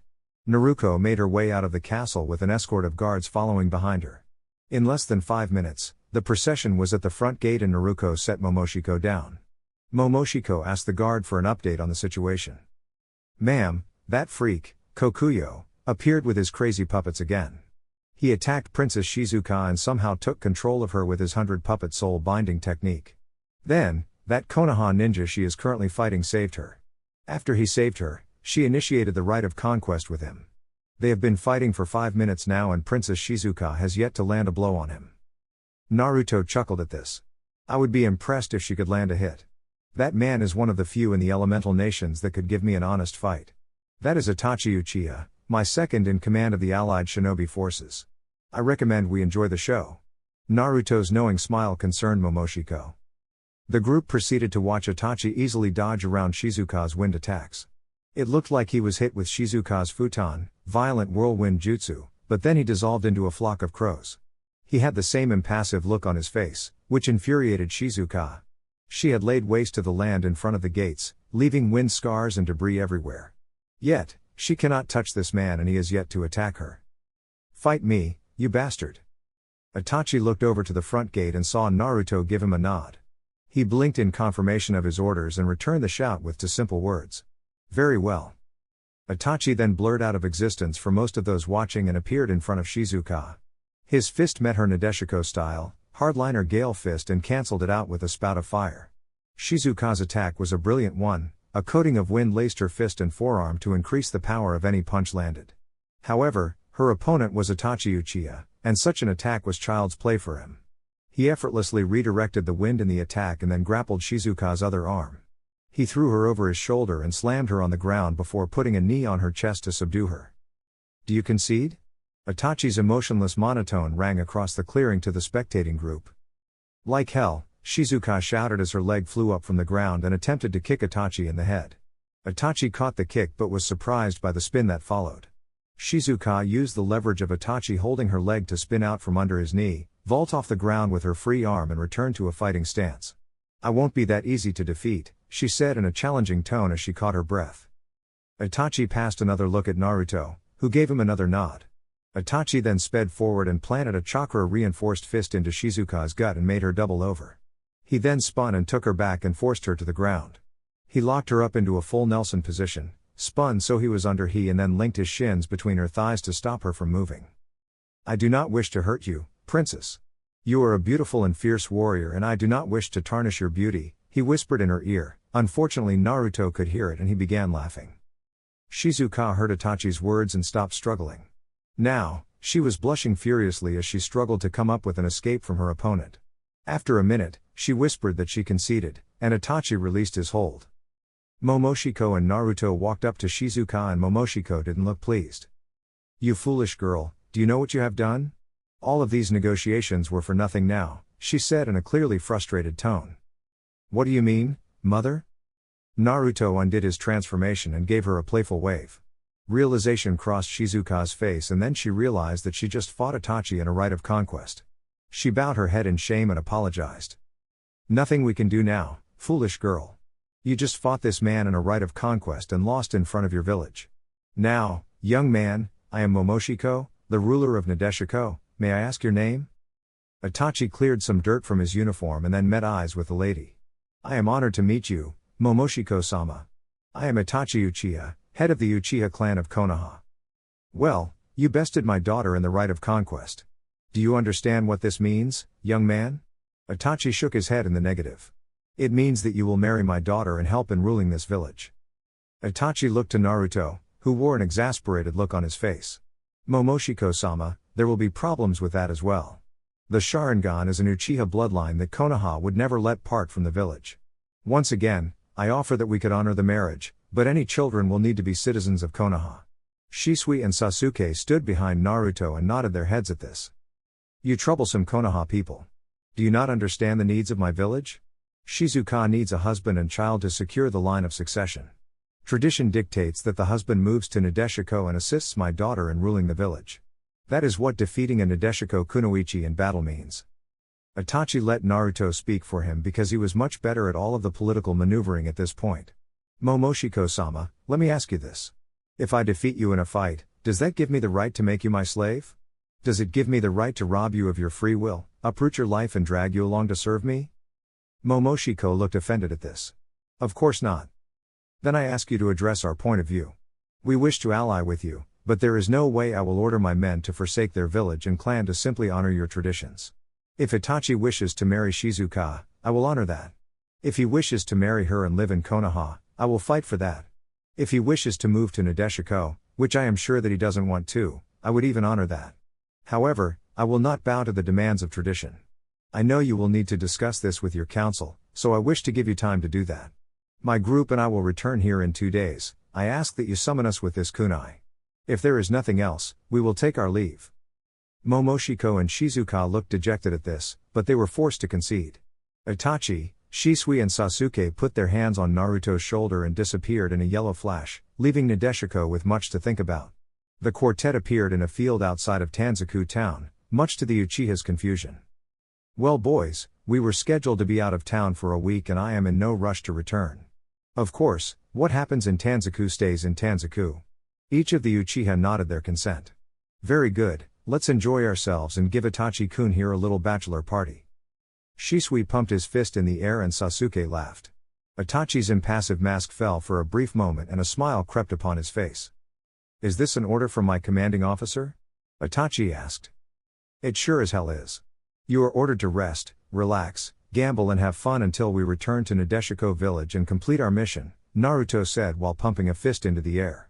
Naruto sincerely hoped his girls would never find out about this. The next 2 days passed in a blur. No, they didn't cheat on their girlfriends or wives, but they were tempted. Naruto kept winning at the casinos. Between 5 casinos he cleaned out nearly 10 million ryu over 2 days. He was recognized and had girls climbing all over him as he sat at one high roller table after another. Itachi knew of Naruto's luck, so he never sat at the same table as him. Itachi enjoyed playing slots and soaking in the onsens around town. Shisui was the wildest member of the party and drank like liquor was going out of style. Sasuke let loose a little bit and enjoyed himself. By the second day, the quartet drew quite the crowd for a local Texas Hold'em poker tournament. Naruto spotted the million ryu buy-in for each member of the group. Each member won their way to the final table and paved the way for an epic poker finish. Just before the finals table was set to start, Naruto felt the pull on the kunai in Nadeshiko. He created a shadow clone and told them that they would arrive around noon the following day. They were completing an urgent mission that would take all day. Despite Itachi's protest, Naruto made his group stay and play. The table narrowed down to the 4 Konoha ninja. Itachi was sick of playing poker at this point, Shisui was barely conscious and very drunk, Sasuke was dead set at beating Naruto at something and Naruto was just laughing his way to the bank. Lady Luck was too good to Naruto, and he knocked out Itachi and Shisui in the same all-in-hand. This left a very uphill and lopsided fight for Sasuke. It was 48 million Ryu to 12 million Ryu. Naruto, confident in his luck, said he would play the rest of the game blind, which meant that he would play each hand without looking at his cards. This drew gasps from the audience and a scowl from his little brother. Sasuke lasted 3 hands in a fight alone against Naruto. How was he supposed to know that Full House, 3 kings over deuces, would lose? I mean, Naruto had 4 of a kind, deuces, it just isn't fair. Naruto won 50 million Ryu in that poker tournament, which meant he walked away from Tanzaku Town up 60 million Ryu. They were put up in the VIP suite at the best casino in Tanzaku and enjoyed their last night of fun. They woke up the following day with massive hangovers, except Itachi, nobody could get him to truly cut loose. 3 days of drinking left the group in a drunken mess. Naruto woke up wearing remnants of a pink tuxedo and didn't remember how he got the suit. Sasuke woke up with dildo antlers and a pink scarf wrapped around his neck and a big lipstick kiss on his cheek. Shisui woke up naked and couldn't find any of his clothes, turns out he jumped into the casino's pool fully clothed and then stripped. Unfortunately, his clothes had his scrolls and storage seals in them, so he had to borrow a change of clothes from Itachi. After breakfast and once the group had righted themselves, Naruto flashed them back to Nadeshiko and they appeared in the greeting room. There was an Amazonian woman waiting there for them and she went to notify the matriarch of their arrival. She returned to the chamber 10 minutes later and guided them to the council room. Upon entering, it was a small room with a total of 8 seats, all filled by women of the Nadeshiko clan. Momoshiko was seated in the center of the semicircle table and addressed the visiting party. Naruto Uzumaki Namikaze and Itachi Uchiha, we welcome you to the Nadeshiko Council. I hope your mission yesterday went smoothly. Naruto adopted a sheepish grin. Yes, Momoshiko-sama, the mission went well. We had to deal with a rowdy bunch, but everything worked out in the end. Have you come to a decision concerning the alliance? Yes, we have. We accept the alliance to Konoha Corps and to the Alliance of Nations. We will provide kunoichi to the joint effort, but they will only be placed under the command of yourself or Itachi. We will not trust our kunoichi to just anybody. The alliance agreement is contingent upon a 1-year engagement period between Itachi Uchiha and Shizuka of Nadeshiko. The couple will have that 1-year period to decide whether or not they marry. Do you accept these conditions? Naruto dipped his head slightly in appreciation and addressed the council. Thank you for your consideration. I will agree to those conditions. In return for your generosity I will make you a trade partner to Konoha and put in a good word with Kumaga Corps. I am very close with the Raikage and think he would agree. Is there anything else you would like to add? Thank you for your consideration, Naruto Dono. I would like my kunoichi to be able to issue the right of conquest to males they find worthy. Of course, they would only do so after the war is concluded. Any of those shinobi that agree to attempt the right of conquest would need to agree to return to Nadeshiko. As for Itachi, we have agreed that Shizuka will be able to make the decision whether she wishes to stay in Konoha or return to Nadeshiko. If I pass prematurely, an interim ruler will be elected until she returns. If she wishes to stay in Konoha, then she will forfeit the right of succession. Do Shizuka and Itachi consent to this arrangement? Itachi simply nodded his head and Shizuka stood up to address the council. Ladies of Nadeshiko, I appreciate your leniency and will always pledge my loyalty to Nadeshiko. I agree to the terms of this engagement. Shizuka-chan, if you ever need to return here, just let me know. I will get you here in a flash. Naruto plastered his trademark grin on his face and a couple of the counselors swooned. They really hoped that Shizuka would be able to seduce Naruto, which was her primary mission. Itachi was to be the fallback option because even if Naruto didn't work out, they needed this alliance with the allied nations. Thank you for your consideration, Naruto Dono, Shizuka said as she bowed graciously to Naruto, exposing her ample cleavage. She returned to a standing position and offered him a coy smile. Naruto didn't need to be an accomplished censor to understand her feelings. The council meeting drew to a close and the group went to Shizuka's house to collect her things. Naruto teased Itachi the whole way that his mom was going to be so happy that he finally had a girlfriend.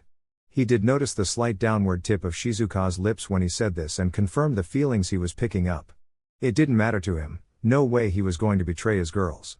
The group packed up Shizuka's belongings into storage scrolls and flashed back to the Hiruzen marker outside the Hokage's office. They knocked on Hiruzen's door and entered. Ah, Naruto-kun. His eyes trailed over Shizuka and Hiruzen struggled to stem a nosebleed. Have you picked up another one, my boy? I thought you were going to decline Jiraiya's offer. Naruto chuckled sheepishly. Well, Gi-chan, she isn't for me. This is Shizuka, princess of Nadeshiko, and she is engaged for a 1-year trial period to Itachi. This was their term for them accepting the alliance since Itachi played hero and saved Shizuka. Hiruzen turned and looked at Itachi, who gave him a stiff nod. He chuckled and took a puff from his pipe. Very good, my boy. Well done securing another ally. Shizuka, welcome to Konoha and congratulations on your engagement. I believe the Uchiha would be more than happy to put you up in the Uchiha compound. Itachi, Shisui and Sasuke, is there anything that needs to be reported urgently? The knowing look in Hiruzen's eyes made them feel uneasy. They shook their heads in the negative and then Hiruzen slapped a magazine down on his desk. Still nothing to report? The looks on all faces except Shizuka paled. On the front of the magazine was Naruto, with a big shite-eating grin, Shisui hanging over his back left shoulder looking super drunk, Sasuke patting Naruto's right shoulder and Itachi standing behind the group with a smile on his face. The magazine was the Hai no Kuni Times and the article was called The Hero Wins It All. Naruto started rubbing the back of his neck pathetically and offered a meek grin. Ha, you see, Gi-san. Nadeshiko's council needed some time to deliberate after certain things happened and I took Itachi to celebrate his engagement. One thing led to another and we kind of cleaned out Tanzaku town. Hiruzen looked around at the Uchihas in attendance and they all smiled and nodded. Very well, Naruto-kun. I will take half of the tournament winnings for Konoha, since you were on duty when you won the prize money. I donated it all to an orphanage in Tanzaku. Naruto lied shamelessly. Oh, is that so? Hiruzen asked, not buying it. We spent it all on a bender. Shisui tried. 50 million on a bender? Hiruzen called out that lie right away. We bet it all on red, said Itachi. The group never expected Itachi to lie for them. Naruto was very intoxicated and bet it all on red, then lost it all. Hiruzen's face paled when he looked at Naruto. Is that true, Naruto-kun? His voice held just a slight bit of pleading. Naruto adopted his pose and chuckled. I don't know, Gigi. I was very drunk, and I definitely don't have a scroll with 50 million ryu. This was a white life, the scroll had 60 million ryu. Hiruzen sighed dejectedly and waved them out of the office. The group turned on their heels and left promptly. Once they were clear of the Hokage tower, Itachi turned to Naruto and held his hand out. I will take 10% for the Uchiha, which is better than giving 50% to Konoha. Naruto didn't even try to fight it. He just clapped Itachi on the shoulder, took 6 million ryu out of the pile and handed it to Itachi. The desperate looks on Shisui and Sasuke compelled him to give them 1 million ryu apiece. The group parted and Shizuka only offered a brief resistance to leaving Naruto's side. She went with the Uchiha to meet Mikoto. Naruto heard Mikoto's excited scream echo across Konoha 20 minutes later as he was walking through the village. Naruto watched Itachi, Shisui, Sasuke and Shizuka walk away toward the Uchiha compound with an amused look on his face.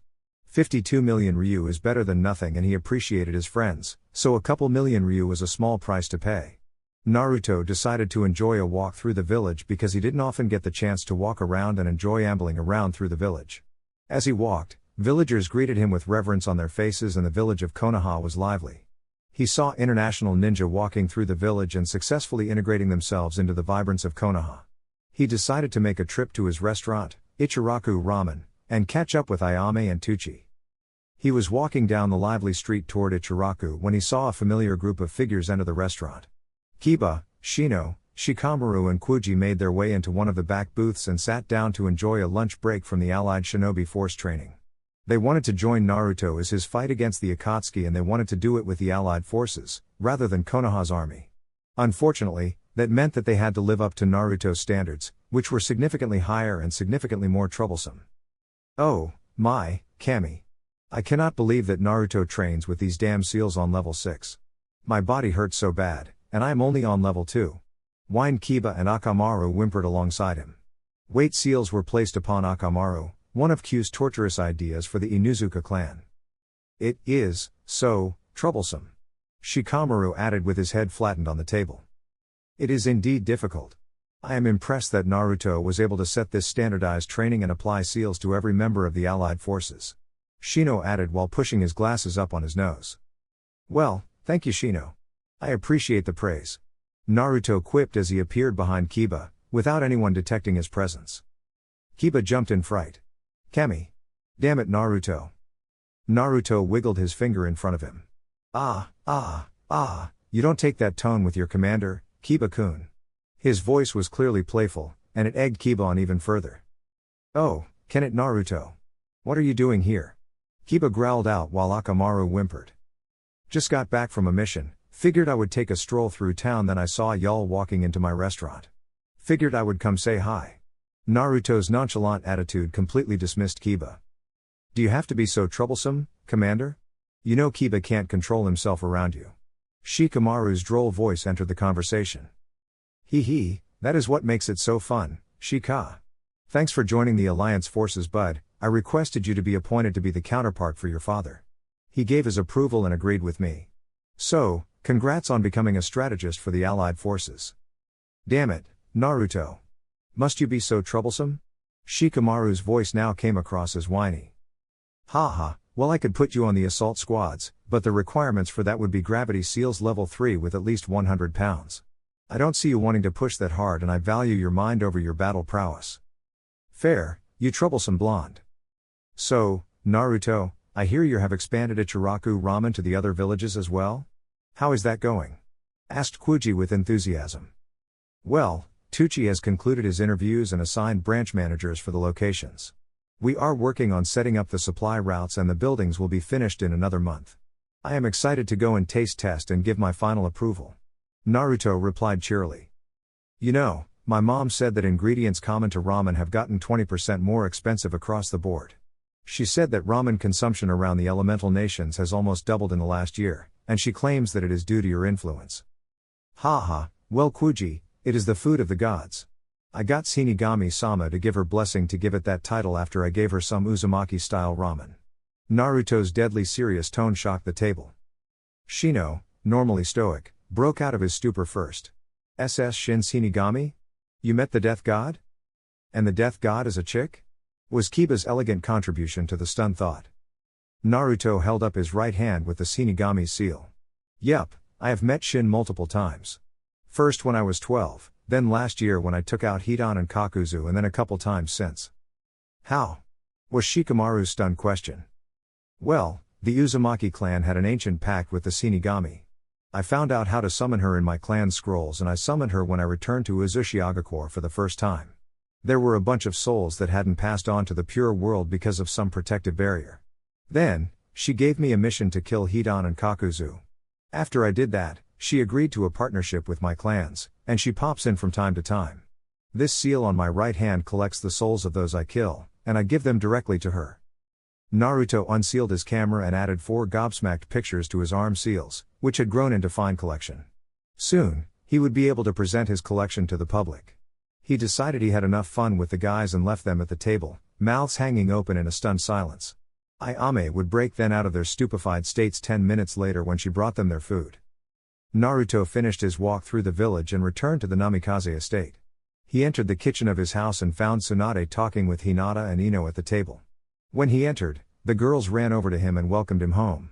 He gave them their kisses and hugs when he heard a slapping sound from the table. He looked up and processed the look on Tsunade's face. She was 6 months pregnant and looked very, very upset. Brat. You promised me that you wouldn't gamble without me. And now I find out that you played in the annual Tanzaku poker tournament and won it without me? Tsunade's rage was reaching its peak and Naruto was backing away slowly. Now, Kachan, I need you to take it easy. It was a bachelor party for Itachi. Naruto's voice pleaded for mercy and his hands were raised in surrender. I will take you as soon as the baby is out, and I will pay for the whole trip. Tsunade halted her stomping march toward Naruto. You are lucky, brat. Very lucky that I am pregnant. I am holding that IOU and I will cash it in once this baby is out. Naruto nodded his head furiously in a display of complete surrender to his honorary mother. His girls grabbed him by the shoulders and took him to the living room. They wanted cuddle time and to get the details on the mission and Itachi's engagement. The girls laughed at the outcome of the mission and Naruto's recounting of the time in Tanzaku town. They also squealed in delight when Naruto promised them an all-expense-paid shopping trip. Naruto almost immediately regretted this offer because the excited squeals drew in the other pregnant girls. Soon it was all talks about expanding the house, buying baby clothes and every other unrestrained fantasy that creeps through the darkness of a pregnant woman's mind. Alright guys, that's it for the video. If you enjoyed it, please feel free to leave a like and subscribe. As always, the rest of the story is already out over on Patreon, link to that will be in the description. Anyways, until next time, peace.